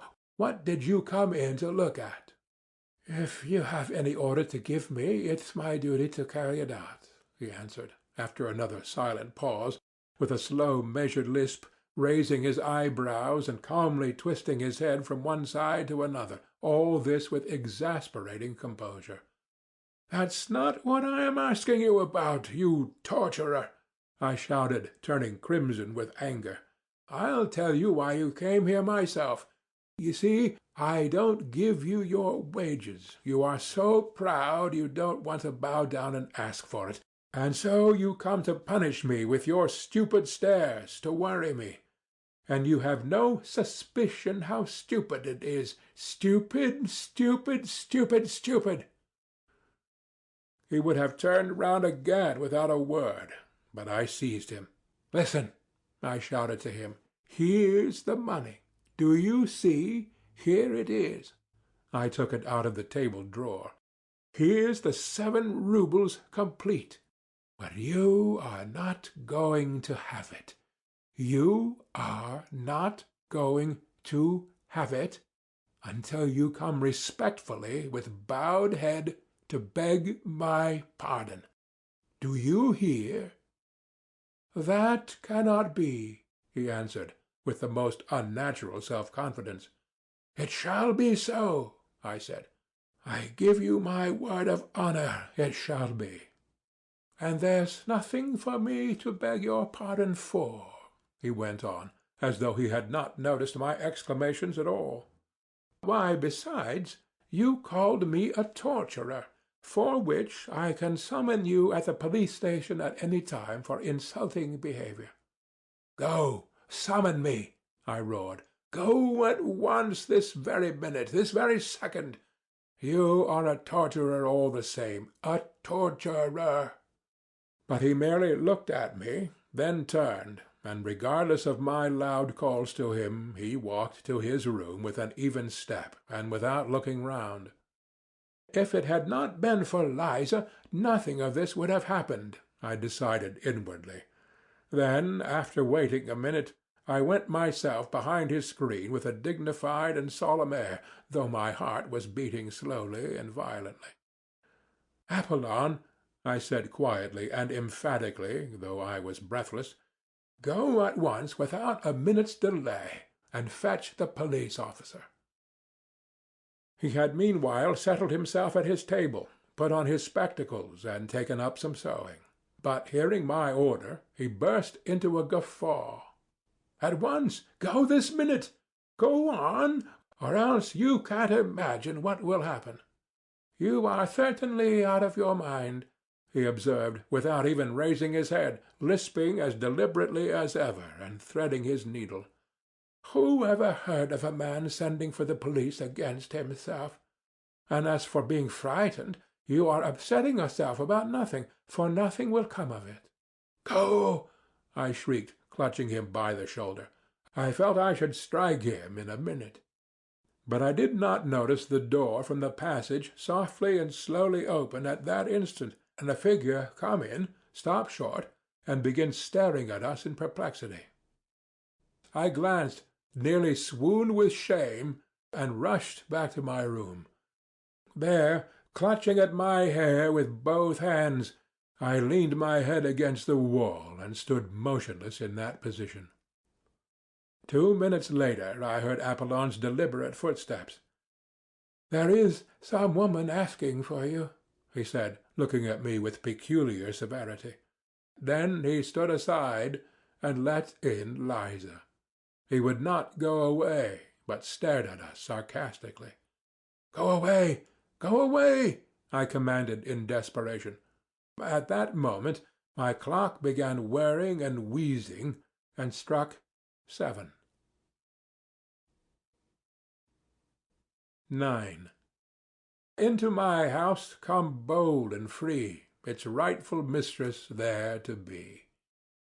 I stood before her crushed, crestfallen, revoltingly confused, and I believe I smiled, as I did my utmost to wrap myself in the skirts of my ragged, wadded dressing-gown, exactly as I had imagined the scene not long before in a fit of depression. After standing over us for a couple of minutes, Apollon went away, but that did not make me more at ease. What made it worse was that she too was overwhelmed with confusion, more so, in fact, than I should have expected. At the sight of me, of course. "Sit down," I said mechanically, moving a chair up to the table, and I sat down on the sofa. She obediently sat down at once and gazed at me open-eyed, evidently expecting something from me at once. This naivete of expectation drove me to fury, but I restrained myself. She ought to have tried not to notice, as though everything had been as usual. But instead of that and I dimly felt that I should make her pay dearly for all this. "You have found me in a strange position, Liza," I began, stammering and knowing that this was the wrong way to begin. "No, no, don't imagine anything," I cried, seeing that she had suddenly flushed. "I am not ashamed of my poverty. On the contrary, I look with pride on my poverty. I am poor, but honorable. One can be poor and honorable," I muttered. "However, would you like tea?" "No," she was beginning. "Wait a minute." I leaped up and ran to Apollon. I had to get out of the room somehow. "Apollon," I whispered in feverish haste, flinging down before him the 7 roubles which had remained all the time in my clenched fist. "Here are your wages. You see, I give them to you. But for that, you must come to my rescue. Bring me tea and a dozen rusks from the restaurant. If you won't go, you'll make me a miserable man. You don't know what this woman is. This is everything. You may be imagining something, but you don't know what that woman is." Apollon, who had already sat down to his work and put on his spectacles again, at first glanced askance at the money, without speaking or putting down his needle. Then, without paying the slightest attention to me or making any answer, he went on busying himself with his needle, which he had not yet threaded. I waited before him for 3 minutes with my arms crossed, à la Napoleon. My temples were moist with sweat. I was pale. I felt it. But, thank God, he must have been moved to pity, looking at me. Having threaded his needle, he deliberately got up from his seat, deliberately moved back his chair, deliberately took off his spectacles, deliberately counted the money, and finally, asking me over his shoulder, "Shall I get a whole portion?" deliberately walked out of the room. As I was going back to Liza, the thought occurred to me on the way, shouldn't I run away, just as I was in my dressing-gown, no matter where, and then let happen what would? I sat down again. She looked at me uneasily. For some minutes we were silent. "I will kill him," I shouted suddenly, striking the table with my fist, so that the ink spurted out of the inkstand. "What are you saying?" she cried, starting. "I will kill him! Kill him!" I shrieked, suddenly striking the table in absolute frenzy, and at the same time fully understanding how stupid it was to be in such a frenzy. "You don't know, Liza, what that torturer is to me. He is my torturer. He has gone now to fetch some rusks. And suddenly I burst into tears. It was an hysterical attack. How ashamed I felt in the midst of my sobs, but still I could not restrain them. She was frightened. "What is the matter? What is wrong?" she cried, fussing about me. "Water! Give me water! Over there!" I muttered in a faint voice, though I was inwardly conscious that I could have got on very well without water, and without muttering in a faint voice. But I was what is called putting it on, to save appearances, though the attack was a genuine one.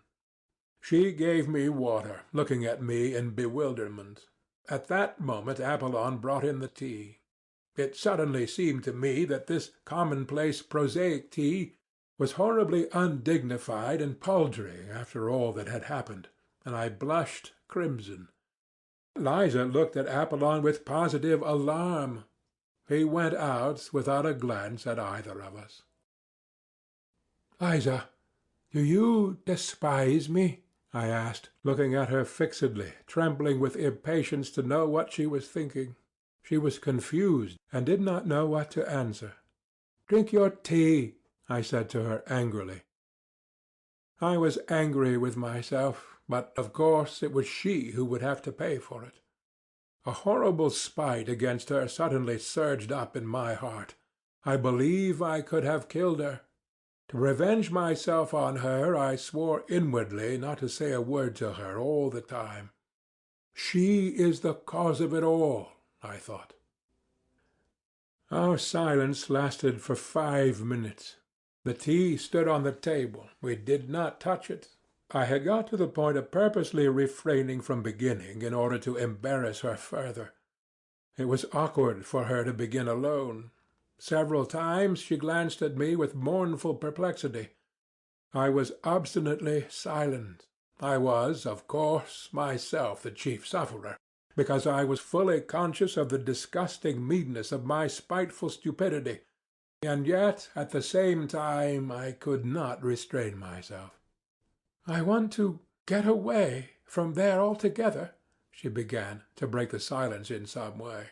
But, poor girl, that was just what she ought not to have spoken about at such a stupid moment to a man so stupid as I was. My heart positively ached with pity for her tactless and unnecessary straightforwardness. But something hideous at once stifled all compassion in me. It even provoked me to greater venom. I did not care what happened. Another 5 minutes passed. "Perhaps I am in your way," she began timidly, hardly audibly, and was getting up. But as soon as I saw this first impulse of wounded dignity, I positively trembled with spite, and at once burst out. "Why have you come to me? Tell me that, please," I began, gasping for breath and regardless of logical connection in my words. I longed to have it all out at once, at one burst. I did not even trouble how to begin. "Why have you come? Answer! Answer!" I cried, hardly knowing what I was doing. "I'll tell you, my good girl, why you have come. You've come because I talked sentimental stuff to you then. So now you are soft as butter, and longing for fine sentiments again. So you may as well know that I was laughing at you then, and I am laughing at you now. Why are you shuddering? Yes, I was laughing at you. I had been insulted just before at dinner by the fellows who came that evening before me. I came to you meaning to thrash one of them, an officer. But I didn't succeed. I didn't find him. I had to avenge the insult on someone to get back my own again. You turned up. I vented my spleen on you and laughed at you. I had been humiliated, so I wanted to humiliate. I had been treated like a rag, so I wanted to show my power.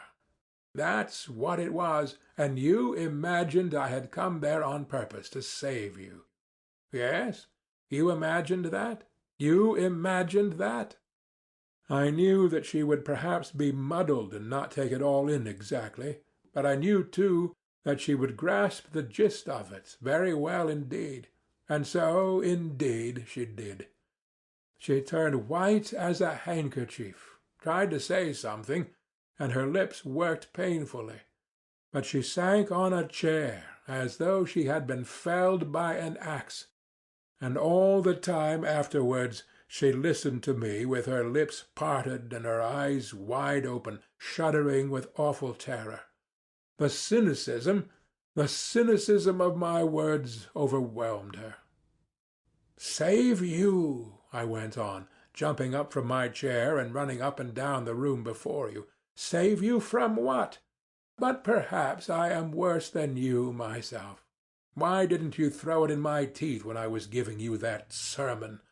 But what did you come here yourself for? Was it to read as a sermon?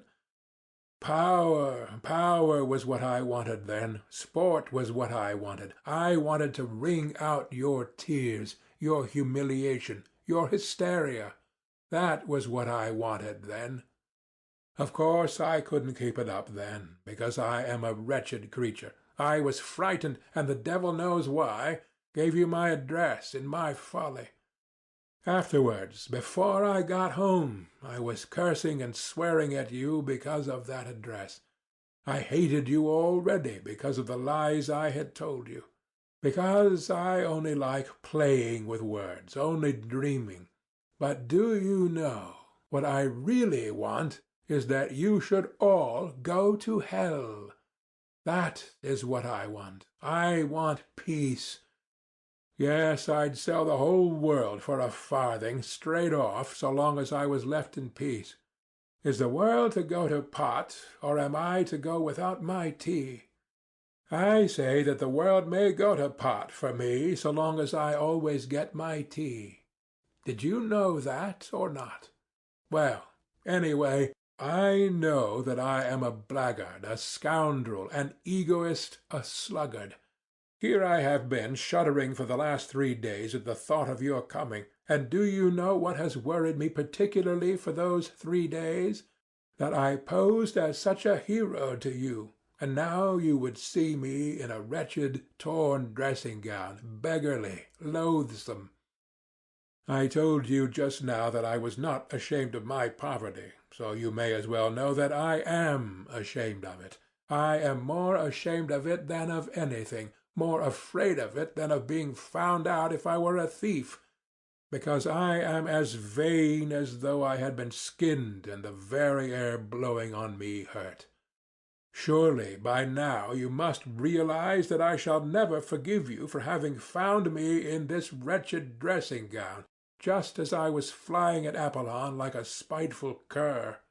The saviour, the former hero, was flying like a mangy, unkempt sheep-dog at his lackey, and the lackey was jeering at him.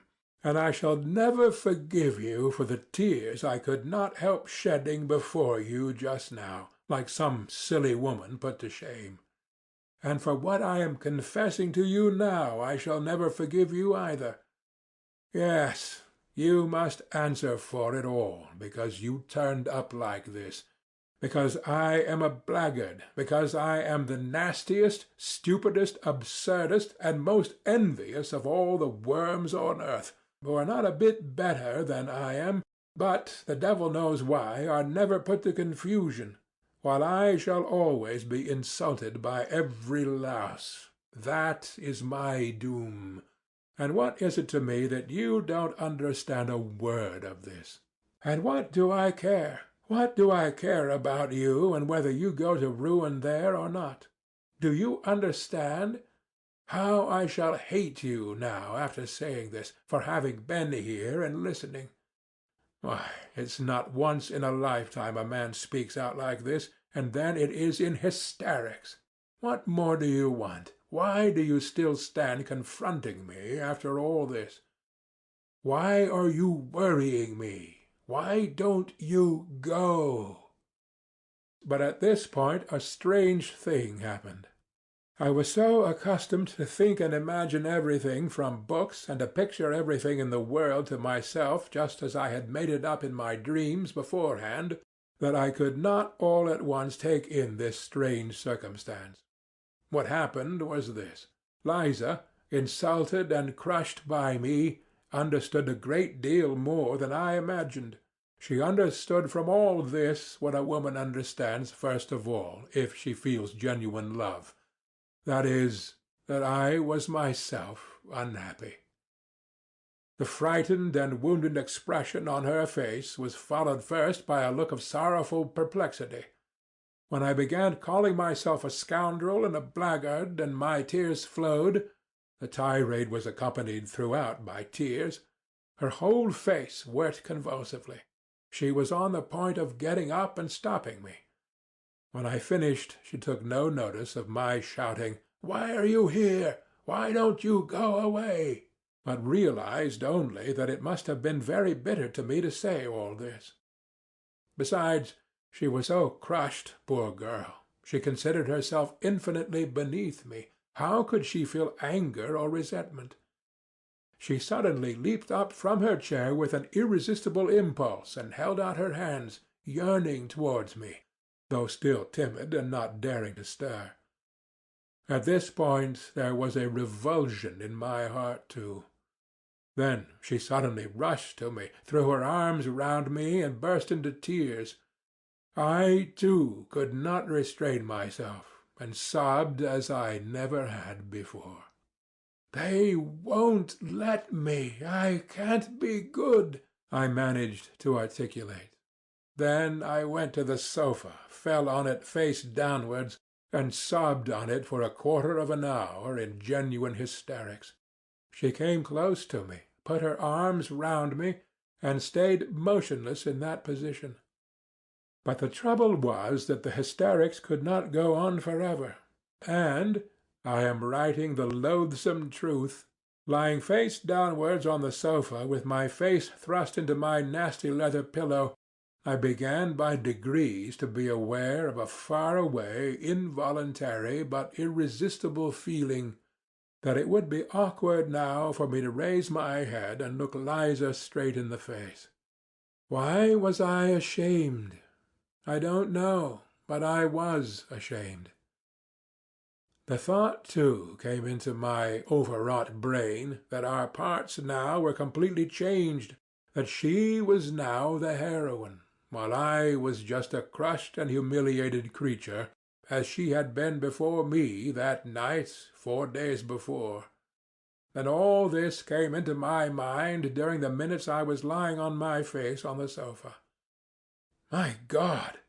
Surely I was not envious of her then. I don't know. To this day I cannot decide. and at the time, of course, I was still less able to understand what I was feeling than now. I cannot get on without domineering and tyrannizing over someone.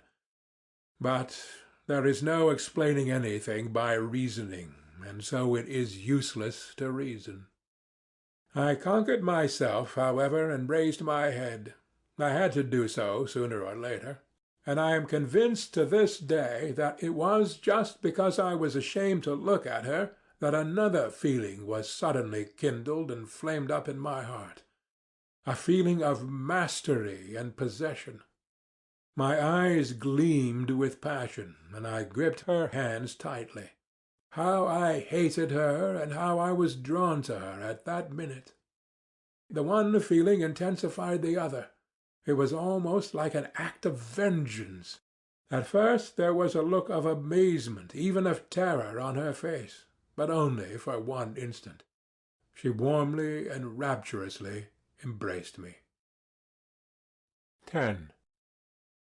A quarter of an hour later I was rushing up and down the room in frenzied impatience. From minute to minute I went up to the screen and peeped through the crack at Liza.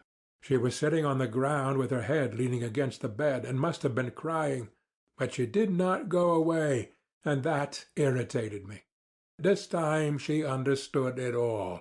I had insulted her finally, but there's no need to describe it. She realized that my outburst of passion had been simply revenge, a fresh humiliation, and that to my earlier, almost causeless hatred was added now a personal hatred, born of envy. Though I do not maintain positively that she understood all this distinctly, but she certainly did fully understand that I was a despicable man, and what was worse, incapable of loving her.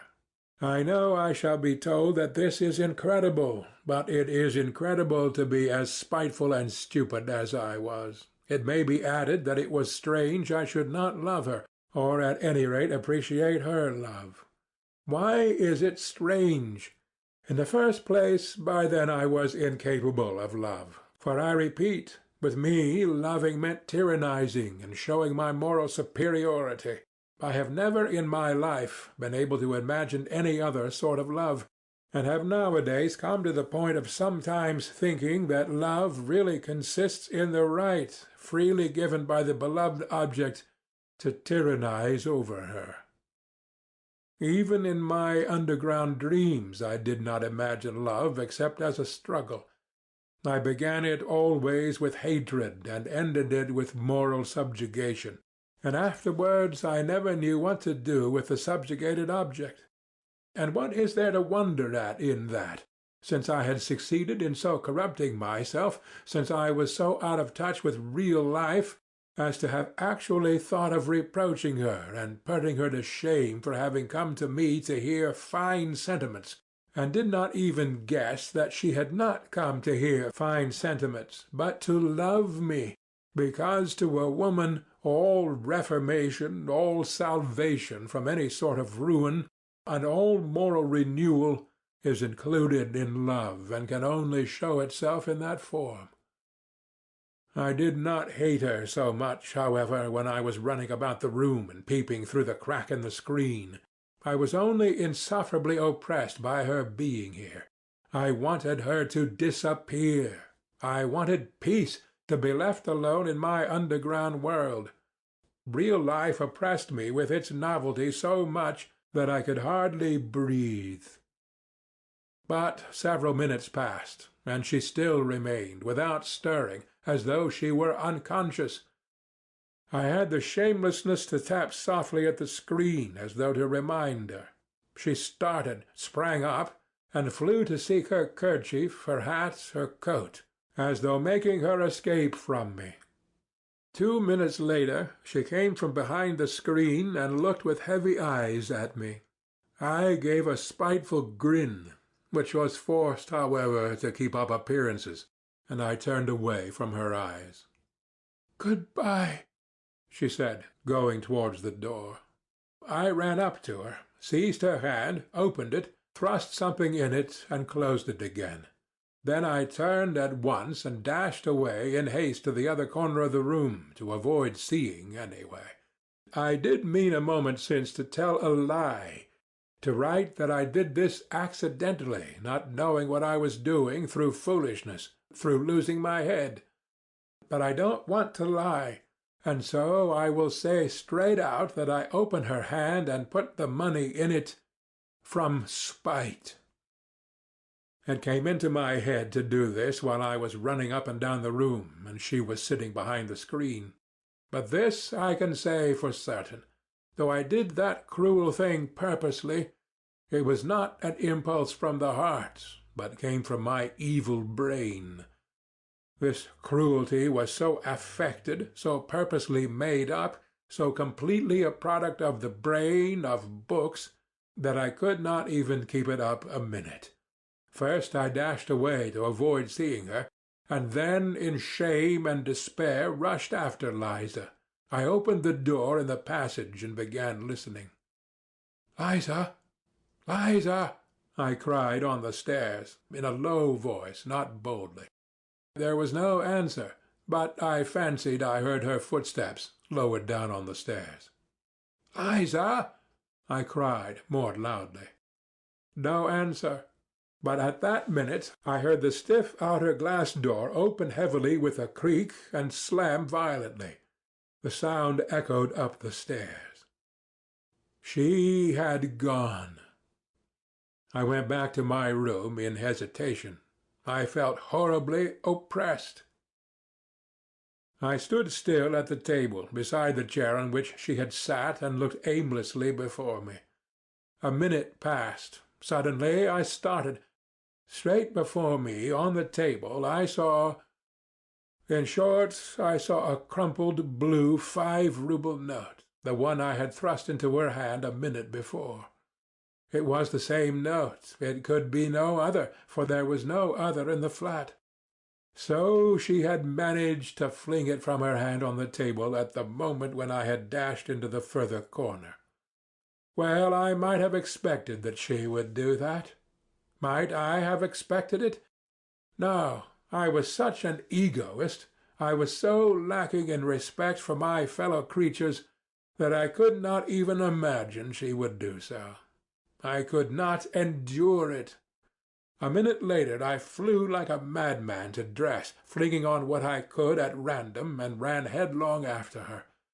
She could not have got 200 paces away when I ran out into the street.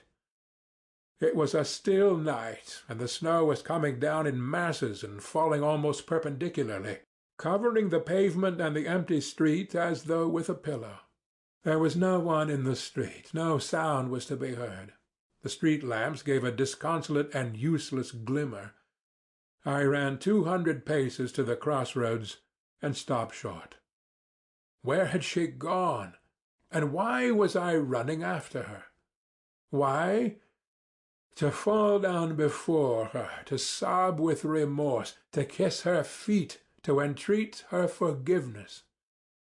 I longed for that. My whole breast was being rent to pieces, and never, never shall I recall that minute with indifference.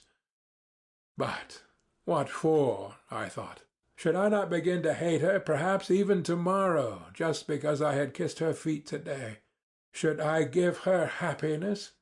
Had I not recognized that day for the 100th time what I was worth? Should I not torture her?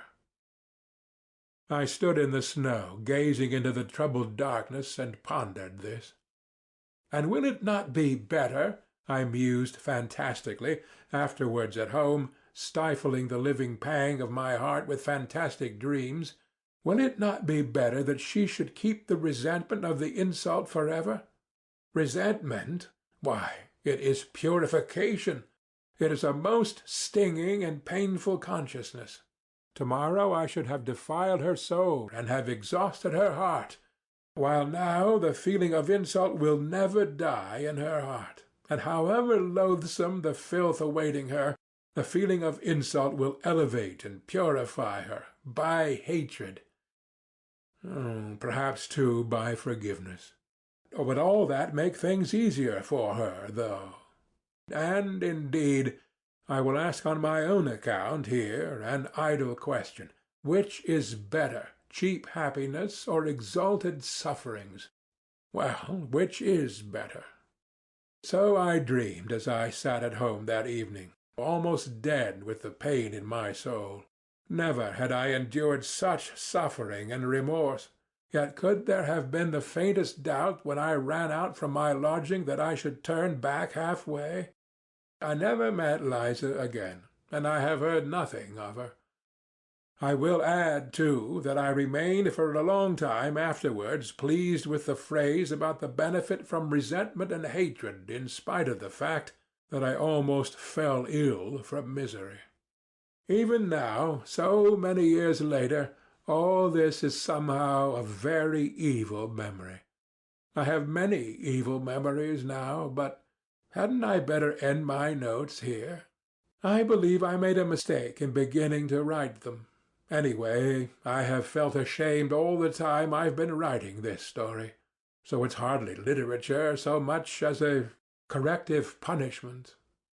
Why, to tell long stories showing how I have spoiled my life through morally rotting in my corner, through lack of fitting environment, through divorce from real life and rankling spite in my underground world, would certainly not be interesting. A novel needs a hero, and all the traits of an anti-hero are expressly gathered together here. And what matters most, it all produces an unpleasant impression, for we are all divorced from life, we are all cripples, every one of us, more or less. We are so divorced from it that we feel at once a sort of loathing for real life, and so cannot bear to be reminded of it. Why, we have come almost to looking upon real life as an effort, almost as hard work, and we are all privately agreed that it is better in books. And why do we fuss and fume sometimes? Why are we perverse and ask for something else? We don't know what ourselves. It would be the worse for us if our petulant prayers were answered. Come, try. Give any one of us, for instance, a little more independence, untie our hands, widen the spheres of our activity, relax the control, and we, yes, I assure you, we should be begging to be under control again at once. I know that you will very likely be angry with me for that, and will begin shouting and stamping. Speak for yourself, you will say, and for your miseries in your underground holes, and don't dare to say all of us. Excuse me, gentlemen, I am not justifying myself with that all of us. As for what concerns me in particular, I have only in my life carried to an extreme what you have not dared to carry halfway, and what's more, you have taken your cowardice for good sense, and have found comfort in deceiving yourselves. So that perhaps, after all, there is more life in me than in you. Look into it more carefully. Why, we don't even know what living means now, what it is and what it is called. Leave us alone without books, and we shall be lost and in confusion at once. We shall not know what to join unto, what to cling to, what to love and what to hate, what to respect and what to despise.